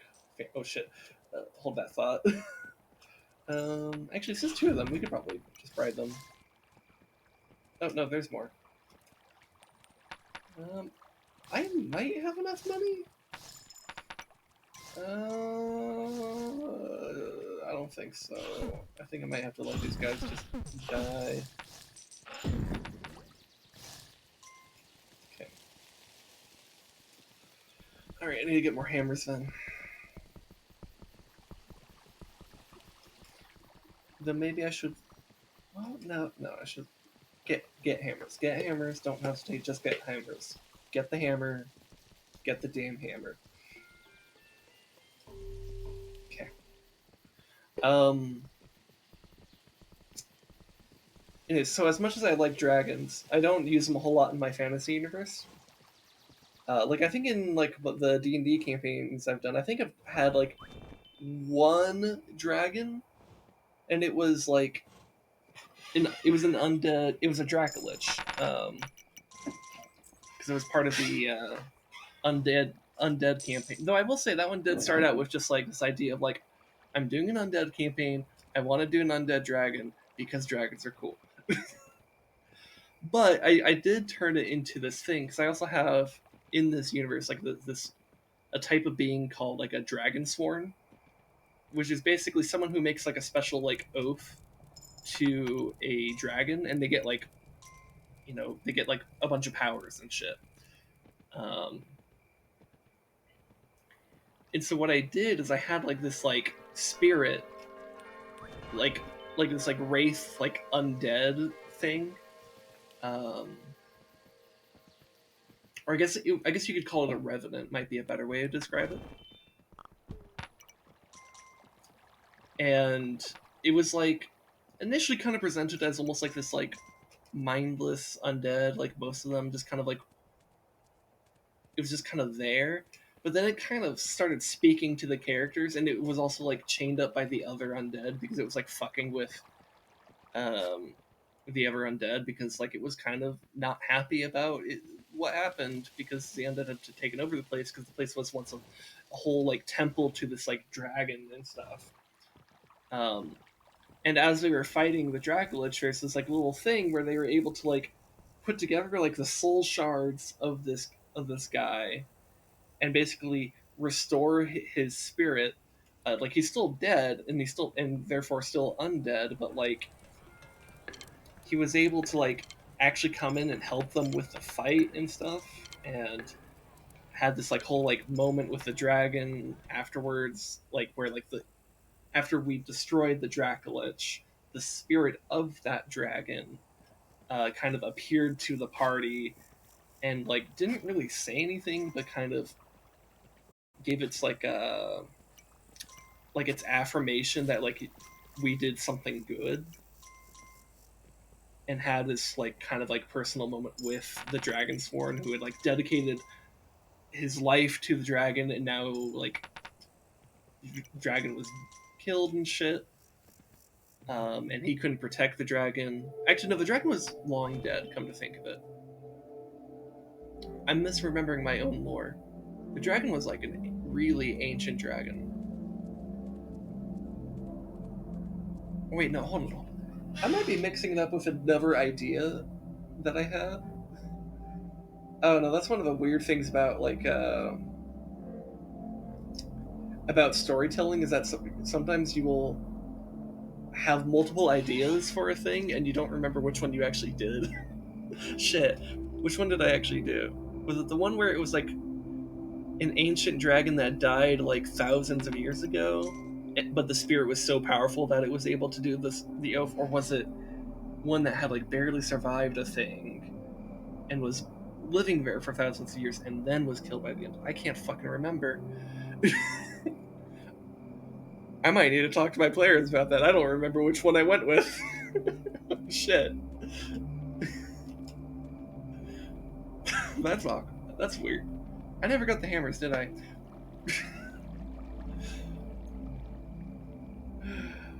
Okay, let me get the hammers, and then I'll scroll up to your comics. Like the first like sentence of it, it's kind of cut off in my encoder right now. Okay, getting the hammers. All right, let's look over. Okay, there was a time where my players fought a brass bull monster as a boss at the end of a tomb. I had mechanics of scarabs for the entire thing where they would fill up the room, and the more of them that there were, the more health that they would sap each round. Players could deal damage to them to diminish the horde, and the scarabs didn't have an AC, so the players could deal direct damage. Okay.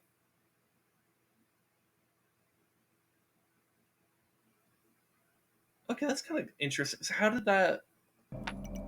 Like, how did the scarabs function? And like, were they like tiny scarabs, or like big scarabs? Like, but like, hmm.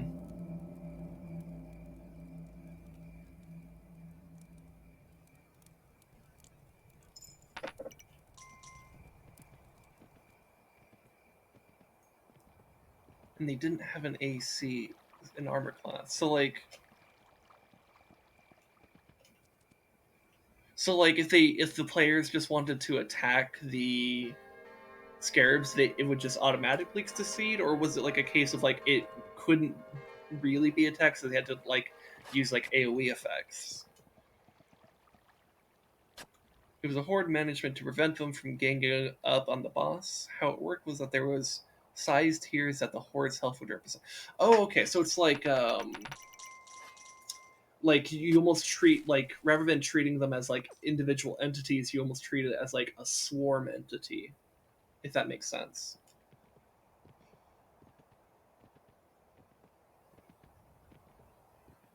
Yeah, okay, cool. That's a clever way of going about that. Okay. Hmm. Yeah, I don't think I've done anything like that, so I'm not even sure how I would go about that.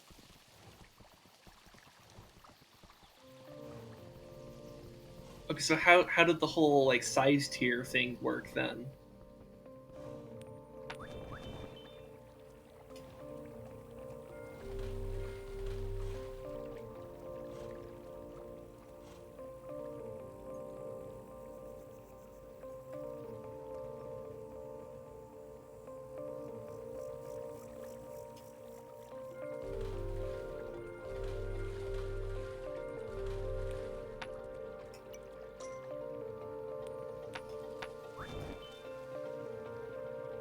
Here, I think we should also call for the wall over here to be built, so our reinforcements aren't so far away.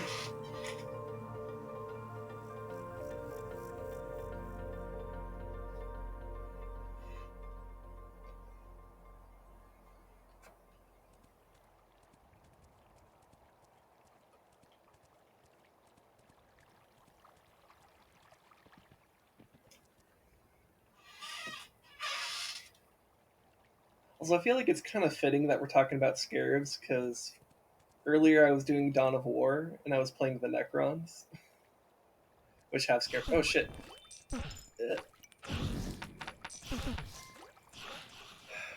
And I... Fuck the early attacks.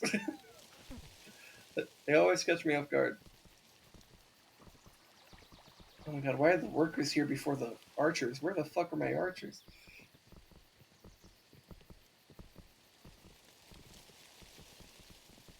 Where the hell are they? They should be like making their way over there.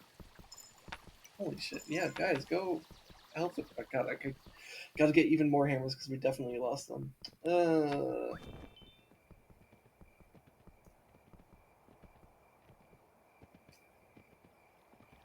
And losing workers is a pain in the ass in this game. I mean, I guess it is in any strategy game.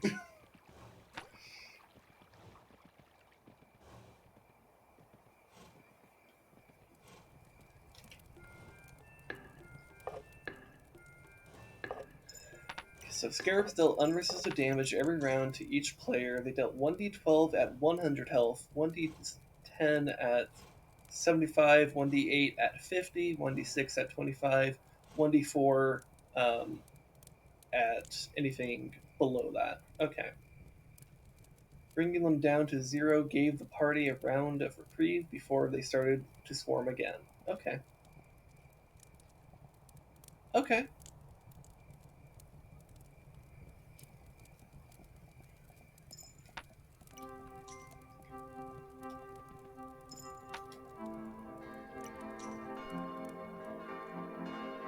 Hmm.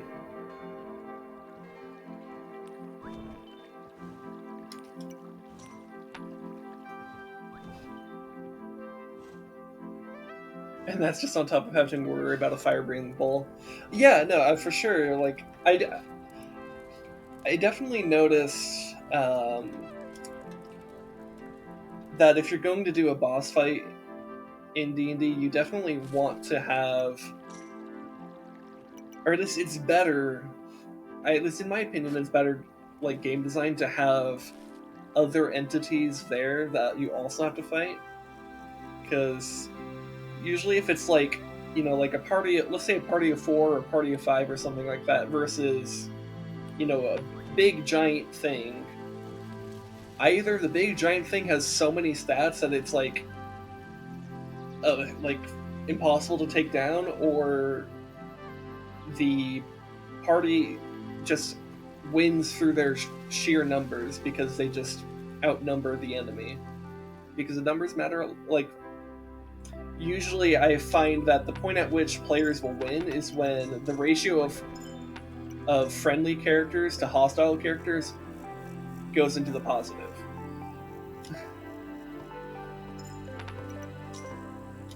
Though I have not tried, though usually what I've done is, like, for example, let's say I had, like, that Dracolich, really the boss fight was more about the 5 necromancers that were reanimating the Dracolich. And they were, like, spread out throughout the map, so they had to go to different areas and then beat them up. And then each necromancer, of course, had its own, like, undead minions, and there were different flavors to them. Like, I think one of them had, like, more, like, undead animals, because it was, like, more druidic themed. Another one had like a lot of, like, lesser zombies and stuff, but it had, like, buffs, and, like, it could literally explode a corpse, and it was very deadly, and stuff like that. And one of them was, like, more wraith focused, so it had, like, wraiths and banshees and shit.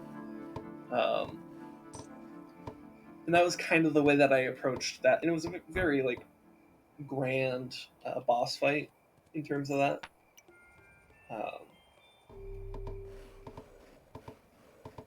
But I've never tried anything with, like, little tiny, like a swarm of bugs or anything like that. Let's see.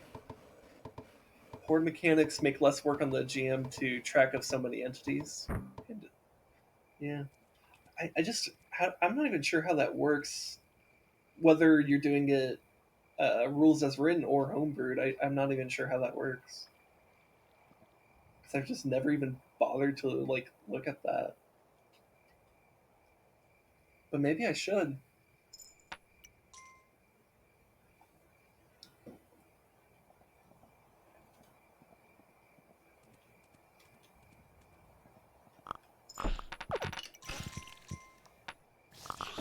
So you homebrewed it. Okay.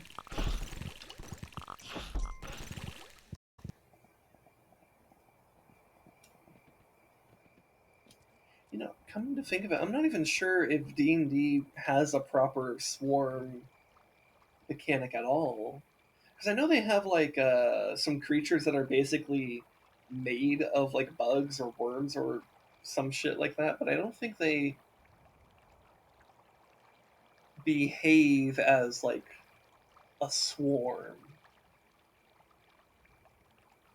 It doesn't? Okay, yeah.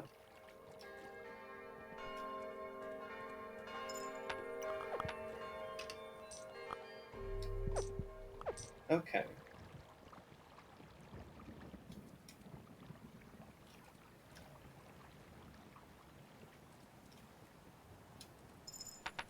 Hmm.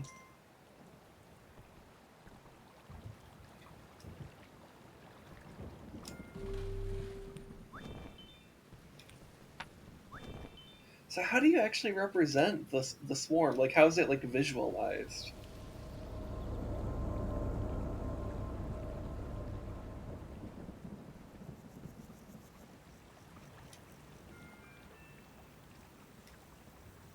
You just describe it as a swarm.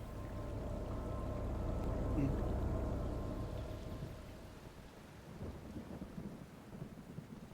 So it's more. So maybe it plays more like an environmental effect rather than like an enemy that you are dealing with. Is that might maybe a better way to think about it? Yeah. Okay. Though it's also an environmental effect that you could kill, I guess.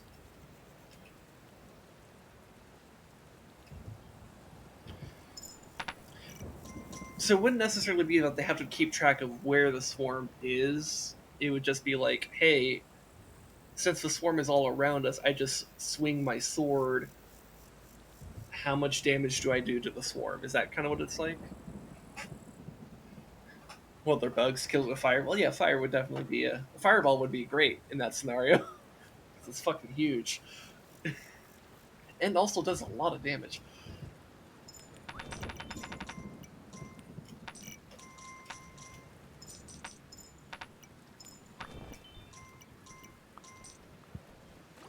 Yeah. Okay. Interesting. I'll have to think about that. Maybe I can come up with something like that. I don't know if I have any use for it for like what I'm currently doing. Well, I say currently doing as if I've actually done it recently, and I don't think I've had an encounter in like legitimately a year and a half. But that's because life makes scheduling difficult.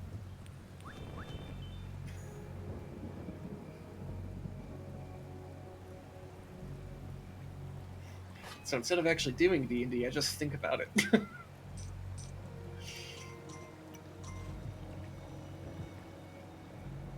But I suppose that's kind of normal. A lot of people have trouble with actually organizing regular sessions.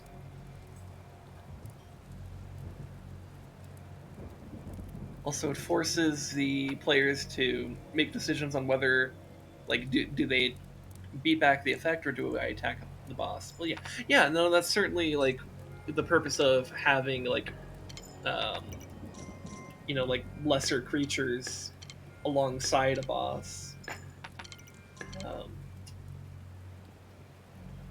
Because yeah, they have to decide. Do I try to deal damage to the main boss to get it down because it's like the big scary monster, or do I try to get these damn like annoying like ghouls off me or whatever?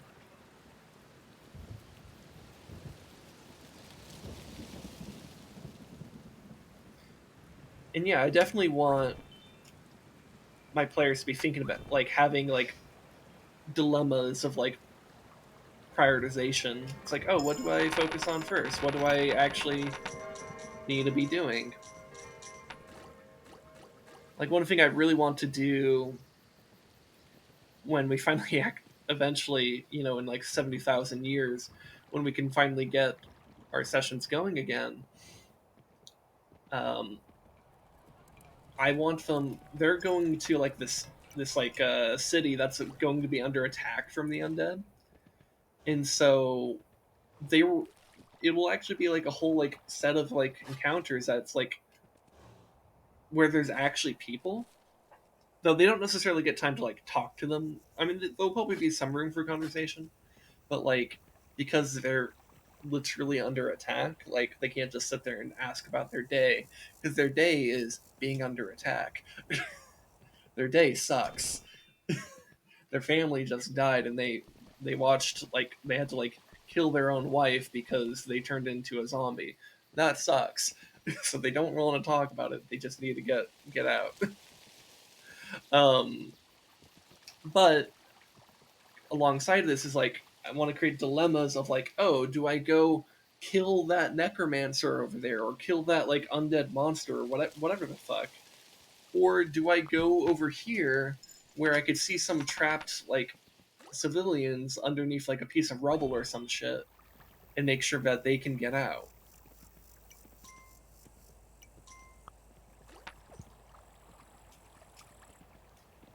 I love I like the idea of creating those types of dilemmas for the players where they have to actually think about decisions. Because I think games are more interesting when you have to think about what you're doing.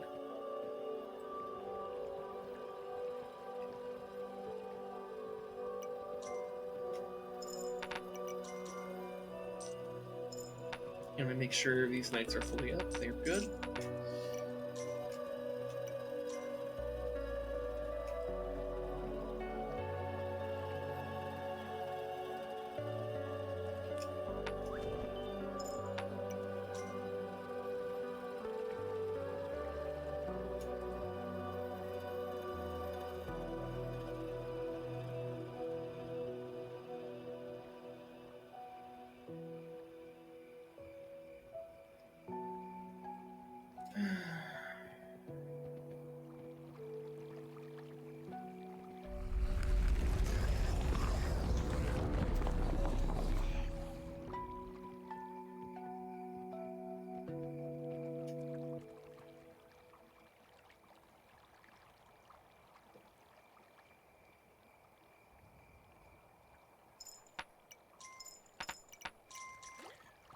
I try to find ways to make bosses interesting rather than just hard. That is the best way to approach that.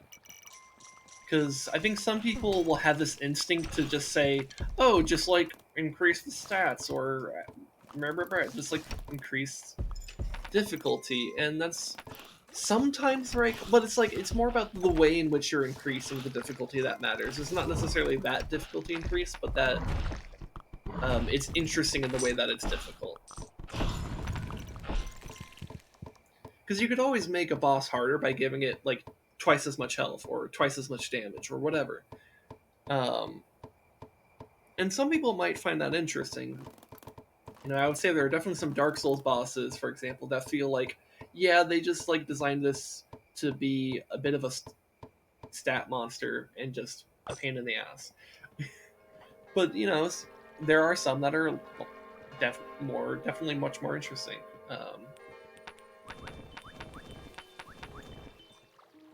Depends on where you look and who you're asking, but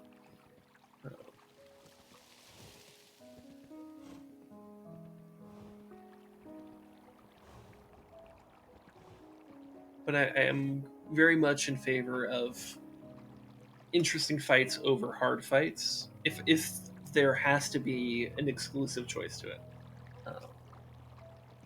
or like a mutually exclusive aspect to it. Though I don't think they have to be mutually exclusive. It just depends on what you're going for. And sometimes that might mean that a boss is like quote unquote easy, but like it's still interesting.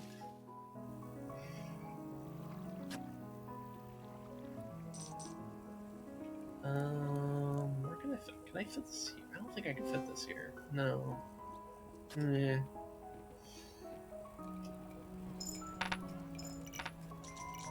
Well, I guess I should get knights on this side.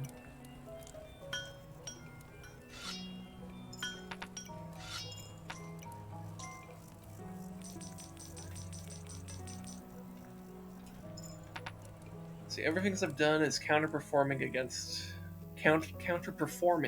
sirens, which can either prevent your allies from being charmed or free them. After which I let the freed player attempt a free hit on the siren. That's cool. You know, I like that. I haven't thought about that, but I think that would be totally cool to have, like, a bard be, like, a natural counter to a siren. Where it's like, oh, the siren lures you in with its song. Alright, the bard frees you with his better song. And then, yeah, and then also, yeah, you lost your turn, so you take a swing. Yeah. Yeah, because it does suck when, players definitely don't like losing control of their characters or not being able to use their characters. Because I've observed that like when I use like certain crowd control effects, or like mind domination effects on my players, they generally don't like it, which makes sense.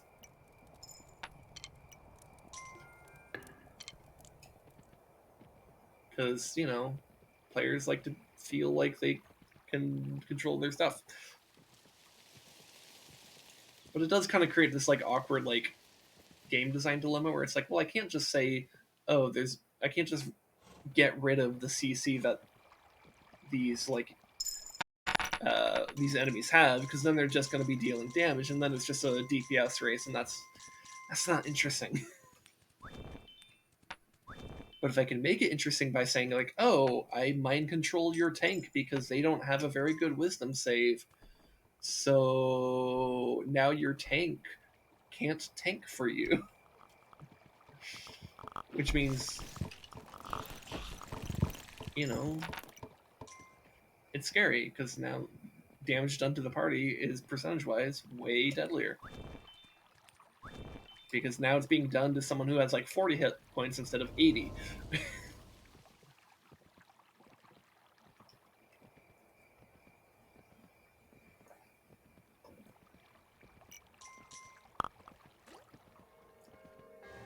Or even just something as simple as like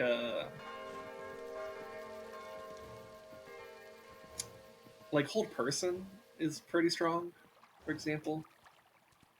But honestly, I feel like that part of that's because like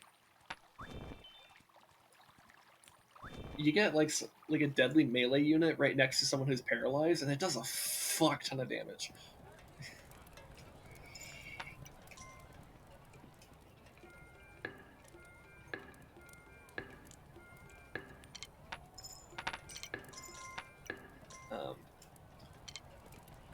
But I think also part of that's just like part of what makes CC effects so powerful in tabletop RPGs. I think is because of the turn-based nature of it. Because like in a game, being stunned for like 2 seconds isn't that bad. Like in a real-time game, I should say. But like in a turn-based game, being stunned for a whole like turn feels like way more painful. Even if it's like really not. It's just like a perception thing, I guess. Making religion checks to make an unholy abomination lose their lair action for the round. Oh, interesting.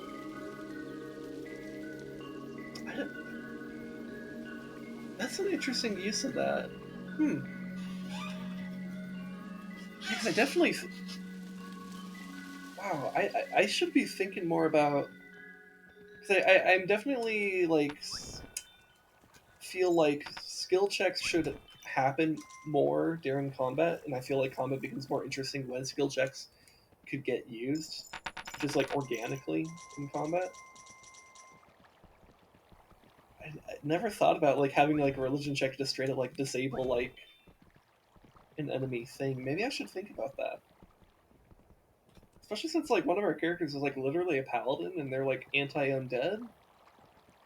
So like having some kind of like religion check to shut down some kind of undead ritual or something.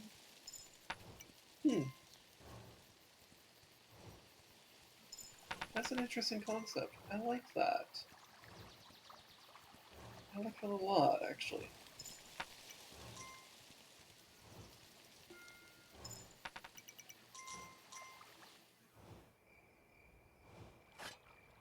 I think there might be space between the farms, like right here. I think I did it too close to the mountain. Maybe if I did like right here. I don't know.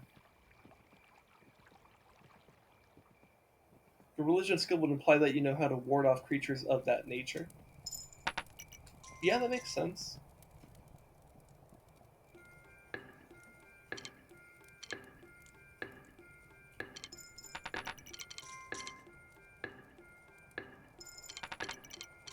People kind of use it for gods and stuff, but it could be used for the occult in general. Yeah, usually, I think the main way that I've seen religion checks get used in my setting is to mostly as like an information gathering tool, where it's like you can basically get like the lore behind a thing and like, or to help you determine whether or not something has been like connected to some kind of religion or cult or something.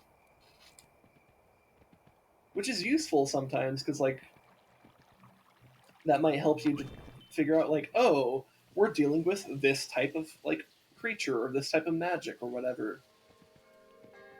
Like oftentimes I find like arcana checks and religion checks getting used in tandem with each other because you have some like you might have someone like trying to find out the magical nature of something and someone trying to figure out like the like religious nature of something, and sometimes they're connected, sometimes they're not.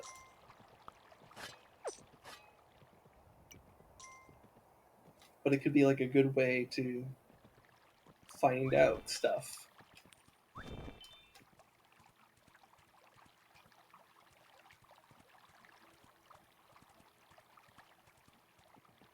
So the way that you see arcana is identifying magic, and you view religion as figuring out supernatural monsters' weaknesses or other way they could be dealt with.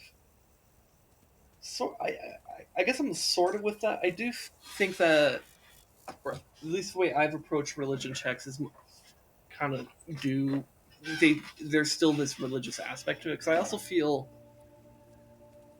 that you could like the way you described the religion check there. I think you could also kind of describe like a nature check as doing that. You're figuring out like the nature of the creature or some shit, or like for example, like a ranger having like a good nature check would make some amount of sense, and it's like, oh, okay, they're supposed to be like really good at understanding like creatures and shit.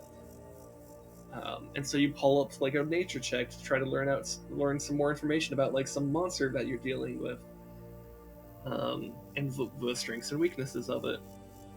But maybe that's some of this is like some of this is probably just mostly a byproduct of the skill checks being very poorly defined.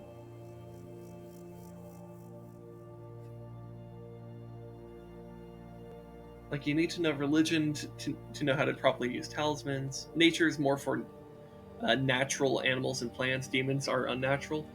Fair point. You know, to be fair, I don't think I've ever seen a nature check get used against a demon. Or at least not against a demon that they knew was a demon. I think usually that they do default to religion at that point.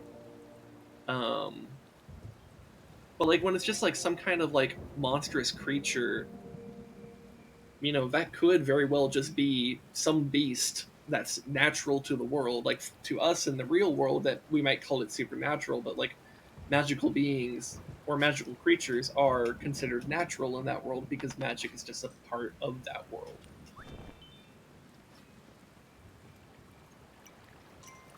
But again, you know, you could say like, oh, well, if magic's part of that, maybe Arcana's a better thing.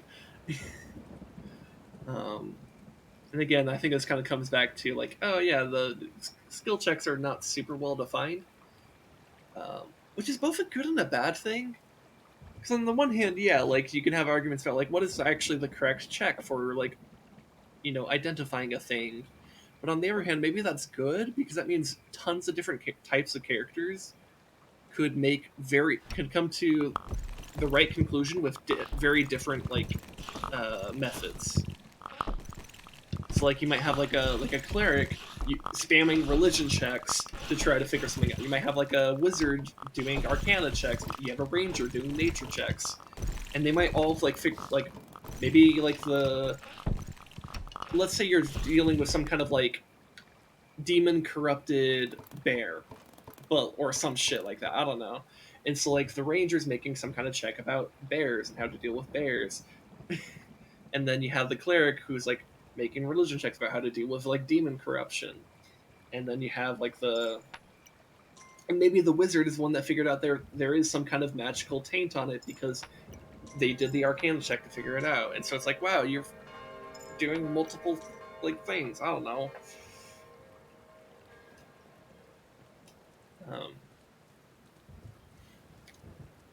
I guess that could be a bit of a case by case scenario, but I don't know.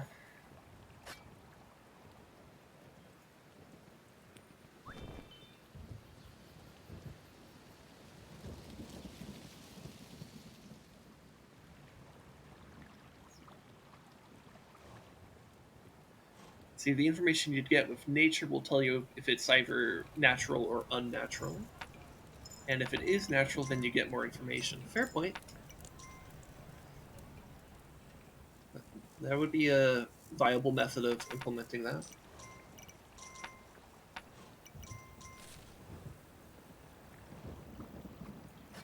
5e is both too structured and too free in different ways. I absolutely agree. It's so weird. Like Dungeons and Dragons has like such a weird like. It feels like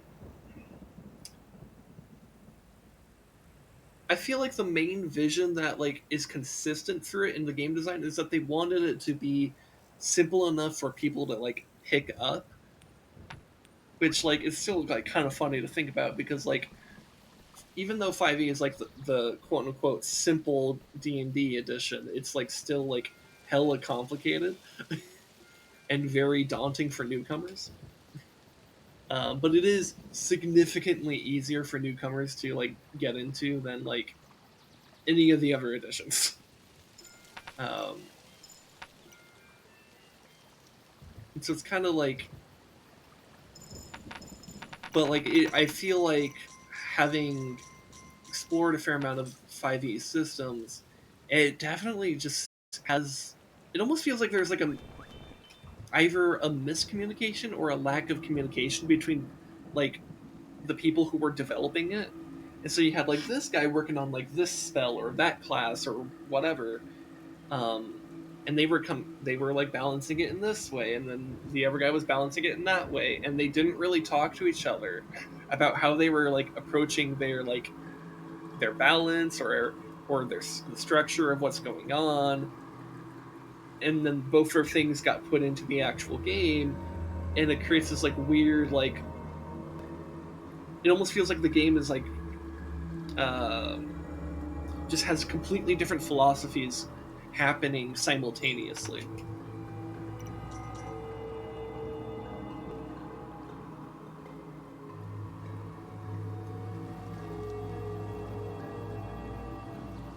Which, while overall I think it is a really good and very, very overall really well designed RPG, it does get frustrating when you're trying to like be a little bit more meticulous in like your design as like a DM.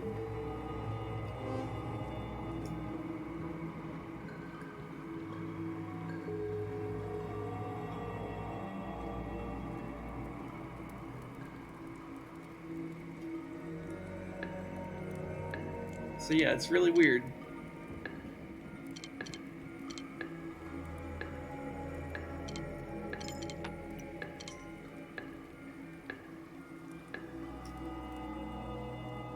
Though I also gotta say that some of it's definitely influenced by player behavior, where like there are just some spells that like players will just like go to like the ends of the earth to try to exploit the shit out of it, and it becomes really frustrating. And so you have to like keep on adding details to the spell to like restrict how much the players can exploit the shit out of it. And then there's other shit where it's like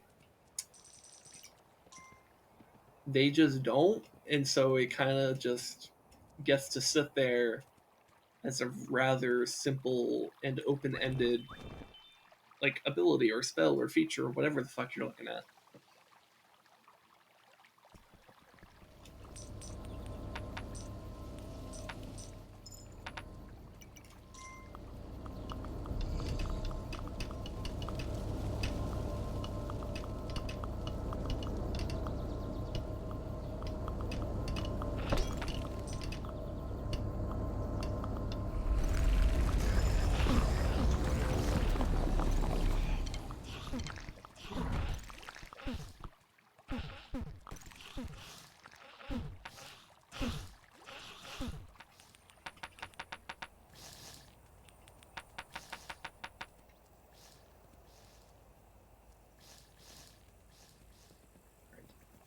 We have our archers in place, so I think we'll be fine.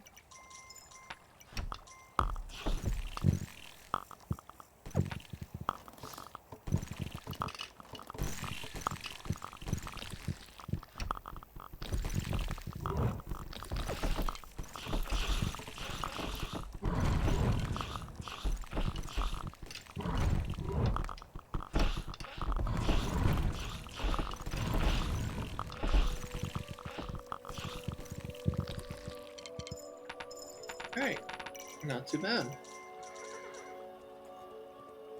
That's unfortunately something every DM has to deal with. Yeah. Yeah. It's a...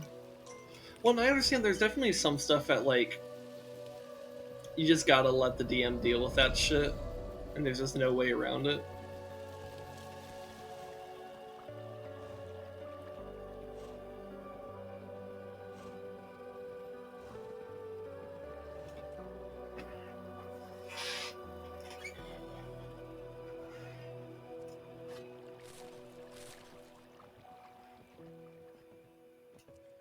If the players are being assholes, there's really nothing you can write to stop that. Yeah. Well, on some level, if the players are being assholes, then it's like maybe you just don't play with them. Though I understand that's not necessarily the easiest thing for people to do sometimes, because sometimes it's like, what if you're playing with your family or something like that, and it's like, okay, yeah, that can be a little bit hard to just say, I don't want to.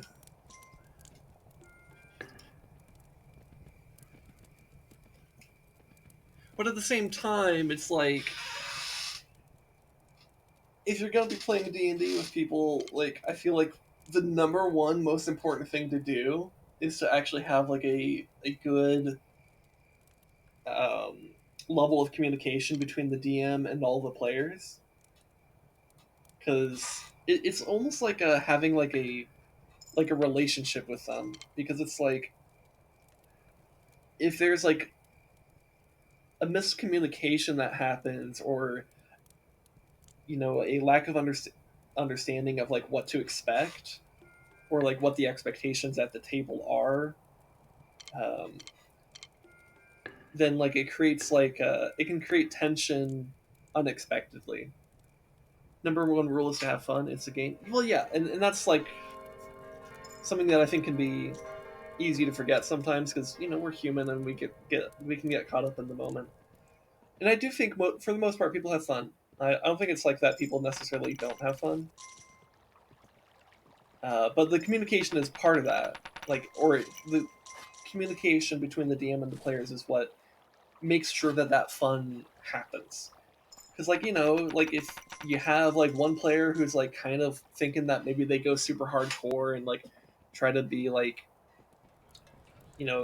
they maybe they typically approach games in a way where they try to exploit each and every weakness, but you have like three other people who are like, nah, man, I just want to fucking like just vibe for a few hours, do something pretty chill, and not have to think about like all the little details of it, of like the enemies, and just kind of throw some like spells or swing my sword at them or whatever, and have fun along the way.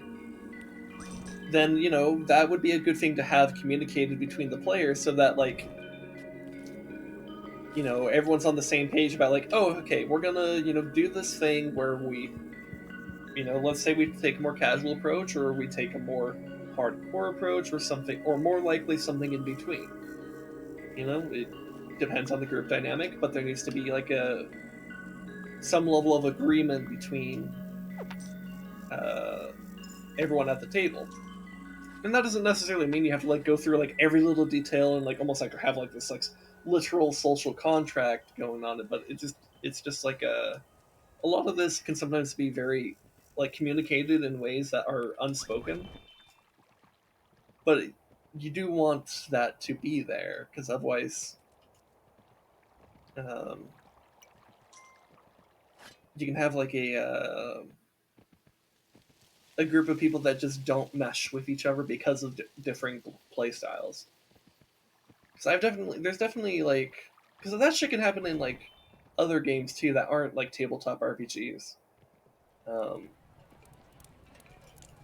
where like where it's like you have like a multiplayer game where like you're playing with like certain people that just like have different personalities or different attitudes about the game, and that can lead to some like personality clashes at some point, even though like you might overall like each other as friends or like the game independently of them, but like the two of them together might not mesh very well. Sometimes that happens.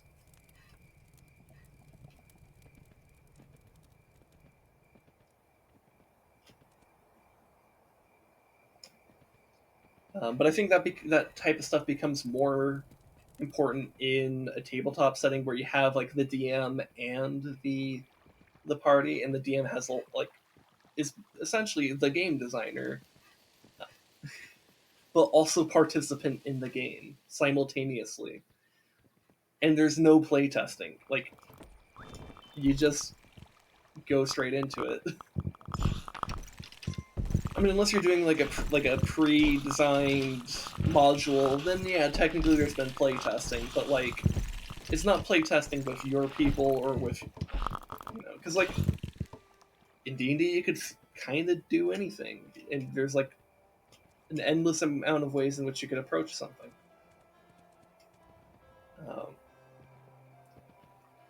And because of that, it can be kind of stressful for the DM in particular to to basically consider all the ways in which like their players might approach a certain encounter and whether or not they're going to understand the mechanics of like a puzzle or a boss fight or whatever.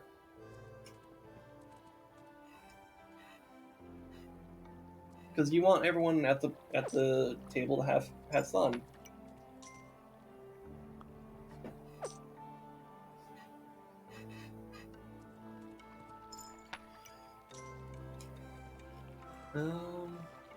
Anyways, I think we have enough archers to just push. I'm gonna go ahead and just do that then. Let's finish this off.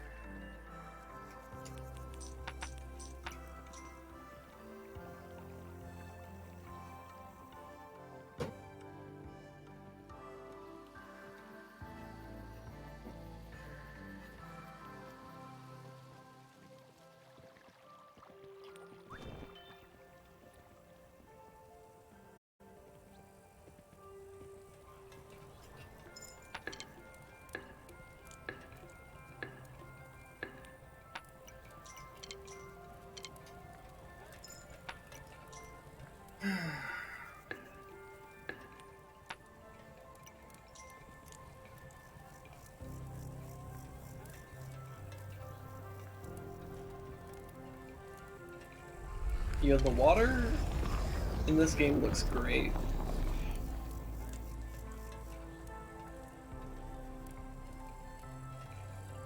I like how they, with this like kind of pixel art style, they managed to like make it just look so good. Like it actually looks like how you would expect water to look, given the art style, and I like that a lot. I think they did a great job.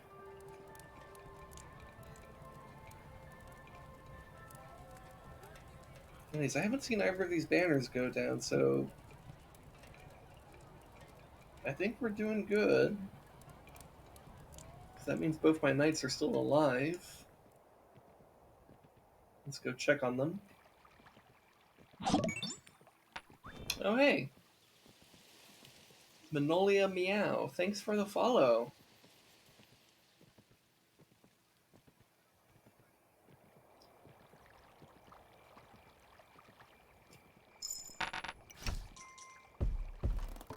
I really appreciate it.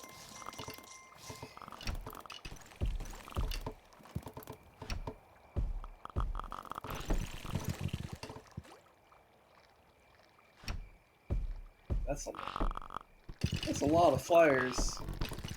There's like what, 9 of them right there? 10 of them? There's more. Holy shit, that's a lot of flyers. Did I buff the archers? I don't think I did. Let me go buff the archers in case things go wrong. I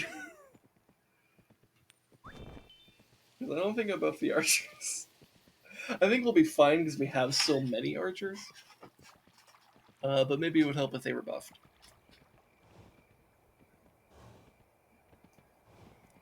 Especially since I just saw one of those banners get destroyed, because that means one of our knights is down. The other one is still up, so we're not in disaster mode just yet. Okay.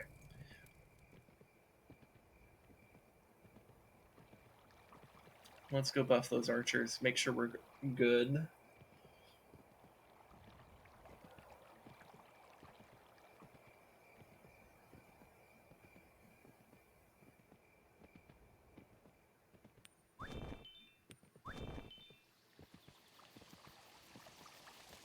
Where are those knights going that way? Oh shit.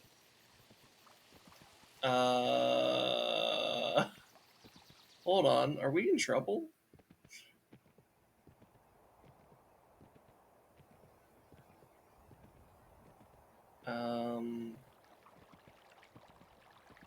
Please tell me the right side's doing fine.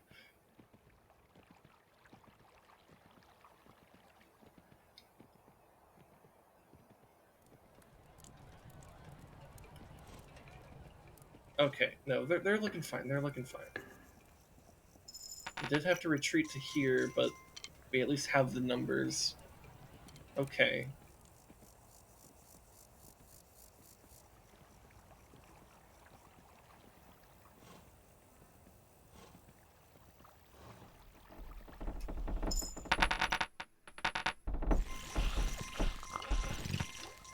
Oh, they even ran past these guys. Okay, yeah, we're good.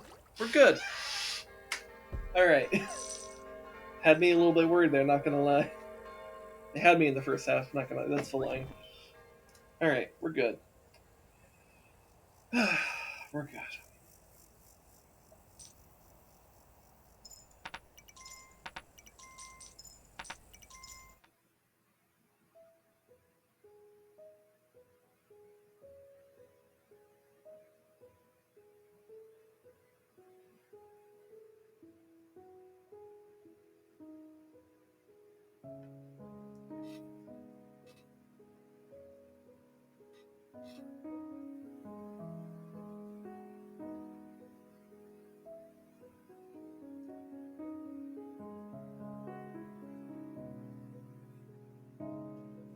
Well, that was that.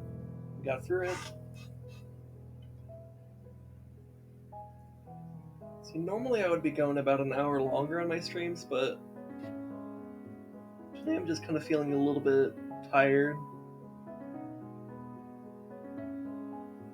So I'm perfectly content ending the stream here.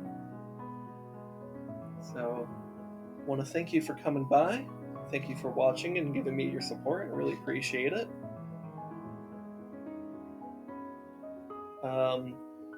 So Monday, I am tentatively planning for A Link to the Past, since I finished Wind Waker this past Monday. But I haven't gotten the emulator yet, so I can't hard confirm that, because I want to make sure I have the game on my computer and working before I actually officially put it on the schedule. But that's my tentative plan.